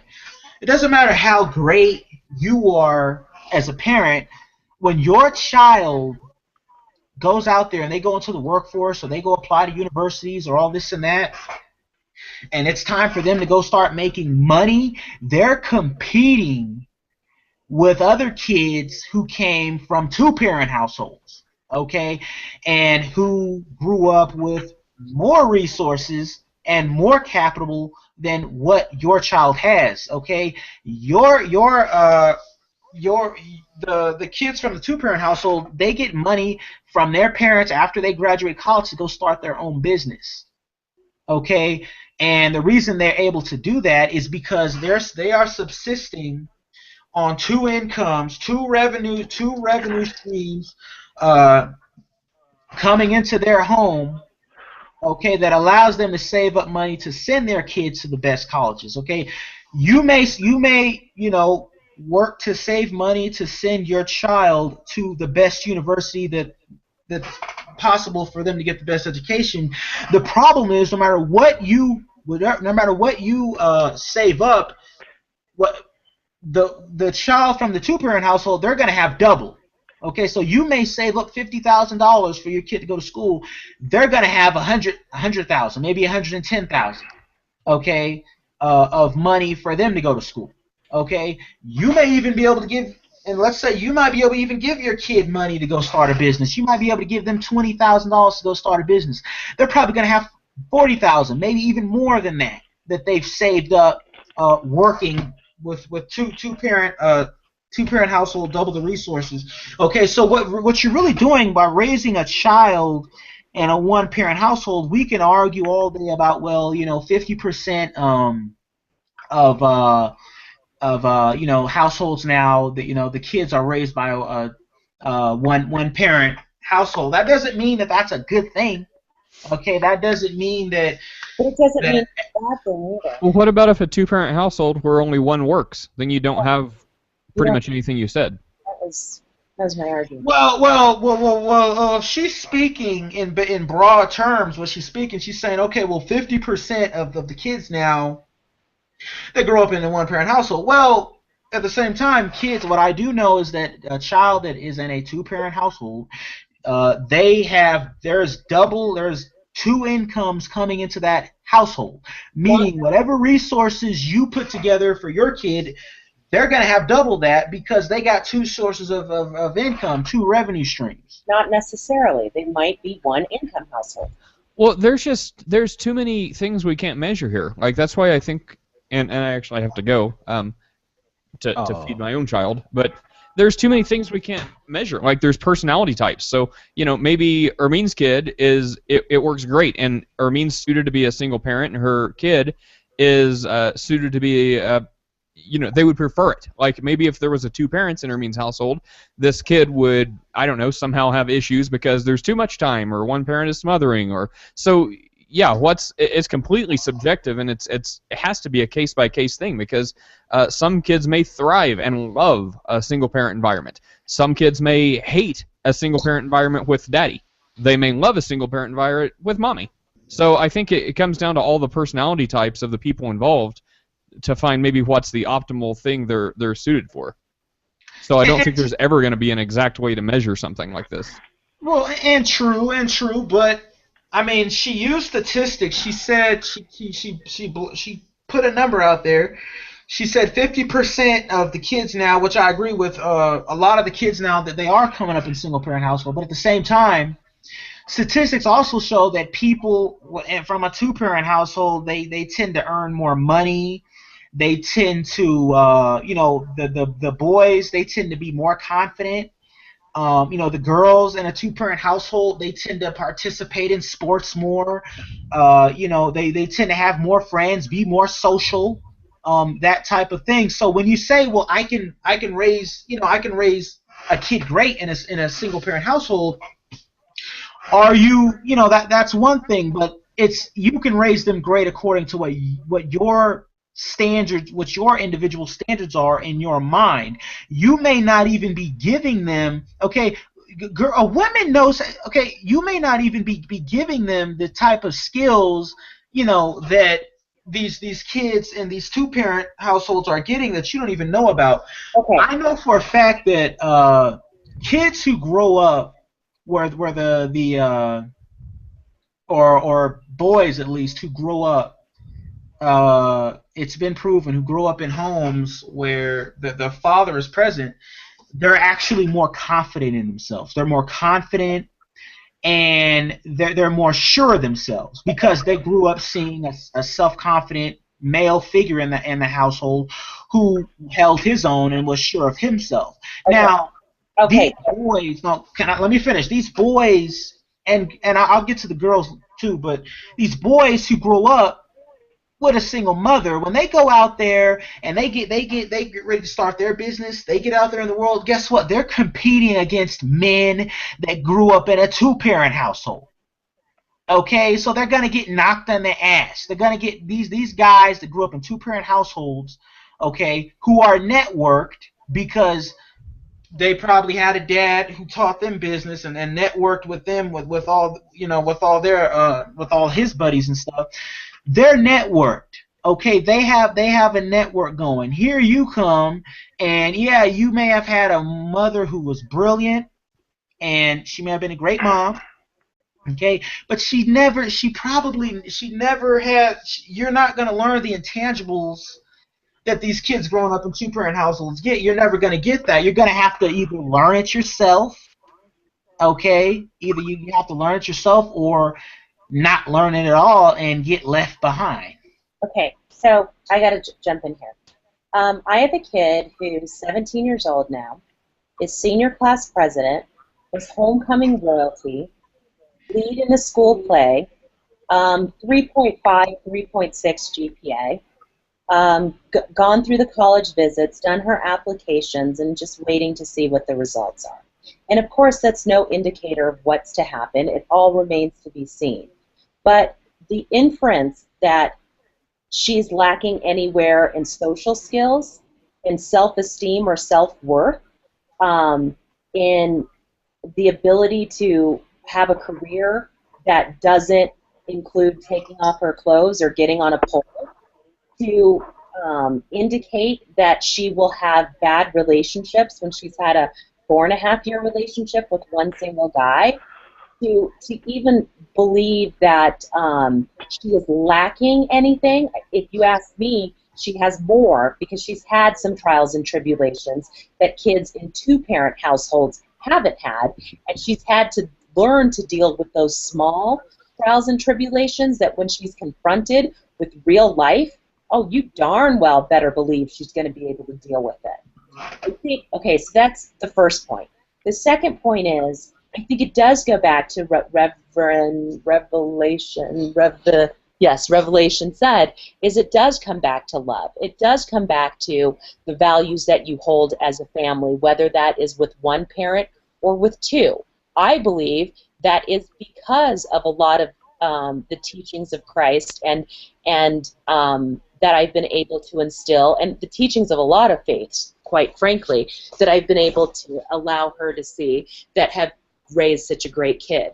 The lastly I want to note is because I'm a single household and because there are single parents doesn't mean that we are raising our kids alone.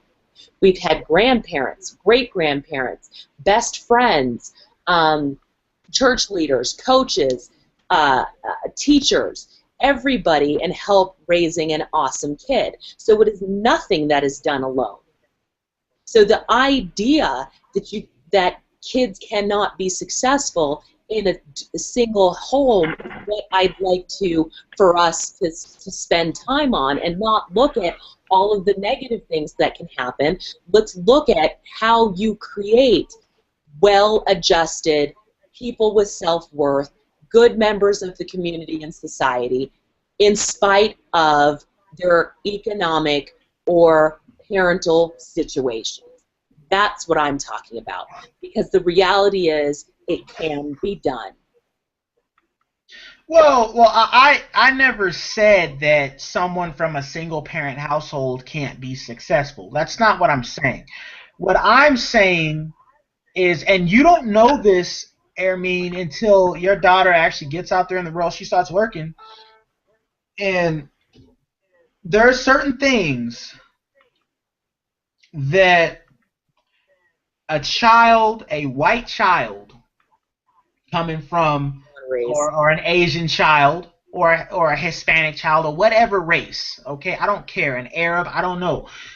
There's certain things that they get, and there's certain protocol that they get growing up, okay, in a two-parent household that actually gives them a distinct advantage over your child. Case in point, okay, Barack Obama, President Clinton. Okay, well, you're pulling up Barack Obama, President Clinton. I don't even have to pull them. I can pull myself. I grew up in a single-parent household where both my parents were split. I spent a period of time, generally holidays, with Dad. Okay, the reality of it is still single-parent household. I worked my way through IBM. I was two of 3,000 applicants to get into GE's prestigious leadership development program. I worked for some of the biggest, baddest ad agencies in the world. I've held director or VP level positions at some of them. I have started my own business. Do not tell me what cannot be done given your circumstance. Okay, I'm not saying that. No one is saying that you can't achieve great things. But what I'm saying is, did you know that the net worth, and this is important because it pertains to the black community, the net worth for, I think, a white woman in America is like, I think it's like somewhere like $2,000 or $3,000, whereas the net worth of a black woman in the United States is only $5. And that's across the board. Doesn't matter how educated she is. And the reason because of that... But that doesn't go to single-parent hauseholds. Yes, it does. It does not. Ties in. That it is ties not, in because... Does someone show causation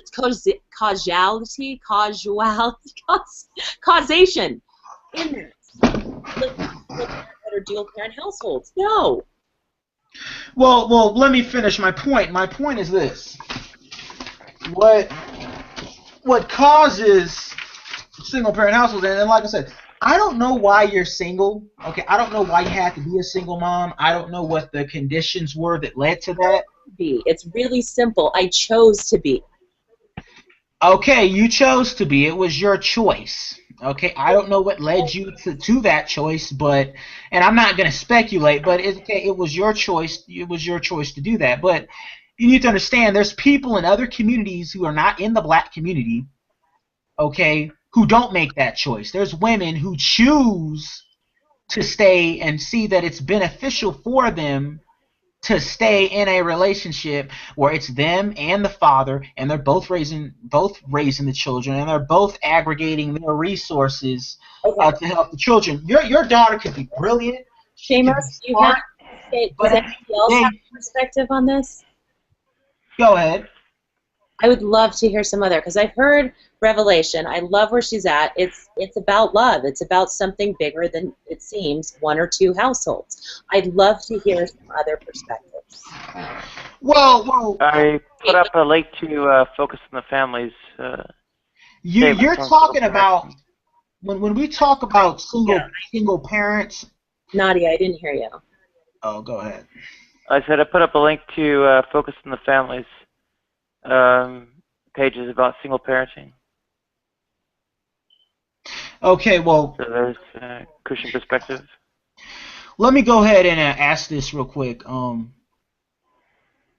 When we really talk about the rise in single parenthood, what we're really talking about is amongst whites, blacks, and Hispanics. It's growing exponentially and greatly. It's growing the most, I think, in the white community, if anything. Okay, but that being said, why aren't Asians? Why aren't they dissolving their families? Why aren't they abolishing their families? Okay, they're sticking. Well, they are as well. It's going bad. Yeah, but nowhere near, and you know this, I mean, nowhere near what has happened because in the black community or any other community, what has happened in the black community is when we talk about single parenthood. Single parenthood was something that was sold to the black community. It was actually nothing that was sold to the black community. Yes, it was, sweetheart. It was sold to the black community the same way you sell an insurance plan, the same way you sell a house. Okay, it was literally in the. Or I am losing belief in your ability to make a cogent point, make an argument that stands, and losing faith in your ability in this discussion. Well, you're interrupting. You're not even letting me finish my point. Gone on for 5 minutes on a single point, and you repeat yourself 7 or 8 times on the same point. Okay, let me ask you this. Let me ask you just a question then. Your daughter, she could be brilliant. Okay, let me finish it. She could be brilliant. She can make straight A's. Okay, let's say, I don't know what she's majoring in. Let's say she goes to be she goes and becomes a scientist. Okay, let's say she goes and becomes a nuclear physicist. Okay, I don't know. Well, when she goes into that field, you need to realize she's going into a field that is run by people that come from two-parent households.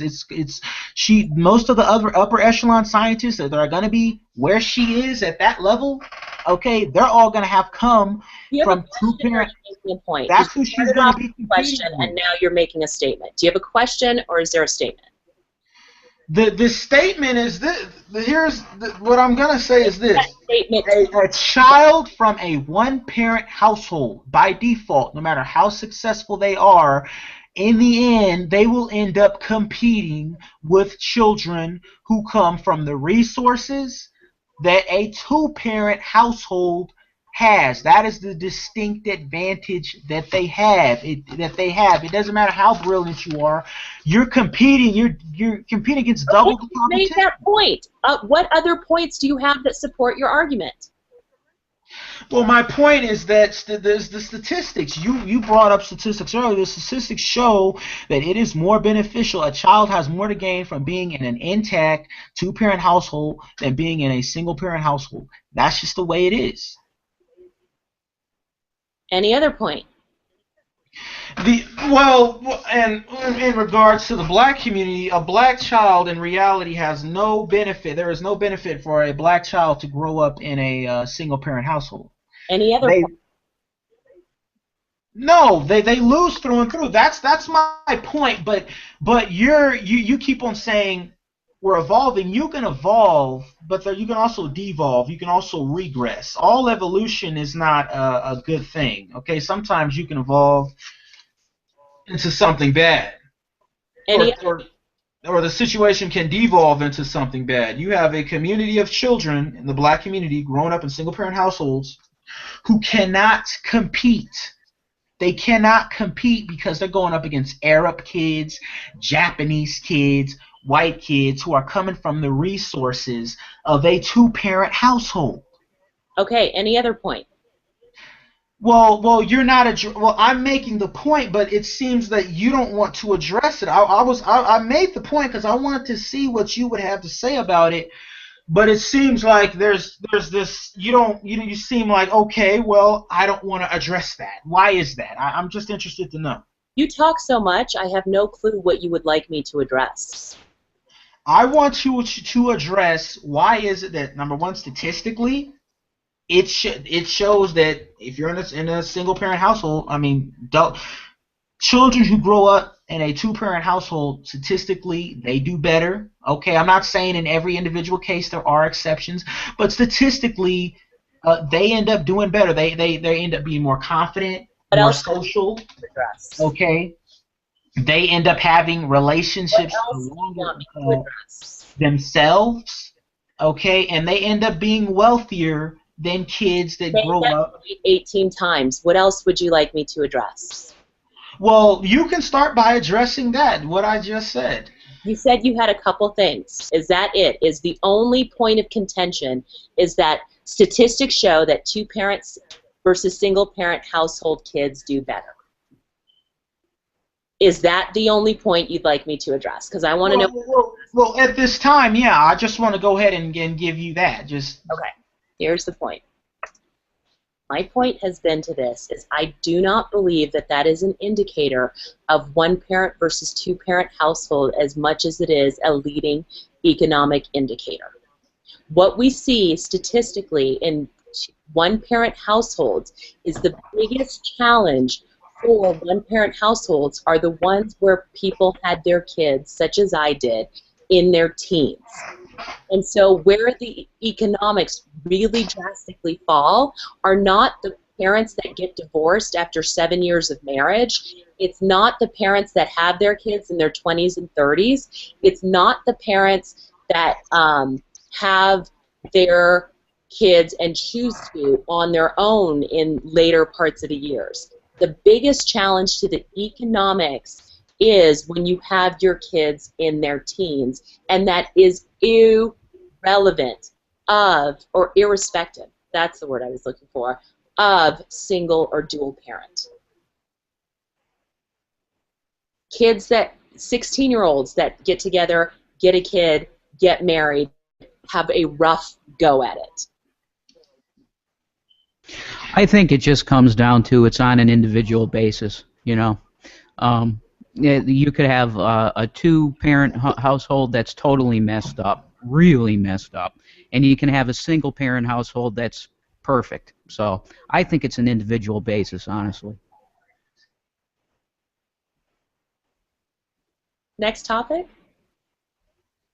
There you go.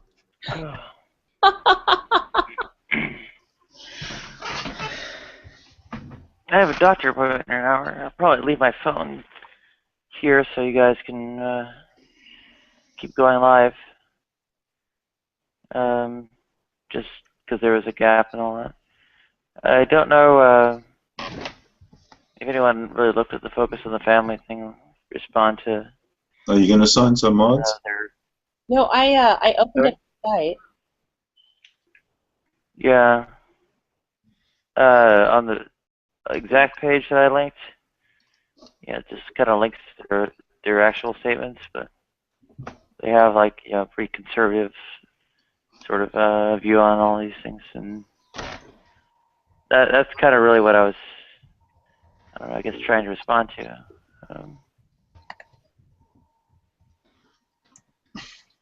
Yeah, it's kind of valuable to hear your view on this, I mean, because well, the point of view of an outsider who doesn't really participate in, I guess parenting or whatever, the family considerations are, well, outside my own personal experience, and also, it argues against some of their statements, dogma, or whatever, in a way that I guess is novel to me. Usually people go on about how the influence on divorce and somehow causing a single parenthood or whatever are not attributable to the liberal things, and well, the argument that it's not actually such a bad thing is pretty good to actually have. Okay, I just want to point out that the study I just linked to, however, recent reviews criticize the methodology of many of these studies which support the deviant model of single-family structures. Confounding variables such as income and social class explain a large portion of the negative findings. When income is considered, substantially fewer differences arise between the intellectual development, academic achievement, and behavior of children in single-parent and two-parent families. Lack of income has been identified as the single most important factor in accounting for the differences in children from various family forms. Done. And that's all I was stating, is I believe it's more of an economic challenge than it is whether you have one or two parents.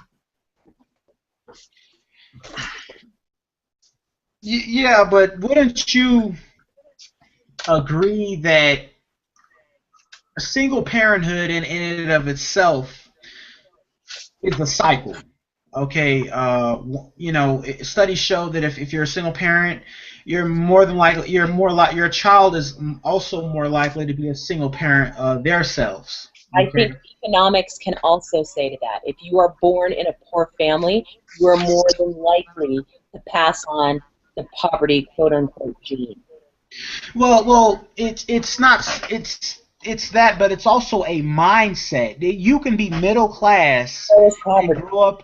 A girl could be middle class and grow up in a single family household, but because that's what she saw growing up, she didn't really see a man there. Maybe she didn't have the best relationship with her father. The chances of her growing up and repeating that cycle are great, and economically, it shows that single-parent households, they're very vulnerable to poverty. Okay, all it takes is for the parent to lose their job. If you lose your job, you get downsized, you get outsourced, you have an incident at work, they get rid of you. You are done. You are in the poverty. Absolutely. You gave me the link. I gave you the simple facts that refuted your deviant model. And it is based on income with social class that explains a largest portion of the negative findings. How can you give me the link that supports everything I've been saying and then continue to argue?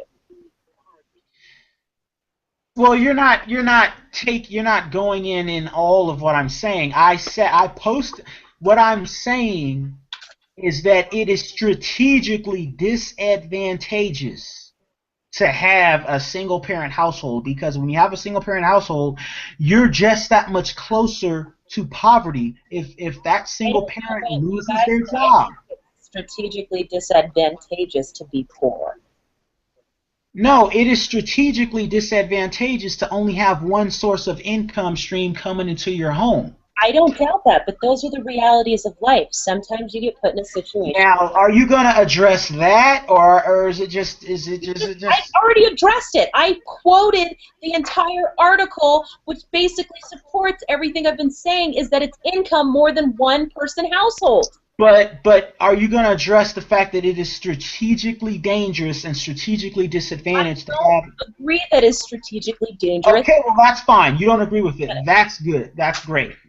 That's all I was looking for. Poverty is a bigger challenge. That's the strategy that sucks, is poverty. But you don't realize that a single parent household basically can serve as a trap door to poverty. So You can don't. poverty in and of itself. A lot of things can serve as a trap door to poverty. Mental health, drugs.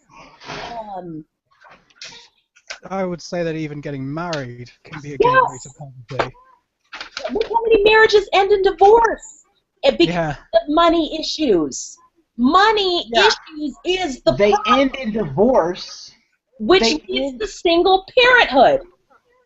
They end in divorce and in turn create more single parent households because 9 times out of 10 the mother gets custody of the child.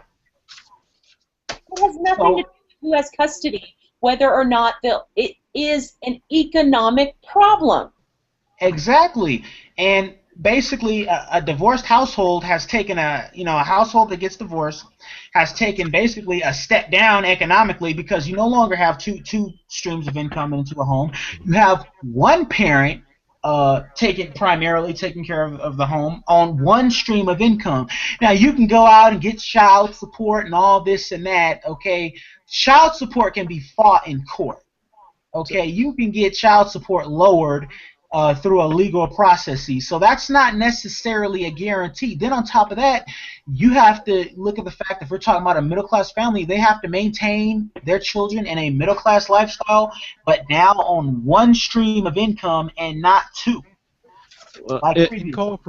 Incorporated. Are you suggesting that loveless marriages should remain united just to avoid single parenting, and or that single parents who are not in love should still find a mate, even if they don't love them, just for utility's sake of having the extra income? No, I'm not saying that. I'm not saying that at all. But what I would say is I believe that it is more advantageous, okay, for people to stay in a relationship with one another, to find some kind of common ground and stay in a relationship and collaborate and cooperate with one another than it is to split up, break apart, and go their own ways because it causes problems. Yeah, but what if that relationship is loveless and hostile?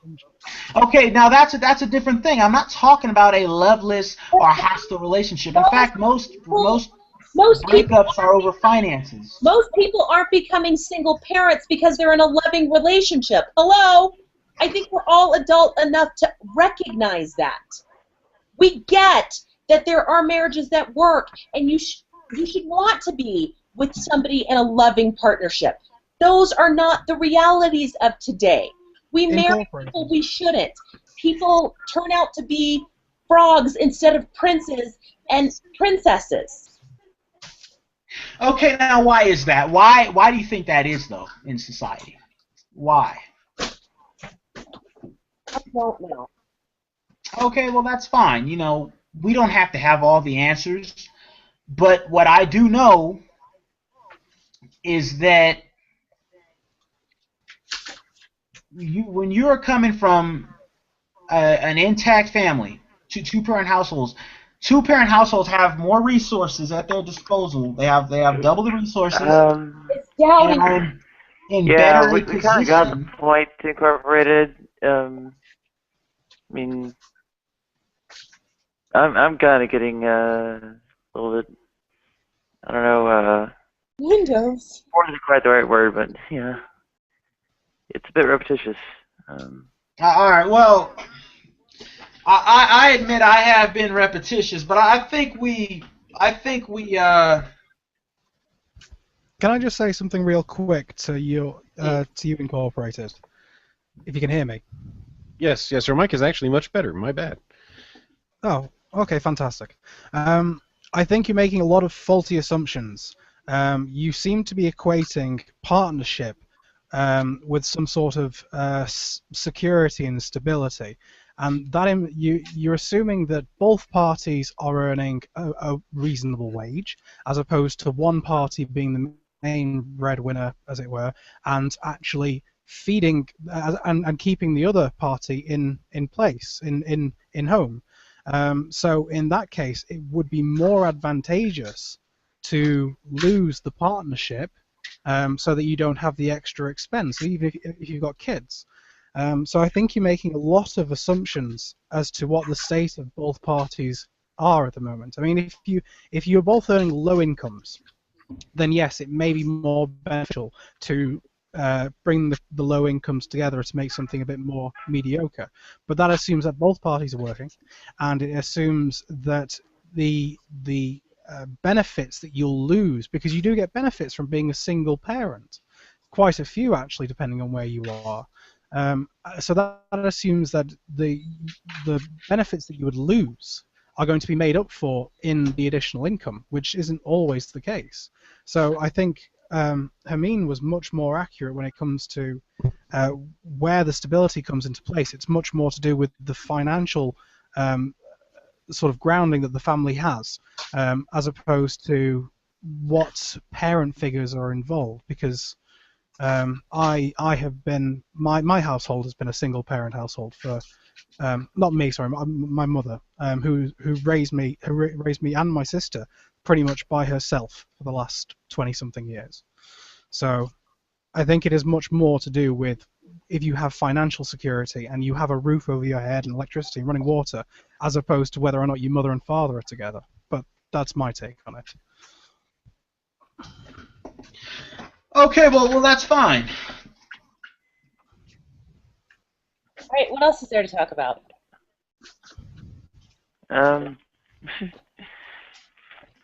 Well, we had our original idea of whether you can choose your beliefs. I guess it's a broader audience, especially the believers. I think Seamus, and I'm not sure if Malek really counts as a believer, but I'm not sure where Alex stands either. I'm an atheist, Okay. so you could spend we could spend hours trying to get across what people mean by God to me. So I would think if you're going to go with like the whole choice option, we should go with what is choice? What do we mean with choice? And to that Free will extent, altogether? well, as I briefly put into the last conversation that I was on with about free will, the notion of free will is incoherent. So I have in anything else in my life, I think, which is not a lot, if any. Determinist. So I have a question. Do you take a deterministic view, even though you're an atheist, or do you take a view? Sorry, what was the second one? Do you take the deterministic view, or do you take the view where it's really free will, free choice? I would say I'm more deterministic. Even though you're an atheist, I don't get this. Okay, imagine, right, it's to do with the structure of time, the universe, and all that. The way I see it, the stretch of time that is coherent to me, this progression of time which is coherent to me, represents a period, and in that period there is essentially going to be space involved, which incorporates all the actions within the universe, if it's a universe. And so within that particular period, whatever is going to happen is going to happen. Best way I can put it. It is only a choice, or it is only free will from my perspective, because I can hold nothing but the subjective stance. Being a subjective being and having to register everything through myself. But the period of time itself to me is I don't create the scenarios that happen next. They are already present within the time space that we're occupying. So it's merely a series of dominoes to me, I guess. But I don't see why a god is necessary. Although I would say that if you had a god character, whatever that may be, if you're going to imply the notion that the god character is responsible or in part directs everything, then I would say at that point free will is meaningless. So are you all theists? I'm sorry. No, I'm definitely a theist, but the question that we talked about earlier had to do with kind of the God being more of a prime mover. I don't. Right. What do you mean by prime mover? In essence, he gets the ball rocking and rolling, but everything else is determined by your actions and your choices. I don't see why you need that.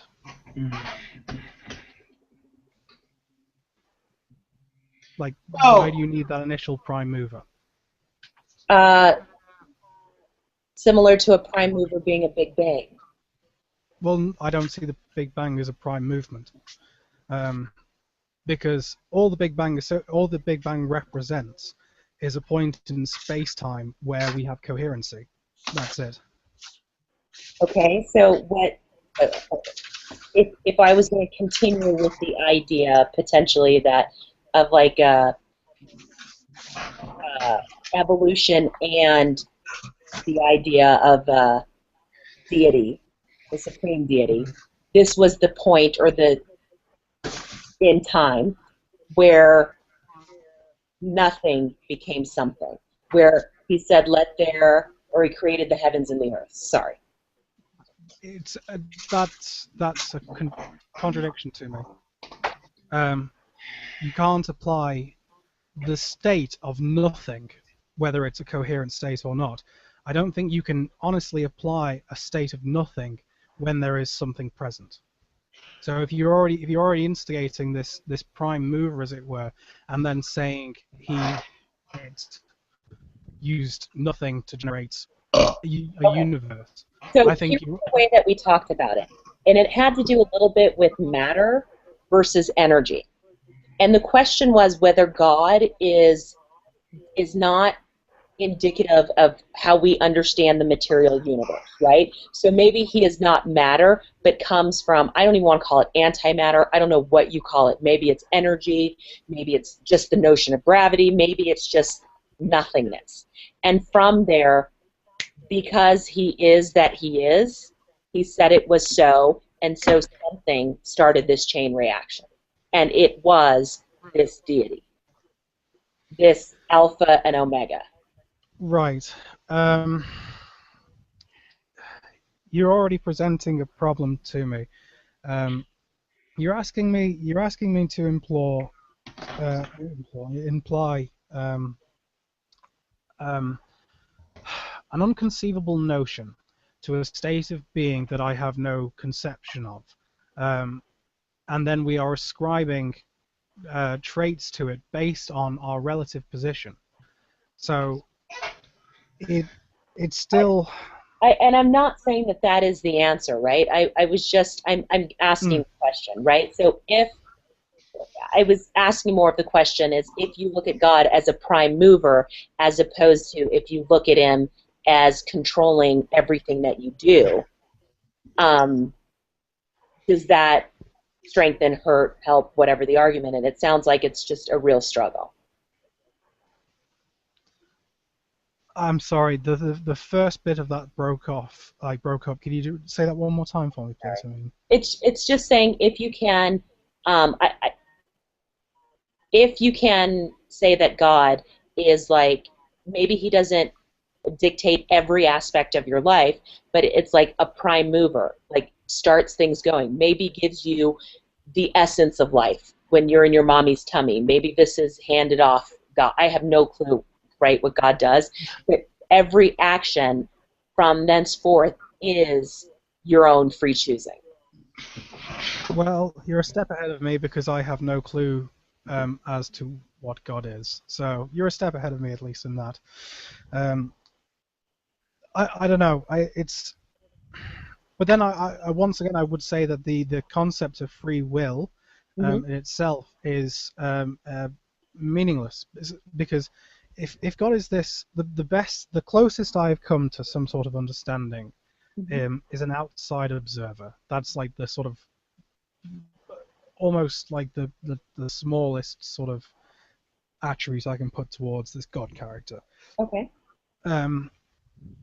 So this outside observer to existence has a sort of a continual view, because it is not, because this character is not relative to space-time, and is not sort of in part subject to space-time. Right. Then the notion of space-time and everything therein, which is, as far as we know, everything, becomes pretty much a static picture to this character. So at that point,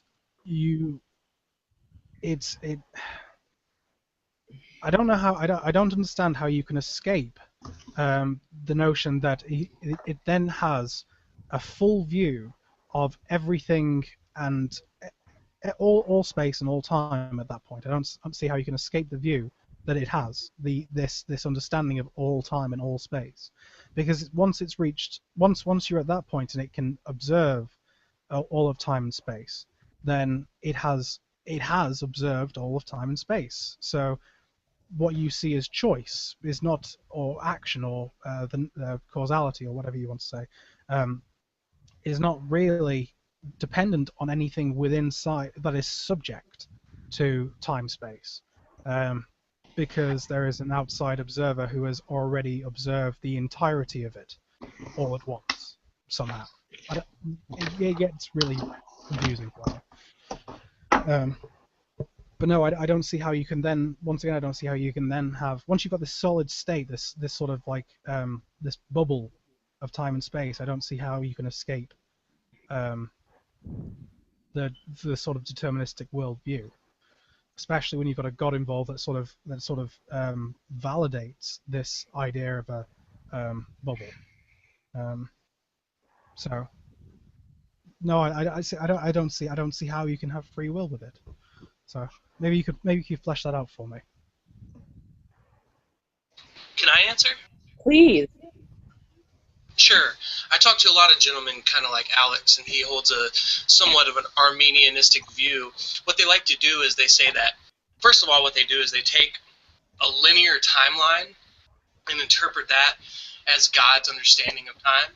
So what they do is say, well, God preordained this since the beginning of time. Well, that automatically assumes a linear timeline. Well, here's the one part. They'll say things like this. Well, if a person really truly had free will, then God couldn't know. So what they do is they make a rational inference that says, well, if he can only choose A, and God knows he's going to, or if God knows he's going to choose A, and then he gets up to that point and he only chooses A, they make another inference and insist that he only had one choice. But what they fail to realize is if he had literally millions of choices and he only chose A, God would know that ahead of time. So they make two really bad deductive inferences. And then the third and the worst one is that they try to understand an omnipotent being in a finite linear fashion that they're accustomed to as humans. So it's fail all the way around, but it's cool to talk about because it's speculation either way. Well, before you go associating my position with everyone else that you talk to, Seamus, first off, I don't know what you mean by God, so I can't make any assumptions to that point, and I'm still debating whether or not we have choice. So and the time thing as well. No, I don't just perceive it as this linear progression. What I actually said was we have coherency. Did God preordain it before the beginning of time? I have no idea what you mean by God. Wow, that sounds like a weird way to approach this topic, but okay. Well, I don't. Everyone seems to have their own personal description of what a god is, and most of the language involved is meaningless to me. So until you define what you mean by God, then the problem I face, and I'm going to be quite cruel here towards the Christian position, is that if God, at some point, the Christian no, I'm not going to say the Christian. That's cruel. The religious person who has this God belief eventually devolves it to a sort of God can do anything or everything. And the problem with that is that the everything or the anything that they are describing is not determined by what we define as everything or anything.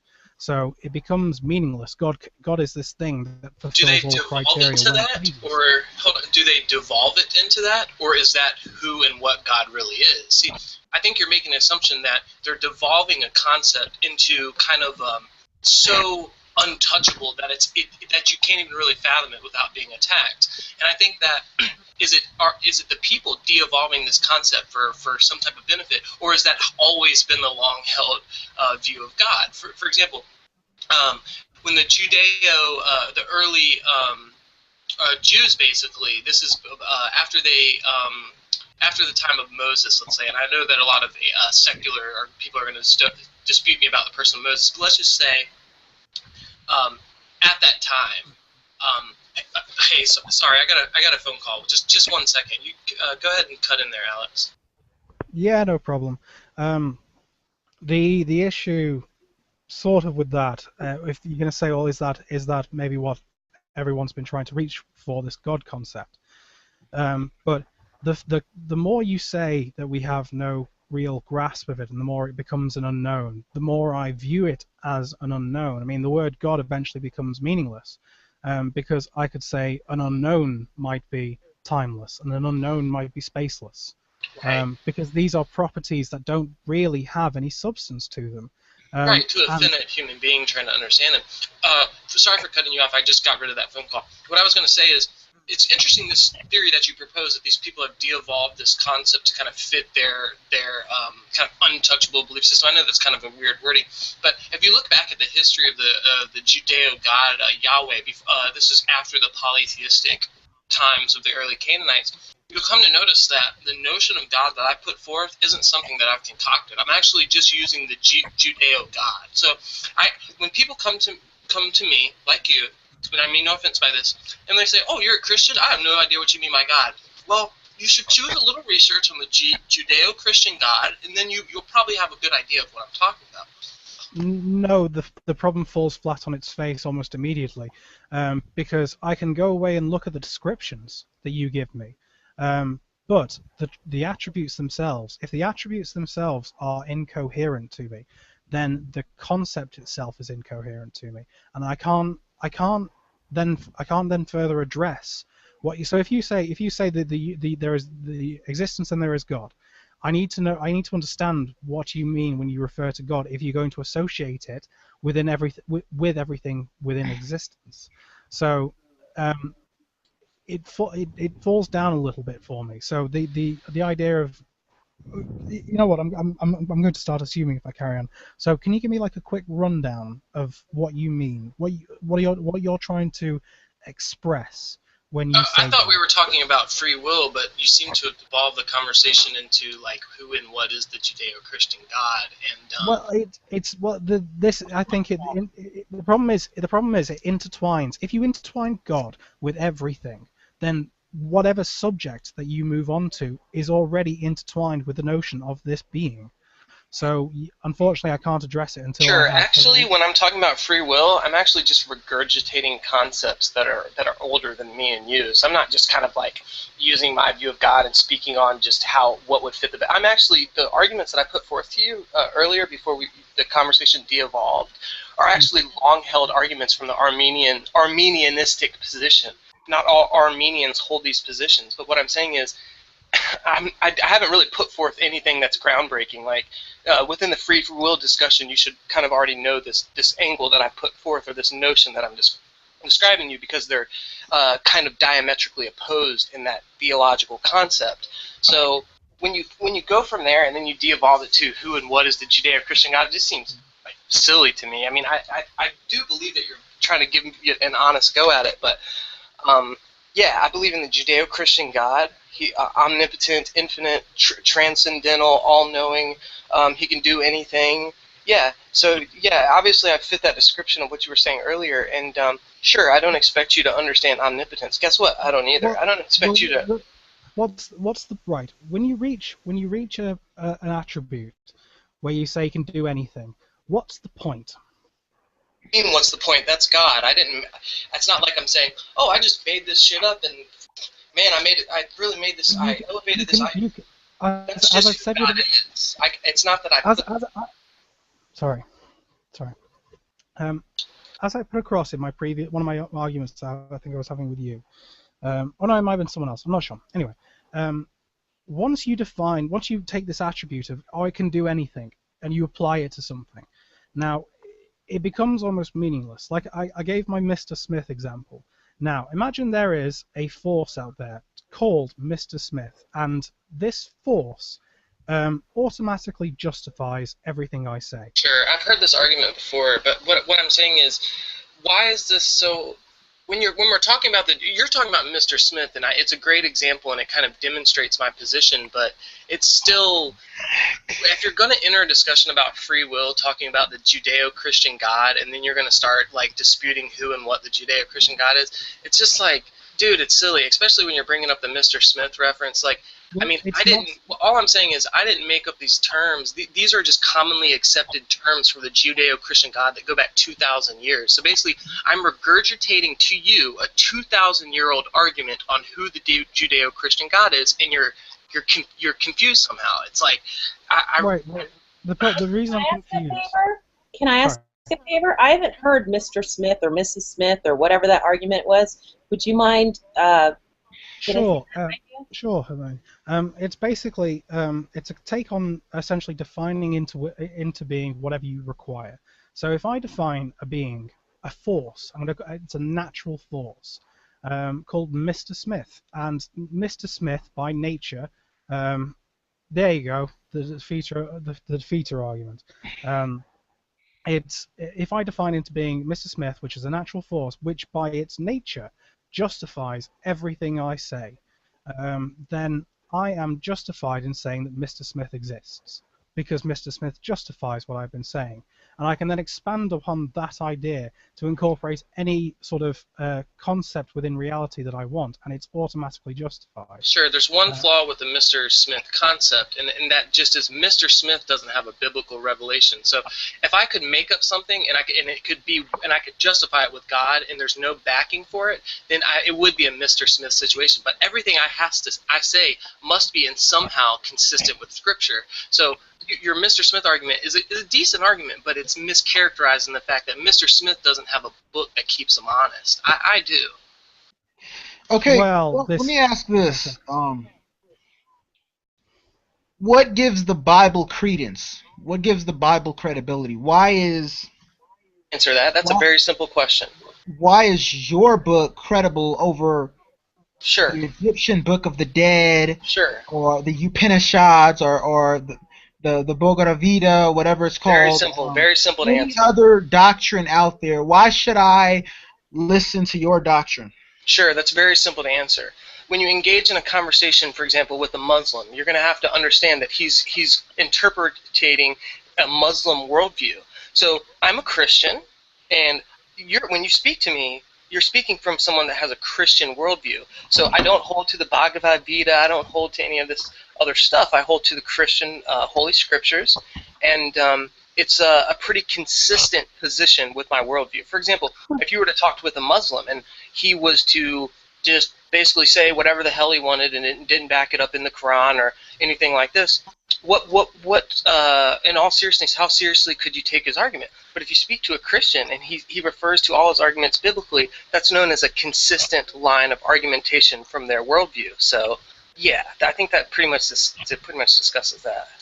Well, theoretically, I could have the same discussion with a Muslim who could back up everything, or who could attempt to back up everything they say to me using the Holy Quran. It doesn't. Absolutely, I talk to people like that all the time. God bless them. They're consistent within their worldview. No one said they're right. No one said I'm right. But hey, he's being consistent with his worldview. God bless him. I'm a fan of Islamic theology, so I enjoy discussions like that. So it doesn't mean he's right. It doesn't mean I'm right. But I'm a Christian. He's a Muslim. I mean, yeah. Okay. Well, my issue with religion comes in where It comes in here. You got to look at Islam and Christianity. You look at Islam and Christianity, and you study their history, and you Sure, study. I'm pretty well versed. Go ahead. Okay, when you study why these religions came into place in the first place, they were not so much religions as they were socio-political doctrines that helped various empires throughout history maintain control over their realm. Okay, you look at Christianity. Why did Christianity become a world religion? Because basically Emperor Constantine, he legalized Christianity. Okay, and really what he did is he made a hybrid version of it. Okay, that's why you worship on Sunday, because the Romans they were worshiping a Not all pagan Christians sun worship on god. Sunday, but sure. Not all Well, the Christians. Romans. Right, not all Christians worship on Sunday. That's a Western Christianity. Within Eastern Christianity, they actually worship on Saturday. So that's not actually accurate. But I just want to stop you just for a second. I'll let you continue. Yeah, there are social, political movements within Christianity and within the early Islamic movement, but that excludes the religious connotations. Muhammad claimed revelation. Jesus claimed deity. Jesus claimed revelation. So to just classify them solely as social, political movements is very narrow-minded, especially considering the claims Jesus and Muhammad made. Go ahead, I'll let you continue. Okay, now Jesus and Muhammad, yeah, they made claims. Yeah, you're right, they made claims. They made very wild claims. Okay, I would go so far as to say they made claims that cannot be substantiated. Okay, but what ends up happening with religions is they become instruments of the state. Okay, they become instruments to advance the will of the state and basically to get the society to adhere to whatever paradigm that particular society wants Okay, them to adhere but you're to. making an odd point here. There's been a lot of states that have abused religion. For example, Nazi Germany would try to use the Christian scriptures to make justifications. Early slave owners in the U.S. would make justifications using the Holy Scriptures. I mean, there's so many states. Think about Russia after World War II, what they were doing with religion to standardize the people and stuff. Yeah, people abuse religion all the time, namely governments and states. Is this a bad reflection on religion, or is this a bad reflection upon political structures and city states or whatever? I mean, is the point you're trying to make here? My point is that is the whole reason for being of religion. Religion is created That's a bad ultimately inference. to advance the state. You would Sure, not that's have a bad book. inference. I'm gonna have to debate you there. That's a bad inference. Okay, but my argument is, why would you have a book, a 2,000-page book, okay, the Bible, and why would you have to write, if you believe so strongly in your beliefs, why would you have to write it all down, okay, in a book and have it all standardized and have it all Sure, I'll do you one better than that. Crap, why did God even have to have human prophets? Why didn't he just send an angel down? Why didn't he do it himself? Screw the holy books. That's really inefficient. Prophets, too. A guy claiming to speak God. Why did God do that? Why don't he just come down and say, I am God, bow down to me? I mean, dude, you're asking questions I really don't know the answer to here.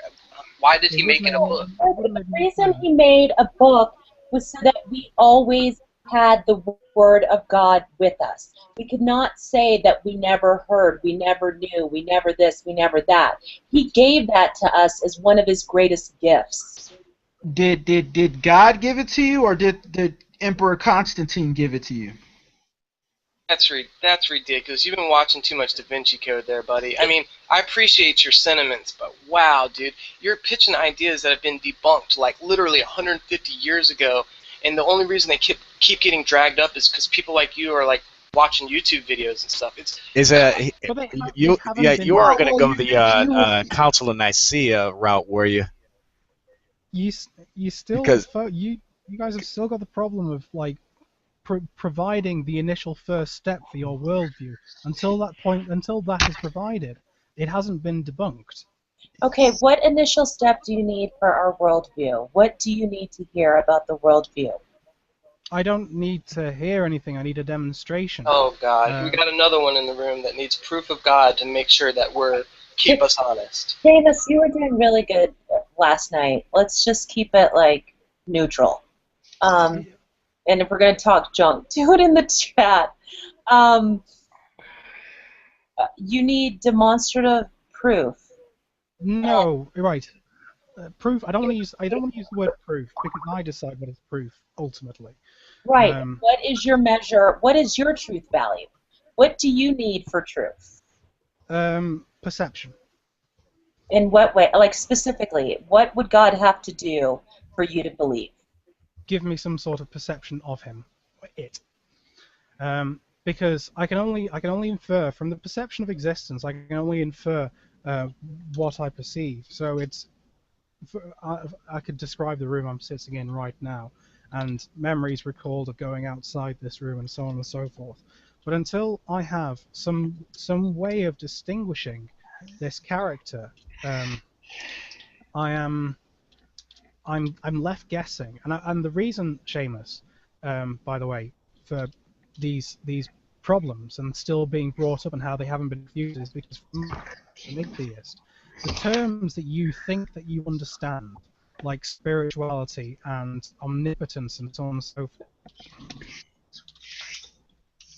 Okay, so this is what I heard yesterday. Provide coherency to these aspects of the character. You're breaking up, Alex. You're breaking up just a little bit. Repeat about the last 20 seconds of what you just said. Sorry, I was just saying the reason I struggle with getting across or understanding the Christian God is because any God, the initial attributes like spirituality and omnipotence and omnibenevolence and omni-everything else, I find them to be incoherent from the get-go. So what you're doing for me, from my perception, is you are stacking inconceivable concepts on top of one another, and then asking me if I believe in this set of inconceivable concepts, or if I can even have if I can even have conception of these inconceivable concepts, and I can't at the moment. Okay. So here's what I contend. I disagree. One of the conversations we were having yesterday had to do with the allegory of the cave and Molly's room or Maggie's room or somebody's room in black and white where they see a red box, right? If you don't know that heat or light exists, and you're in a cave your entire life, how will you ever know? People can use their best words to describe this thing, but you will never appreciate it because you're in darkness. You're in black and white. You can never see it. Furthermore, one of the challenges that we have with God is He is so loving, so amazing. So there are no words to even communicate in the human languages how amazing this being is. So we struggle with that aspect of it. So what I from evidence that people say is, if they show me. Now then I question it, so if he comes to you and shows you his glory, his greatness, will you then start to believe? How will you not know that you're not going crazy in your mind? So then people say, well, you'd have to show a group of us, like everybody in the living earth at the same time, show us and give us a message. And I really do wonder, from trials and tribulations, that reckoning day, when he stands there in all his glory and says, essentially, are you with me? If that is enough for you to believe, because there's still time to be on his side.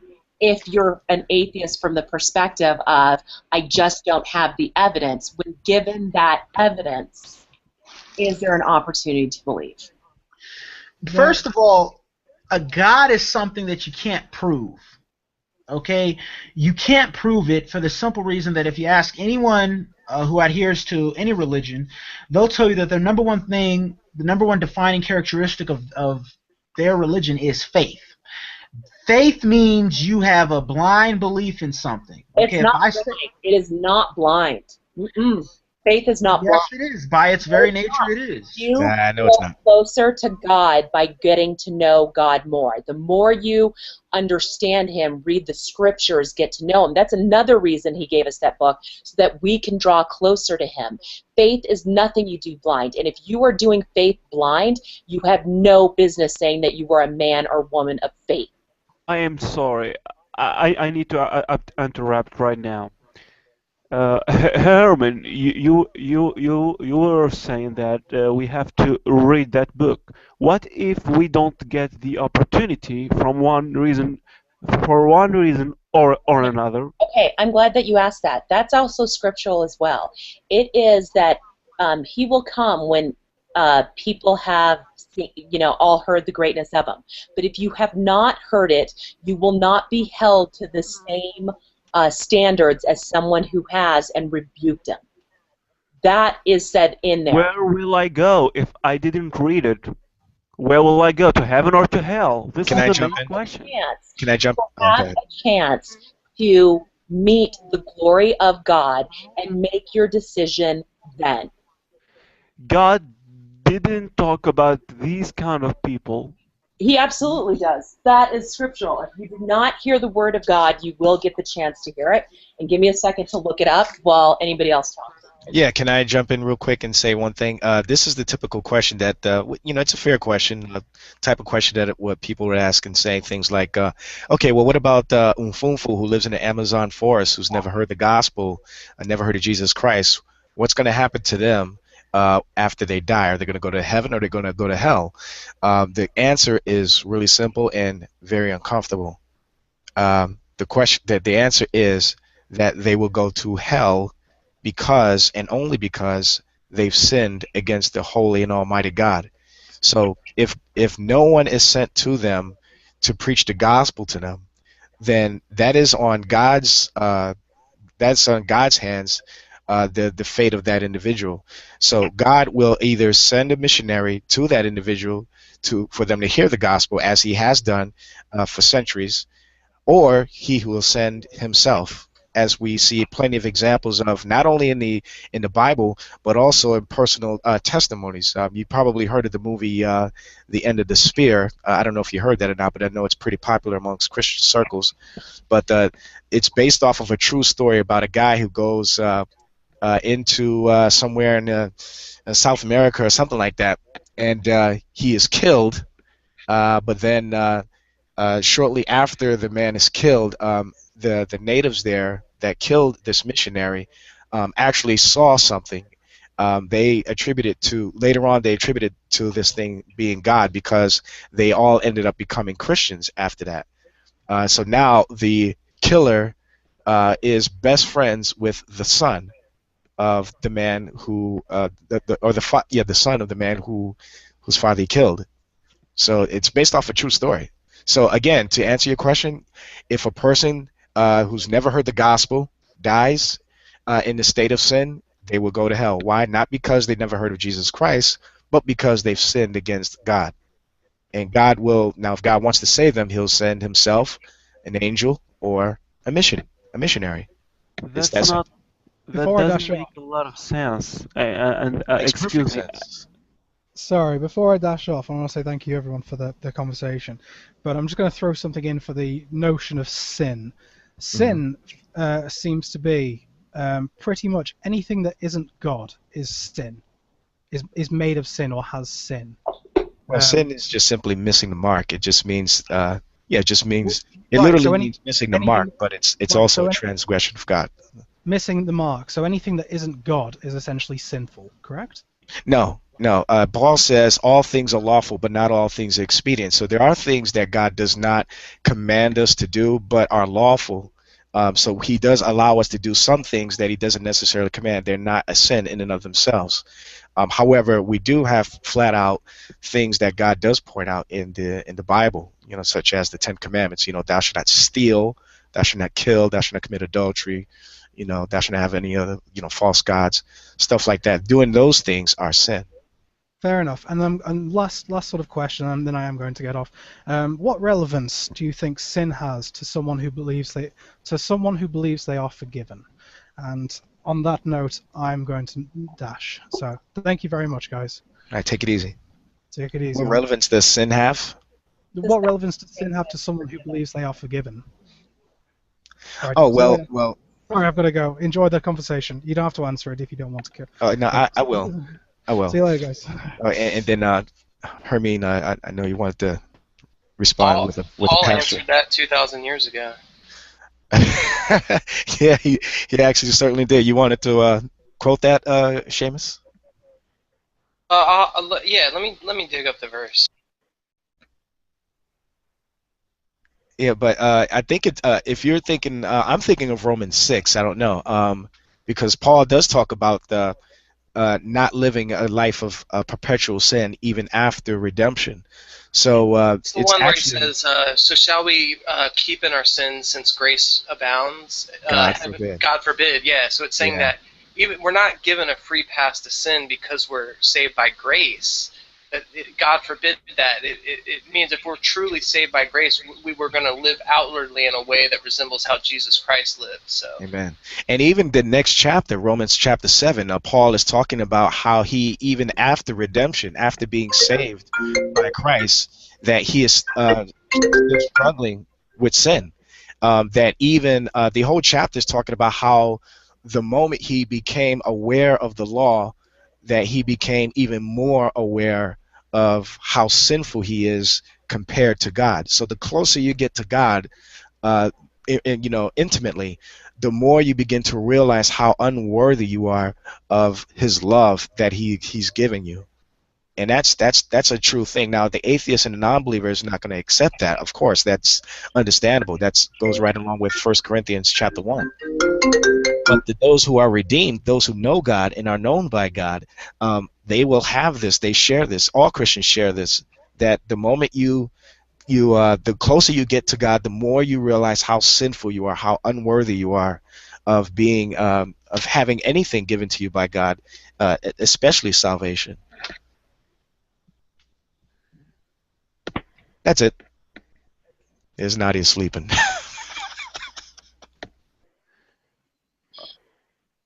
I don't see that you gave me a logical a logical answer when I asked you what about someone who didn't know about the Bible and he did sinful things. He doesn't know what a sin is. He was living just like he doesn't know anything. So If he doesn't know what sin is, oh, okay. You're talking about age of accountability then. yeah, he Okay, doesn't that's know what different. a Yeah. sin is. And Okay. how can God put him in hell for such a thing? He should, God doesn't send anybody as to hell for something a they don't do. lovely being, he should put him in heaven. Well, God doesn't send people to hell for something they don't for ignorance. He doesn't do that. He might, if anything, give them a judgment. Maybe I call it a cosmic spanking, so to speak. Just kind of being facetious, but God does not send people to hell for something that they did not do or they're not aware of. Again, Christians believe that all man has this knowledge of God, that God exists. And they all have this knowledge that that there are certain things that are sinful towards God. So a person who's doesn't know, like you say, like let's say a mentally ill person or a baby or something like that, the age of accountability, that's where grace comes in. Okay, that's where God's grace comes in. I mean, it's all grace if you really think about it. But I mean, if a person is mentally ill, and I'm they not talking about a mentally ill person. I'm But sorry. you're talking about a person. You're talking about accountability, though, like age of accountability. You're talking about a I'm person who's talking never about heard. someone who doesn't believe in a Christian, who doesn't live in a Christian country, for example. They live in a Christian country, but they're They not aware don't that they're live in a sinning. Christian country. Echo, listen to him for a sec. They do not live in a Christian country. It could be that they are somewhere in the Himalayas. It could be they are in the Serengeti, or it could be that they are in the Great Amazon. The reality of it is somebody that's a bit more indigenous and never heard the word, the great word, the word of the Lord. Is that what you're saying, Malik? Yeah, so well, let's how God will judge this person. I need a straight answer. Like he's gonna put him in hell or in heaven. Okay, if you're talking about a person who's never heard the gospel, who doesn't even know what sin is, and they're still doing it anyway, then Christians say that God will show grace upon that individual. Okay, I'd like to go a step further beyond just showing grace. And how I understand it is you will have the opportunity to learn the Word of God. We will all be faced with a judgment day, because there's no other better word for it. At that time, you will have the opportunity. You can, let's assuming you're still alive, you can repent. And then you will, and you can accept Christ as your Savior. You can do this, that, and the other. I have to go right now. The second part I'd like to, well, because there's two aspects to it. Yeah. And the second part that I'd like to point to is there are Christians, such as myself, that do not believe in a hell. In this notion of just ceasing to exist. Seventh-day Adventists, Jehovah's Witnesses, and Unitarians, there's a belief that hell is not really a place that exists. You just cease to exist infinitely. So why do you think that God mentioned this hell if it doesn't exist? Why did he imagine this? I'd like to welcome Buckle. Hey. Welcome to you. Welcome, Nadia. The only thing that I saw had to do more with Gehenna. Hold on a sec. Well, that's a little bit of a segue into another conversation. But I mean, yeah, there's Gehenna, and then there's Hades / Sheol. Yeah, Sheol. Yeah, and then there's also the thing called Tartarus, which is mentioned only once, I think, throughout the Greek scriptures. But I mean, to answer your question, like it sounds like you're like what Hermine was saying is there's like two parts of it. My position is that if a person is sinning and they never heard of sin, they don't even know that what they're doing is wrong. Okay, is God going to send that person to hell? Again, we can't answer that question directly without saying that either God will send that person an angel himself or a missionary to hear the message so that he can make that decision, or if God has that person ordained to not be saved at all, then okay. But the fact of the matter is, God is not going to punish someone for ignorance. He's not going to punish someone because they never heard of God or they never heard of Jesus Christ or anything like that. So everyone will be held accountable for what they have done. Okay, and if I just can point to the notion of hell, it is described some as Hades, sometimes as Sheol, Gehenna, these different things, and they have different meanings. Sometimes it's just a resting place of the dead, sometimes it's a pit, sometimes it's a grave, but it's never, it was in translation really, and I hate to go off on the King James Version because we did talk about it being poetic and beautiful, but it's in these translations where they take these three words that mean something distinct and translate them all to hell, literally and figuratively, excuse me. You translated them to hell.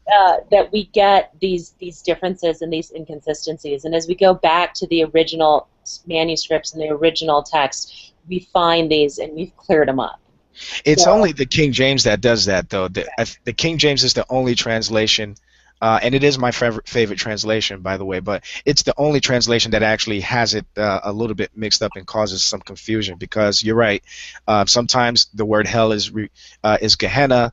Sometimes the word hell is referring to the grave. Sometimes it's referring to the realm of the dead, that kind of thing. So there is a little bit of confusion with the King James Version. The other versions, however, the NASB, ESV, and stuff like that, I think they properly actually translate the words into Sheol, Hades, Gehenna, that kind of thing. So, sorry. Wanted that. But yeah, it's a tough question, regarding what's going to happen to those that don't know that heard the gospel again, because this is how God, I think, humbles his people by not putting us in a position where we have also this authority to know who the elect are. You know, he doesn't have us walking around seeing who's got a green aura over this person and a red aura over that person. You know, this is why he's given us the obligation to preach the gospel and to defend the faith. Because we don't know who the elect are, and thank God for that, because I wouldn't want that kind of pressure on me. And also, you know what? Yeah, go ahead. You call it pressure, but I call it being clear, loud and clear. If God said it loud and clear, that what is he gonna do to people that were born before the Bible showed up and are dead before the Bible showed up, and what he's gonna do to other religious people who believe in different religions, he was not clear, and that's the moot point. If I answer all these questions, maybe I will change, because I hate questions, and the problem with religious people that they don't care about their questions. Here's the thing: they claim that the Holy Book answers all the questions, but it surely doesn't. It's not clear about the most fundamental questions. I disagree with that. I mean, you wanted to say something? I was just gonna turn a couple of scriptures, John 14:6, but Are you looking for it right now, or? I actually was not pulling it up, but I can right now. Oh, okay. Well, I just wanted to respond real quick, and then as soon as you find whatever you're looking for, you can jump right in. I have to disagree with that, Malik. You said that we don't care about these kinds of questions, and I didn't say that you don't care, but you tend to not care a lot about them. Let's be honest. about It's what, like the questions? about important questions like these questions, like why God did not forbid slavery strictly. We do care about those kinds of questions. What do you But mean? I don't you understand. are not able to answer them We are able to answer. loud and clear. We are able to You answer. always don't know. That's the problem. No, it's not the problem, Malik. It's actually quite the contrary. If you all throughout YouTube, just YouTube by itself, you see all kinds of videos of Christians giving answers to these objections, including Okay, myself. I'm one of them. I have a whole 3-part video series about slavery in the Bible, actually. As a matter of fact, I even also have a series of hangouts that I called "Thank God for Atheism." What do I mean by that? I mean that I think that atheists are tools that God uses to bring humility to the church, and also to challenge our faith, so that it'll bring us closer to Himself, but also to expose those who really don't belong to God in the first place. So we're not afraid of, Christians are not afraid. Maybe some Christians are, but not all. We're not afraid to tackle these kinds of objections and these questions. So I have to differ with you on that, Malik. Okay. I have a specific question, and please answer me the shortest answer, the shortest possible answer. Well, can I, before you ask the question, see, this is Okay. the problem. You can't put us in a situation where you're not satisfied by the way we answer a question. If it's a really difficult question, Christians should be humble enough to say, you know what, let me get back to you on that one. I honestly don't have the answer to that. But if we do have an answer, and it's too long for you, or it's not what you want to hear, that doesn't mean anything. That doesn't mean that it's not valid. It just means that you simply don't like the answer. So I just wanted to get that out before you No, ask it's the not question. about liking the answer. It's about if the answer is logical to me or not. That's Okay, it. but that's awfully subjective. So, but go ahead. Here's the thing. So God created Christianity, and He thinks that this is the way to the truth, and everything that is different than Christianity is wrong, right? So why did he created different religions? Who? Who created God. different religions? God. How do you know God created different religions? Oh man. What's source? Where are you getting that information? Islam, Judaism, everything. Who says that God created Let's those talk religions? about Islam, for example. Okay. Muslims claim that God created Islam, and this is the right way to heaven. Okay. And you said that God created it? What You will said that make God me created Islam? believe you and not a Muslim person? What Well, makes you better than a Muslim person? You no, we're not claim better. the same thing. No, we're not better. See, that's the thing. Grace. All Christians agree with me when I say this. It's all about grace. There's no Christian that's better than any atheist or any non-believer. No, None. it's not better that way. But what makes you more logical, or what makes me, listen to you and follow your religion and not God. theirs? God. So they claim that I should follow God too in Islam. So it's the Yeah, but same they thing. also teach that you have to do things. You have to obey the 5 pillars of faith or something like that. And one of them is praying in the direction of Mecca 5 times a day, no matter where you are in the So world. what? So what? As with Christianity, it's all about God's grace being shown upon the person, the one believing in God, and He's the one. By His power, we are changed into better people. Not instantly, of course. That's where sanctification comes in, which is process of being redeemed and becoming more conformed to the image of Jesus Christ. However, we do have a new relationship with sin, meaning that now we can see sin as it truly is, and the Christian, the truly redeemed person, should be disgusted by the things that they used to do. But as far as Christianity being better than Islam, well, it's just, again, I'm a Christian, so I believe in the supernatural. So there's some things that I have to answer by faith, such as the reason why you don't believe is because you don't know God. Here's the thing. You were born probably in the United States, right? Don't do that. Don't do that. Okay. I need to do it. So there is I know a you need to. probability that there is a high probability that you're gonna be a Christian. And if you were born in Saudi Arabia, there is a high probability that you're gonna be a Muslim. Yeah, So I've heard that before. Yeah, that's a so false argument though, because we have. It is a very important argument. So faith depends on geography. How lame is this? No, absolutely not. No, because there's hundreds and hundreds and hundreds of testimonies of people in the Middle East that are becoming Christian and have been persecuted for being Christian because of the of the location that they're in. So these are exceptions. I'm talking about the majority here. Just as there are people here in the United States becoming Muslims and other religions that are primarily over there in the other side of the world.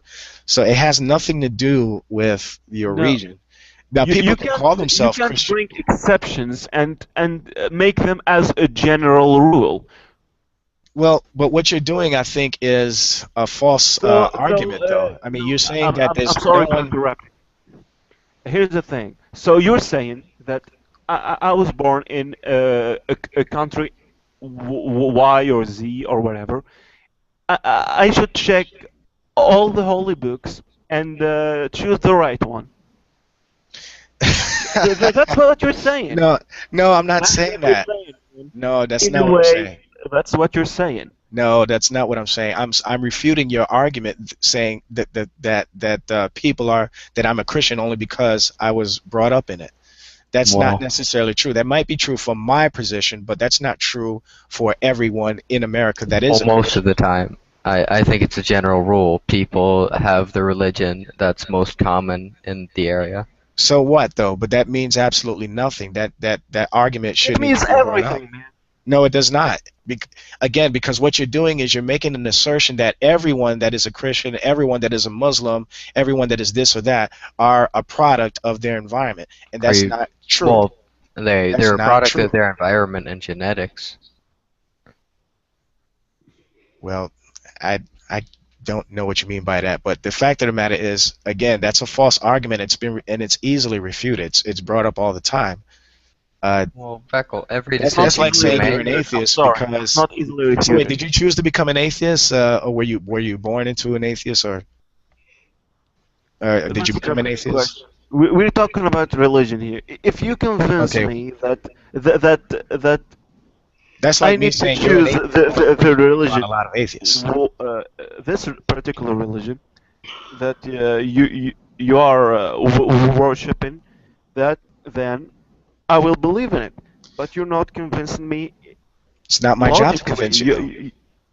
yeah, you Alec, are. see, I'm a Christian though. Like I said before, we take things on faith, and according to the scriptures, like I said in the chat here, no one can believe in God or Christ, I should say, because it's a little bit more specific here. No one will ever accept Christ unless God does something to them. Other than Okay, that, so the gospel this is is the God's. gospel. When we preach the gospel to you, it sounds like utter foolishness to you. That's exactly why you and I are having this argument with each other. It's foolishness to you. The gospel, Jesus Christ, all that stuff is absolute foolishness to you. If I may, that sounds like a very, very good defense mechanism if I was going to create a religion. Well, that's well, think what you want. Again, the only reason why you're saying that is because you are not redeemed. It's foolishness Nah. to you. No, Oh, yes, it is. Yes, even it if is. I was a Christian, I No, would no, still you see won't. it that way. No, you won't. Rickland, you're only saying that because you're not redeemed. You don't belong to God. So, of course, it's easy for you to come to that conclusion right away. I'm not saying that it is. I'm just saying that hypothetically it could be viewed that way. Oh, well, hypothetically. I'm not talking about hypothetically. I'm talking about reality, though. Well, Okay. I'm saying that if I was going to make a false religion, that's Yeah. what I would do. Okay, fine. Well, And that's that's an indication to me That's that it's fine. a false religion. That's fine. You can believe that all you want, but there hasn't been an atheist in the history of mankind, and there never will be, to debunk the existence of God or the existence of Jesus Christ or the validity of the Bible. It's not going to happen. Jesus Christ is the most hated man in the history of mankind. The Bible is the most scrutinized book in the history of mankind. And Christianity is the most persecuted religion in He's the history obviously of not. mankind. Well, Christ is obviously not the most hated person today. Yes, he is. He said of all time. He didn't say it today. How Well, many? I know. I was making the claim that it's not today. Yeah. Reclaim, everything I'm saying to you, you cannot deny it. It is absolutely true. As a matter of fact, even the name Jesus is not only used as a blasphemous term here in the United States or in the English language, but it's also used in other languages as well. Why don't people around the world bang their foot and say Muhammad out loud, or Lady Gaga when they bang their finger against the wall? They don't. I'm sorry. They always They say Muhammad. They always say the name. Ask Beckel. They always say the name Jesus Christ. Do they not? They say Lady Gaga as well. Okay, Nobody that's says ridiculous, Alec. So Beckel, I want to ask you: do you think that people do that because they hate Jesus? Is that what you really think? Some people hate Jesus. Some people are totally ignorant of Jesus. Yeah, that's correct. So anyone who uses wanna Jesus know as a the real curse truth. word is like hating on Jesus or ignorant of Jesus. Well, let me tell you this way. I believe, based on what God says in the Ten Commandments, that God takes using the Lord's name in vain very seriously, and it does not only mean is saying the name in vain. Jesus isn't but his it name, also- though. What? Is Jesus his name? That's the name that was given to him. Yes. By us, not by. By who's us? By Humans. English Americans? Humans, yeah. Can I make an interjection real quick, if you don't mind?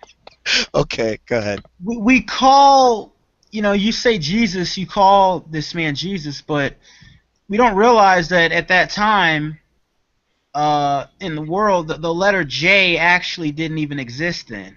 Okay, the letter J Yeah, didn't come into 500 years ago, existence until much, much later. So That's fine. you calling him Jesus, basically what you're doing is you're acknowledging this fact. You're using a made up name No. to refer to your No. deity. No. Why do you have to use Wait a a second. made up name? This isn't Why made can't up. you use No, his real God name? made up Jesus. That's an God. argument that's been refuted. That a lot of the sacred namers and unfortunately the Black Hebrew Israelites use that same type of argument too.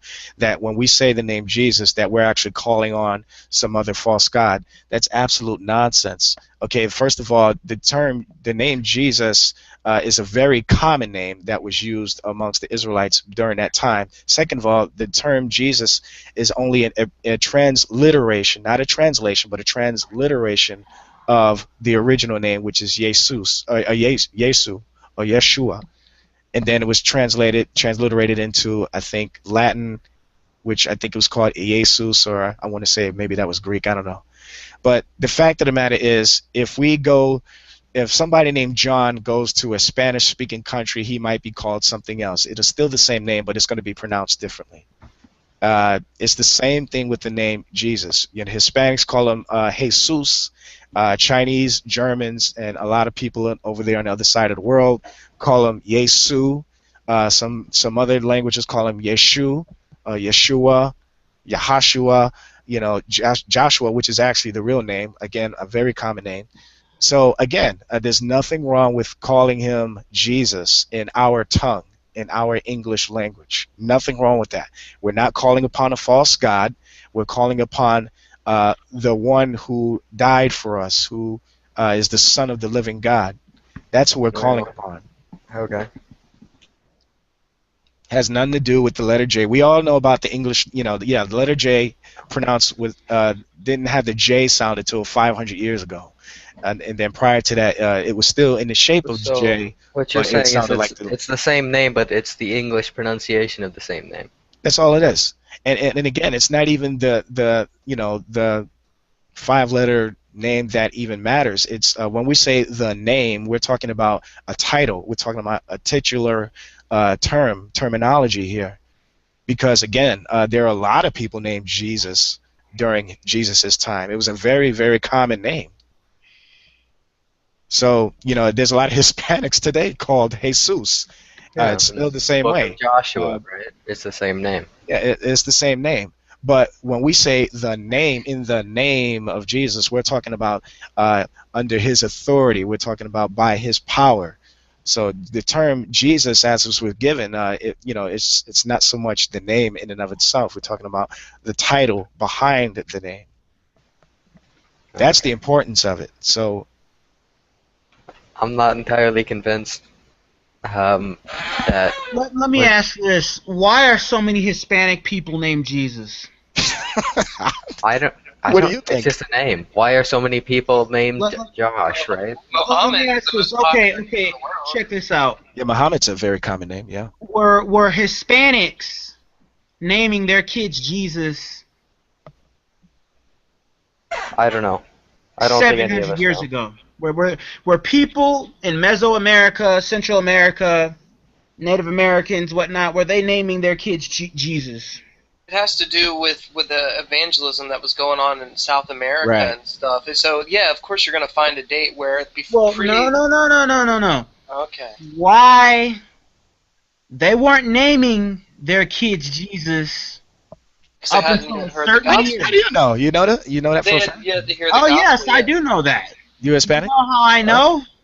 No, are you Hispanic? Because them naming their kids Jesus almost directly coincides with a specific year and a specific event. And That's I why I can was name you asking. that. How do you know? 1521, a fellow from Spain by the name of Cortez, he came to what is today Mexico with a flotilla, with basically a fleet, an entire fleet of men armed to the teeth. Okay, and what he did is he came onto the Aztec civilization, and he saw their riches, and he saw their majesty and how great they were. and he also looked at the surrounding land, and he saw the vast amount of natural resources that they commanded. Okay, specifically gold.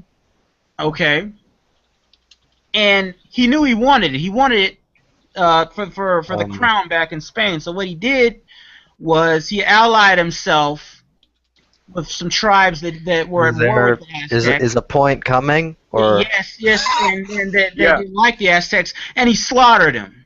Okay, he slaughtered them, and they had a huge pyramid that they used to worship their god in. Okay, and in their main city. Before Europeans built were a there, church on top the of name that. wasn't used. I know. I think we all know that. Right, yeah, I was about to say. So They you're slaughtered saying the so. men, But and that they doesn't built mean a anything, church though. I mean, on what top is of that? their holy Yeah. building. Well, what's the colonists difference? were So, kinda what is jerks, it? so- So, why do you have a? Are you saying that that means anything? That the fact Yes, that it does mean people. something. Christianity, like I've said earlier, is an instrument of state. Okay?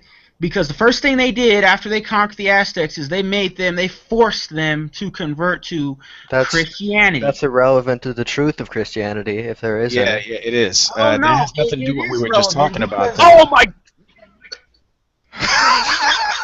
If that's the way it's being used, you're saying it's irrelevant. Well, if evolution, So, as for a example, was Christian, used. you're okay Hold on. with your message Hold on, being Incorporated. Let me spread make a by point. force. You've had your time. Let me have some time. Go ahead, If sir. evolution was used, for example, to justify the killing of Aborigines in Australia, that does not mean that evolution is false. I happen to believe that evolution is true, regardless of how it's used, politically or otherwise. Who the heck was that? That was Blue. He gets upset sometimes when Christianity gets asserted like that. He's not a big Well, you're not. I can't stop laughing. You're not addressing the fact that Christianity, it's religion, organized religions to begin with. They're tools of state. They're instruments of state to advance the If will. I grant you that they are, then what? Where does your argument go from there? Yeah, exactly. My argument goes that I am not compelled. If I'm not compelled to follow your doctrine, okay, then you can't defend it and say that it's infallible because it's divine. When it's been proven that it's really used as an instrument. Oh, of wait. state. There's nothing divine about it. You're all over the place, You dude. say Hold on that a second. You say thou shall not kill, but you can kill hundreds of thousands of Aztecs. This is one of the Sir, you're shittiest all over the arguments place. that atheists bring up, and honestly. supplant their civilization. Sir, I'm sorry, but I have to say that you're all over the place with what you're saying here. First of all, we're not obligated to prove anything to you, as it's been stated to you already, that no one can prove to you that God exists. Okay, no one can prove that to you at all. At least we can't convince you of it anyway. Okay, we can look at things and say that God created it, but you'll just simply deny it. You'll just simply reject it. Okay, just like many other atheists. Okay, that's fine. But again, And I never said I was an atheist. Okay, but I'm not saying that you were either. But I'm saying but this is the issue that we face with atheists a lot, though. Okay, what are you? I'm a secularist. What is that? How would you define secularist? I believe There are a lot of religious secularists. That's Well, the whole I'm stance on religion. I'm not asking you. I'm asking him.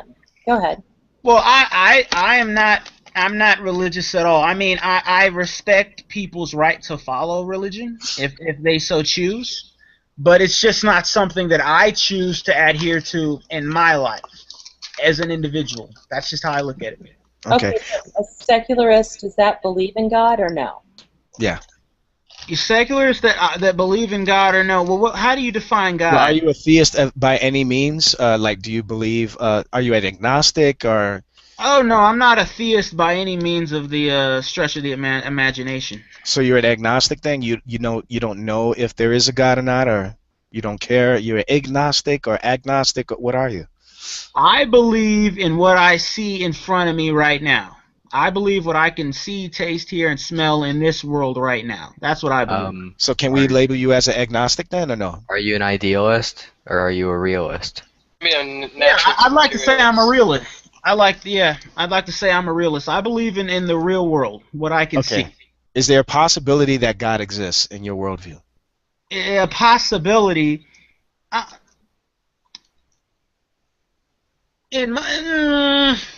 No, well, not for me because I don't adhere to that paradigm. So you're an atheist. So it sounds like you might be an atheist, yeah.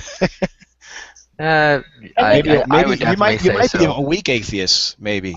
You don't have to put a label on him. You know his position. That's all that really matters here. Yeah. No, and the reason I'm asking, Reclan, I don't know, I've never hung out with you, is not to challenge him, it's just to have a greater understanding. I do appreciate the differences, and I know sometimes they could be semantic, but I think he asked something similar of me earlier, and so I'm just curious. Oh, I apologize for interrupting earlier. The reason I interrupted is because secularist isn't a position on your beliefs. Well, it is, but it's not regarding whether religion is true. Well, the important thing to me is that he's not a believer in Jesus Christ. I don't care what else he calls himself. So.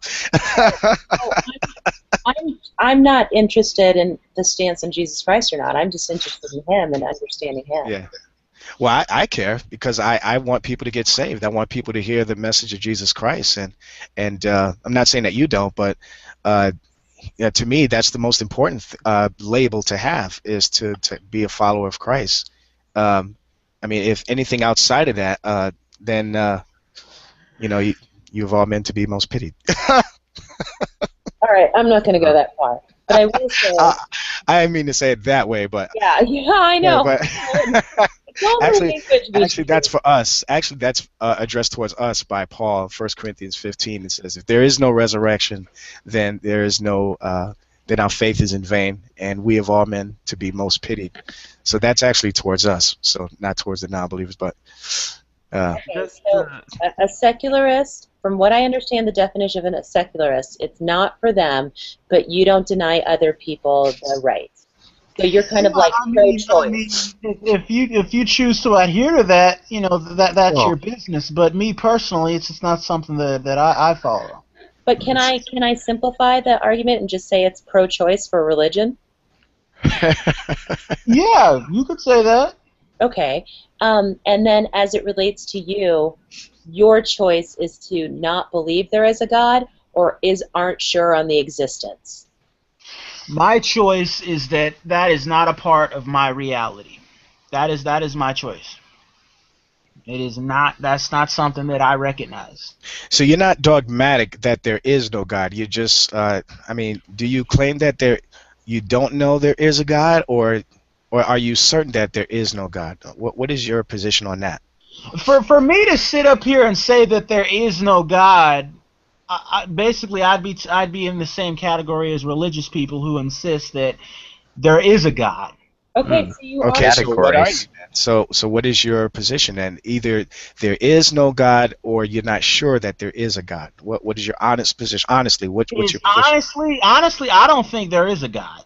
Okay, but you don't know for sure if there is. So it sounds like you might be a weak atheist then, to me. I think that there may be forces out there, supernatural forces out there.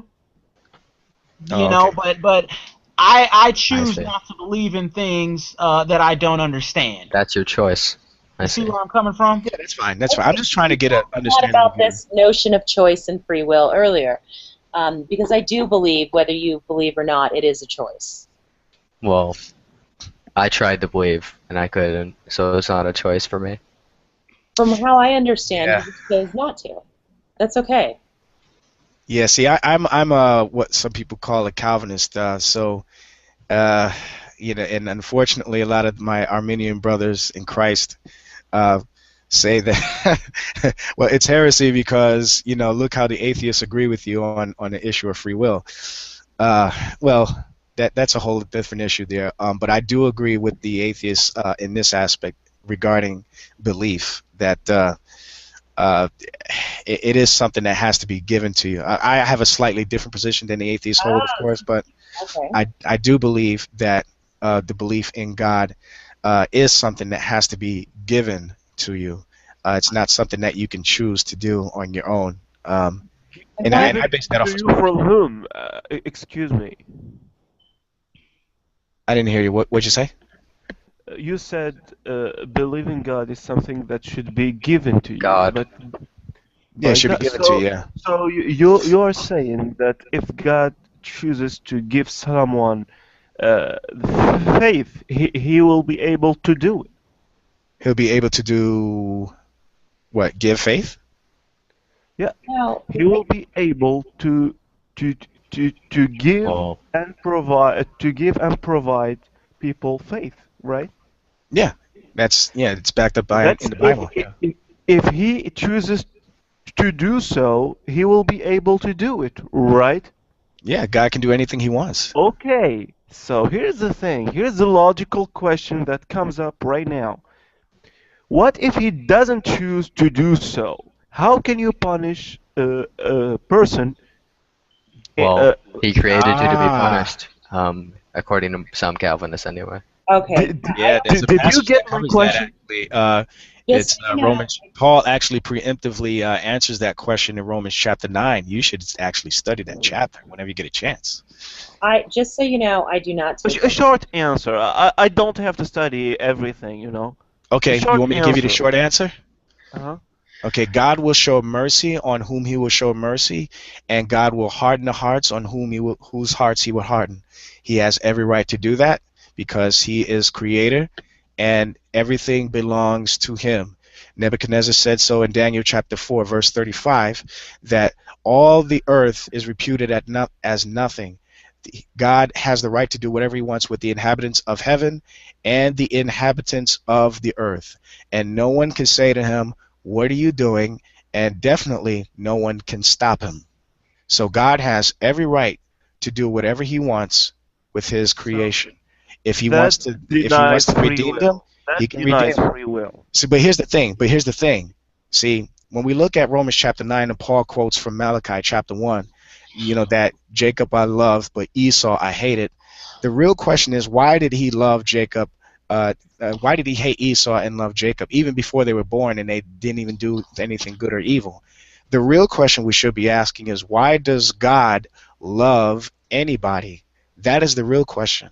Because all have sinned and fallen short of the glory of God. Every last one of us is not worthy of God's grace, but yet God chooses to love.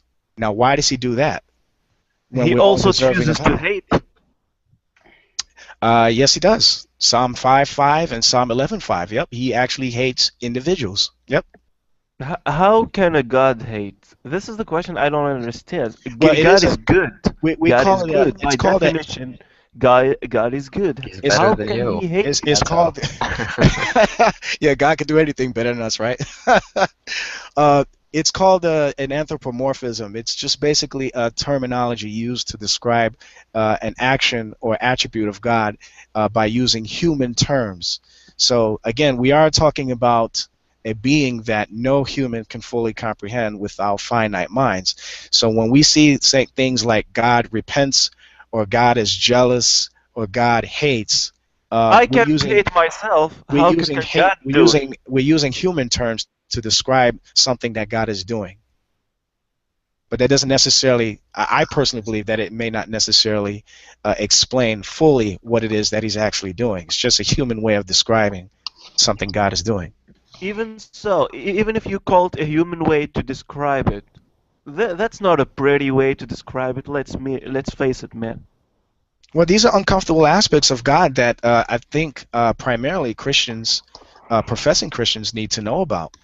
Because when we are confronted by atheists who are bringing up these verses and these issues about God, what's going to happen to the Christian who's never heard of these type of things? They're going to be questioning their faith, and then they're going to be doubting their faith, and then next thing you know, they're claiming that they're an ex-Christian. This is why I embrace these type of questions that you raise, that atheists and other non-believers ask about God, because it's good. It's good for the Christians. You should do these things to Christians. You should. You should bring these objections. This is exactly why I say thank God for atheism. You should do these things. And So, thank God for religious people as well. well, definitely that. Yep. Because God uses religious people to point to I'm Himself. pretty thankful for that. Well, that's good. At least you're We thanking God for we something. need each other, pal. You know, if Whenever you get you can't determine if you are right or wrong. You know, only by you can't know if you're right if only if you know what's wrong. That's it. Well, the Christian's perspective is that, at least my position anyway, is that the non-believer will see everything that we say about God, the Bible, Jesus Christ, the miracles, and all that other stuff. You're gonna see that as absolute foolishness. Okay. I mean, that's why I don't have a problem. Oh yeah. And I don't have a problem talking about the talking donkey in Numbers, in the book of Numbers, or the talking serpent in Genesis. I don't have a problem talking about or bringing those up, initiating a conversation on that with atheists, because I know that they're going to laugh. They already laugh at everything else, so why not go on ahead and talk about those kinds of wacky things that we see in the Bible. But again, you have to be if there's some scientific evidence that you can prove that people who are professing to be of Christ are absolutely neurologically out of their mind, then we need to see it. But the fact of the matter is, you have millions of people in all the way into antiquity who believe in this man who none of us have ever seen. Why do we believe it? Is because we have mental problems? No. Is it because of no? It's because God is doing something to people all over the world. It is a supernatural thing that God is doing. It has nothing to do with science, has nothing to do with neurology or anything like that. God is doing something to people all over the world. And even the foolishness of what I'm saying to you right now is powerful enough through God's power to bring somebody to Christ. He doesn't need God used an ass to speak. He can definitely use me. So. Well, you got to look at religion is also a product of history and world geopolitics. Yeah. South America? Partly. Well, you can't deny, Veckel, that the King James version was it was overseen by I disagree with politicians. that. I disagree with that.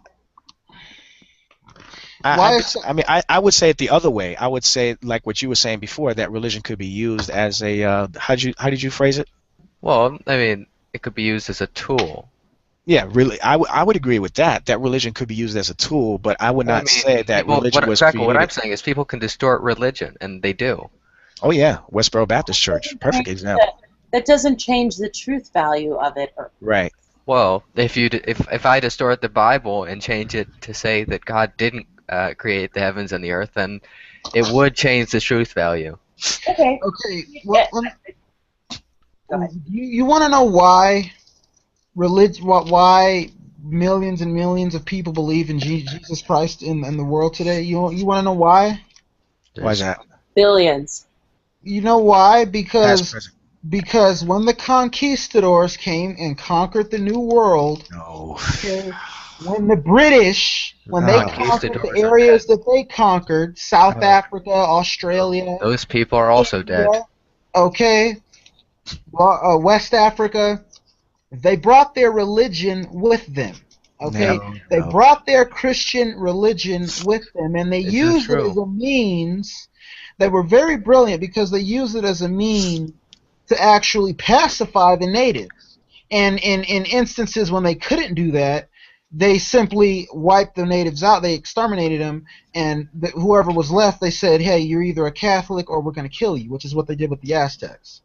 Okay. And what they did in Peru with the Incas. Well, let me ask you. I just want to do a quick, brief history of Incas, Aztecs, and Mayans. Okay, yeah, let me hear this. No Christianity exploration. They were not trying to convert. They were looking for gold.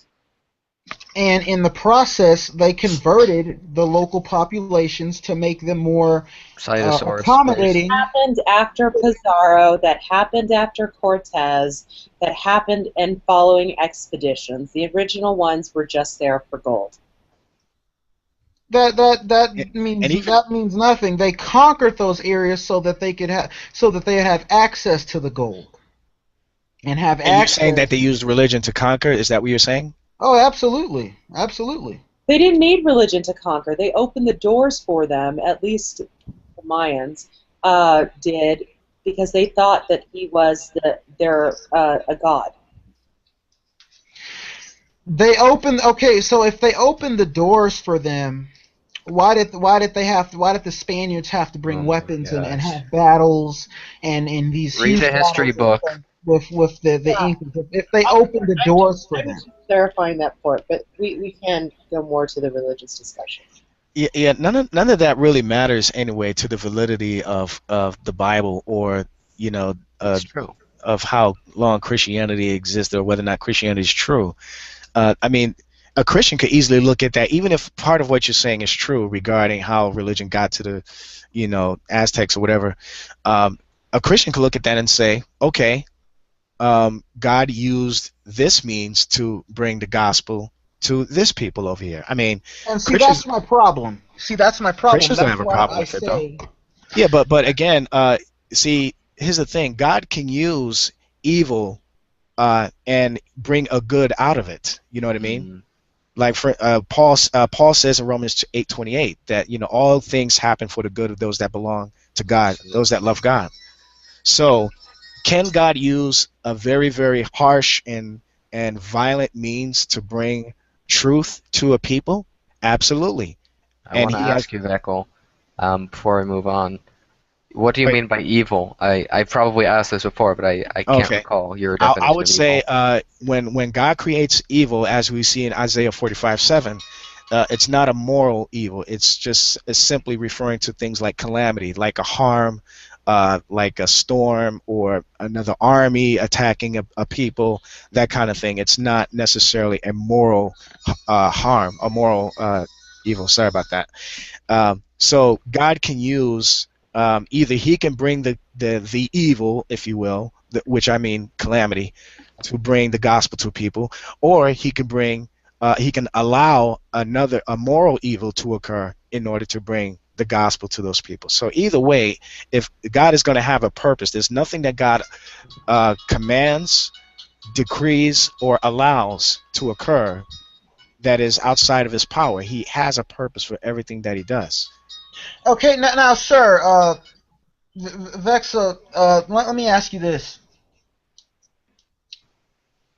So it's okay for me, if I'm a conqueror, okay, it's okay for me to go and slaughter and supplant a whole civilization. That's morally okay. As long as I have a Bible in my back pocket. Well, you're not Good question. God. Good question. So, and I got a perfect answer for that. You ready? Oh yeah, I'm ready. Okay. In the book of Isaiah, chapter 10, God decreed that the Assyrians attack Israel. Why? Because Israel was sinning against God constantly. As you can see in the book of Judges, they did the same thing over and over again, back and forth relationship with God. Okay, so as judgment upon Israel for their sins against God, God sends the Assyrians to attack and conquer them, right? Now, in the same chapter, God condemns the Assyrians. But why? He sent them over there to do what they did, what he told them to do, but yet he's condemning them. But why is he condemning them?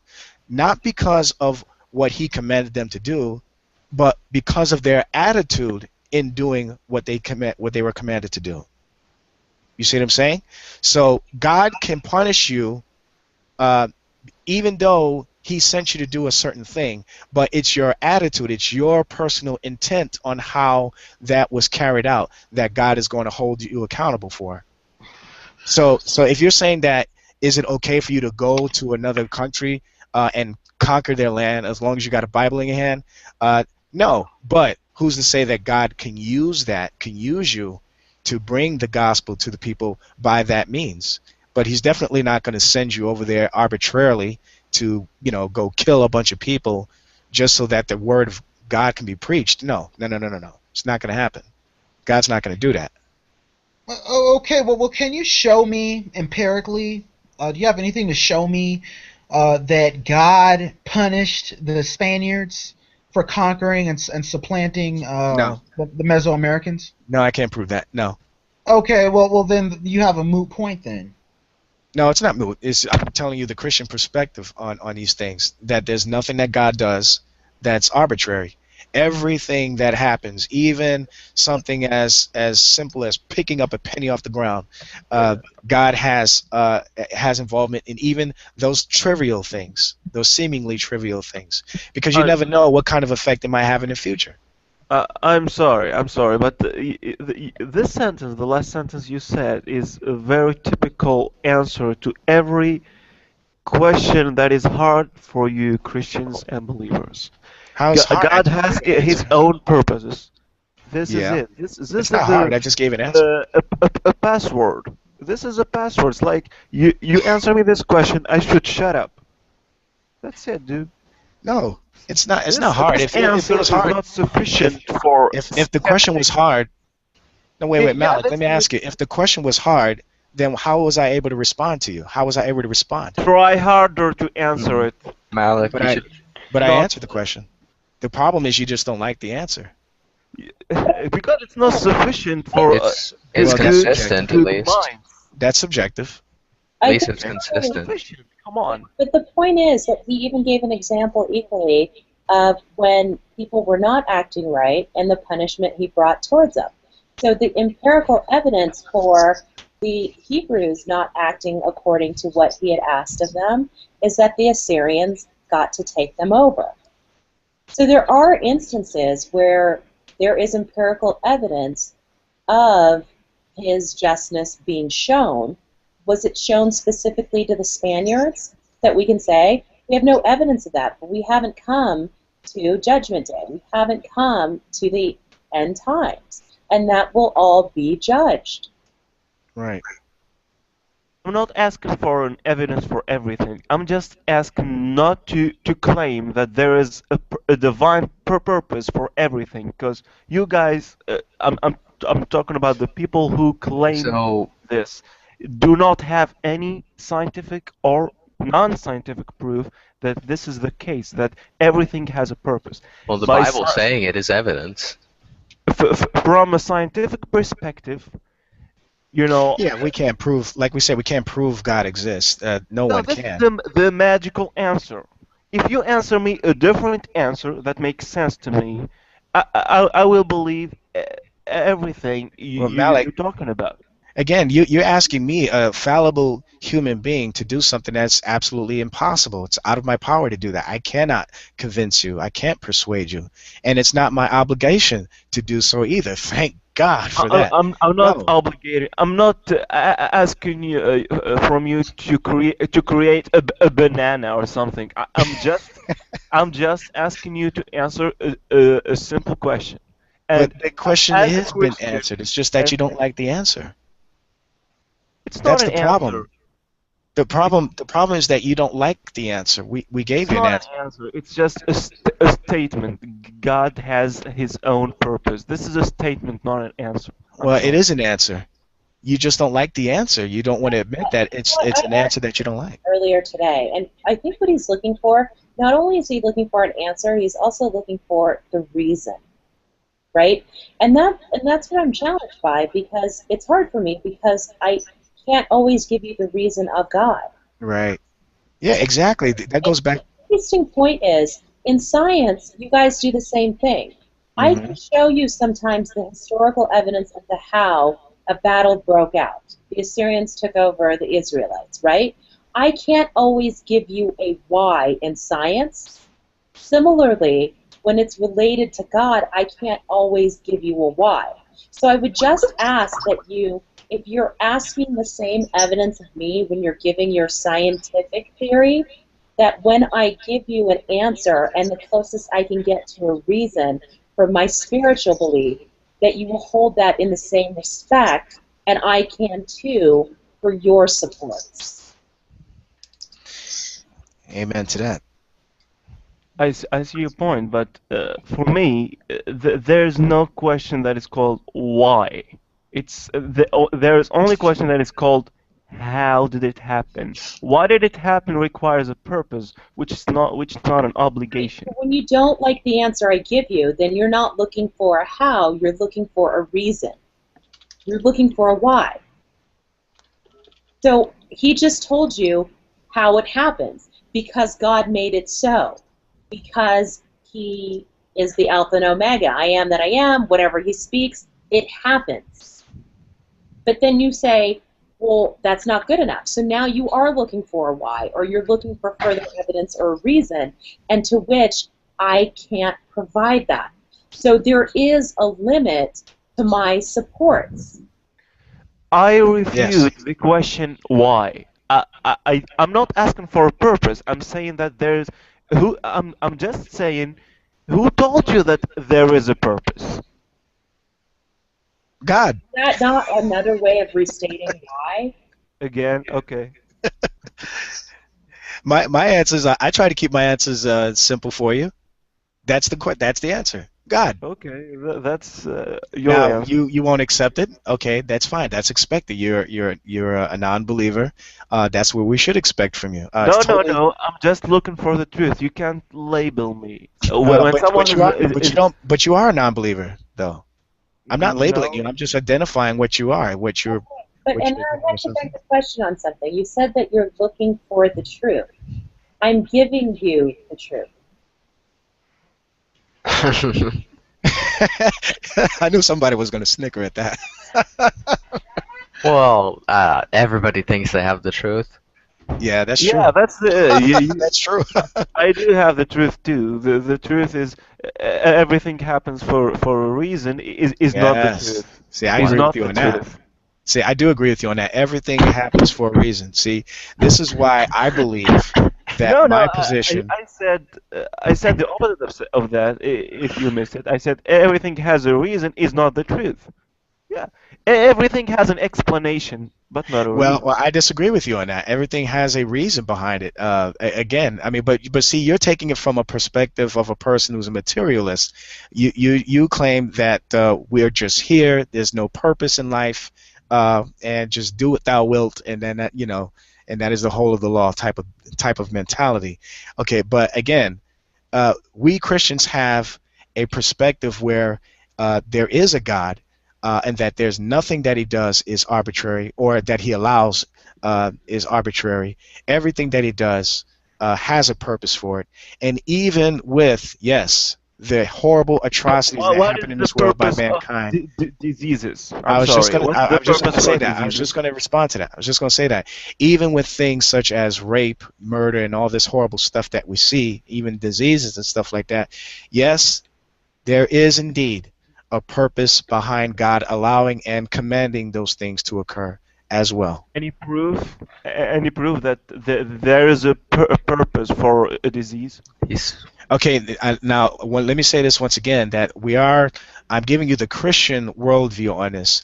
And furthermore, the reason why I can say that is the Christian worldview, because we see it backed up by Scripture. For instance, we see God causing something to occur that's horrible and atrocious, at least on the surface, and people don't understand what's going on or why God would allow or command such a thing to occur. But later on, God explains why he's telling people to do this or that, or why he's allowing this and this to occur, because there is a specific purpose. And I brought up this analogy before, and then after this I gotta go. I don't know if any of you ever seen the movie The Prince of Egypt, but the cartoon about Moses. But there's a scene in there where they're actually singing a song. It's called "Look Through Heaven's Eyes." And the lyrics begin with something like this. They go along the lines of something like this. He says, "A single thread in a tapestry, though its color brightly shines, could never see its purpose in a pattern of a grand design." So what you're looking at here, and what actually all of us are looking at, Christians included, we're looking at a snapshot or a pixel of an entire picture that we can't even fathom yet, that hasn't been revealed to us. Sort of like looking at one thread of of an entire carpet. We look at only one color and we see, man, that just seems useless. What the heck is this for? But if we step back and look at the design that this little thread is contributing to make, then it makes sense. And that's what we're doing right now. We're looking at these horrible atrocities that are occurring and these pestilences and all these natural catastrophes that are happening, and we're saying, man, it seems useless. Why? I don't understand. Why is this happening? But the Christian worldview says that there is a grand purpose that we may not be aware of that will be eventually revealed to us. So we have an answer for that question. The problem is you don't agree with that. So, and that's Yeah, the answer for all your questions is God has a purpose. What's wrong with that? I mean, it's the answer of like a billion questions. Isn't it better to have a purpose in life than to not have a purpose? I contend that the atheist debate that I've heard so far is not that God has a purpose, anything has purpose. It really is that man has a purpose, and it's in fulfilling man's purpose. Yeah, that's exactly it. And spiritually, we just think differently. It's all for the glory of God. Yep, and you see, the Christian worldview is consistent in its own realm. So when you ask us these kinds of questions, you're asking a Christian, we give you an answer, and it's consistent. There's nothing inconsistent about it at all. It's one of the reasons why so many philosophers and people who were once atheists have become Christians, because they see the consistency in this worldview. It's not necessarily because my mama took me to church twice a year. No. People tend to like easy answers. I see it this way because it's not that people like easy answers. They like and are drawn to answers that are the simplest, because oftentimes the simplest answers are the truth. There's no proof that the simplest answer is the truth. Oftentimes when you're faced with complex questions and complex circumstances, it is oftentimes the simplest answers that are the truth.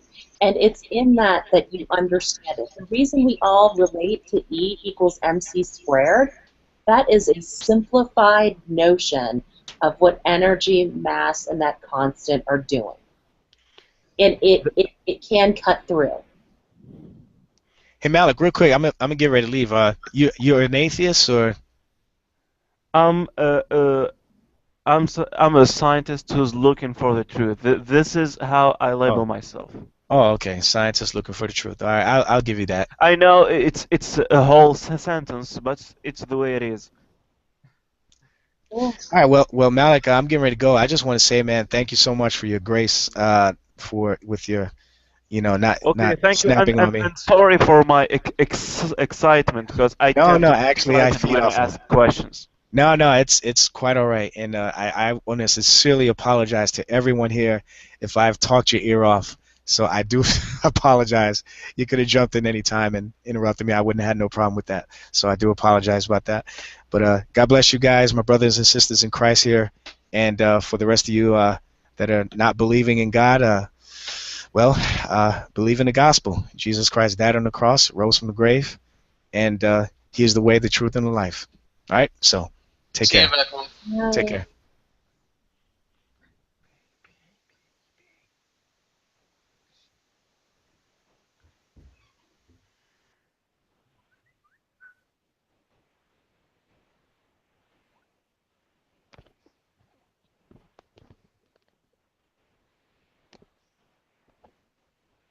Okay. Who wants to talk? Oh, I'm still here. I'm listening. That was quite the sermon, eh? Were you listening, Sydney?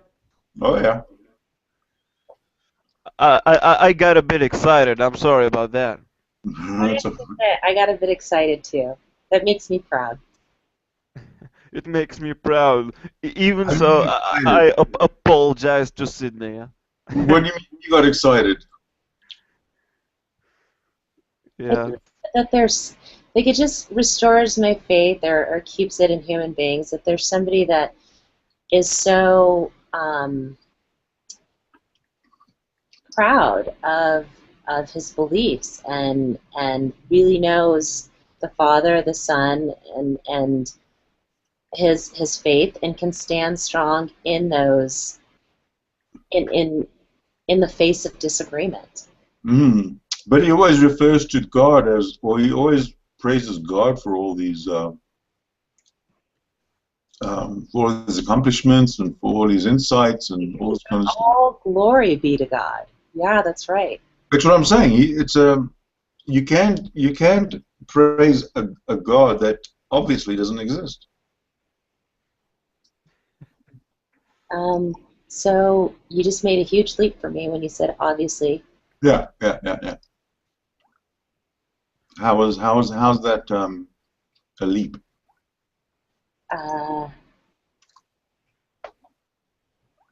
Because, and there's a couple instances here, but from what I've heard from a lot of the conversation is you cannot prove, and you're open to the fact that a God could exist, but at this point you're not at a place where you can prove it. Something hasn't. I'm not open to the fact that a God hasn't been revealed to you to prove that one exists. I am not open to the fact that a God exists. Where do you get that information from? Okay, then that was what I'd heard in the conversation so far. So obviously, No. I tell you what, this is what I'm open to accepting for the purposes of the hangout and the purposes of the conversation, accepting the premise that, okay, God exists, and now let's carry on and talk about how, all this other kind of stuff. Fine, for purposes of conversation. But my own personal position is that a God, a creator God, is impossible, therefore cannot exist. And what supports do you have that show that it is impossibility? Well, irrational, invisible. Everything works as if there wasn't a God anyway. So, what does that tell you?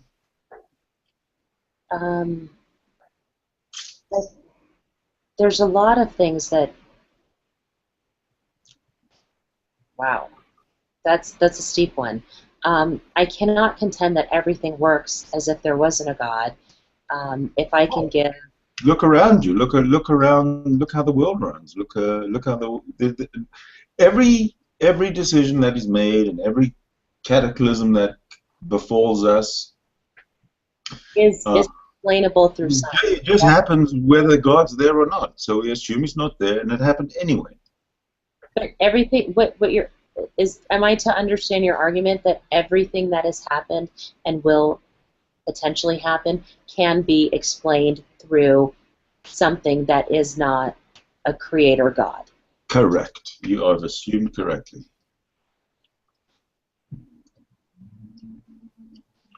You get the 2014 award of correct assumption. Okay.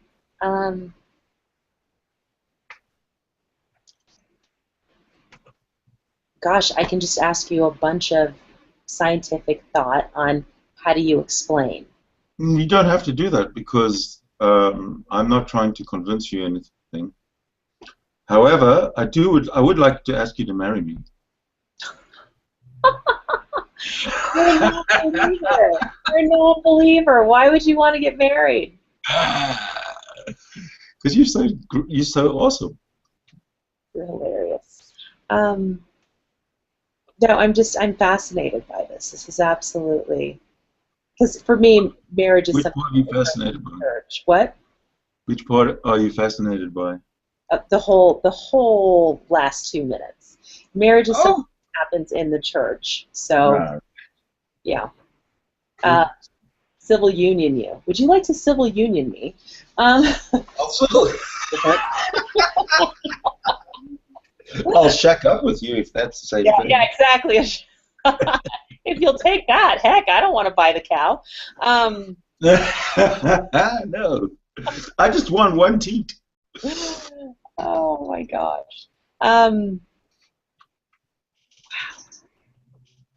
This is the first that I've confronted someone who absolutely does not believe in an existence of a creator God. So it's a struggle to me, because it's almost like when I meet a flat earther, right? Or atheists meet a flat earther that just believes that the earth is flat. It's just, where do you start if there is What you do is if an atheist believes that the earth is flat, what you do is you show that atheist how the earth is not flat. But what can you do to show them except take them outside into space? No, well, you take him outside into space, or you show him the moon, and you say, "You see that moon there? You see that the way there's a shadow? That's actually a shadow of the Earth, and the shadow is curved, and the Earth is curved, and blah blah blah." I mean, it's really simple to prove that the Earth is flat. I don't know. I think they would need evidence of being able to see it themselves from an outside view. I mean, this is just stuff that we work with Ryan. Yeah, but then why should I believe that the Alps exist or that the Himalayas exist? I can never see it. I'll never be able to see it for myself. So why should I believe it exists? That would be a great question for a flat earther. Yeah, but I'm not a flat earther. Right, but it just feels like the same. Like don't even agree that there could be something greater out there. I've just never seen a proof that can disprove. That is a circular argument. A proof that can disprove. You've never seen a proof that can. And I cannot fully prove that one doesn't exist. Yeah, but you've never seen it disprove that there's a multiverse. No The one reality of it disproved is, that. I can go back to an example like the allegory of the cave. Unless somebody brings you into the light, there is no reason of believing that light exists. I don't know. That's. If you are. To me, that doesn't really make much sense. I'm not very poetic, I must say. So when you quote poetry to me or stuff like that, it kind of goes right above my head. You kind of have to be sort of draw the picture for me. I'm afraid I'm that kind of a person. What was this one that I heard? Is it Mary's room or somebody's room?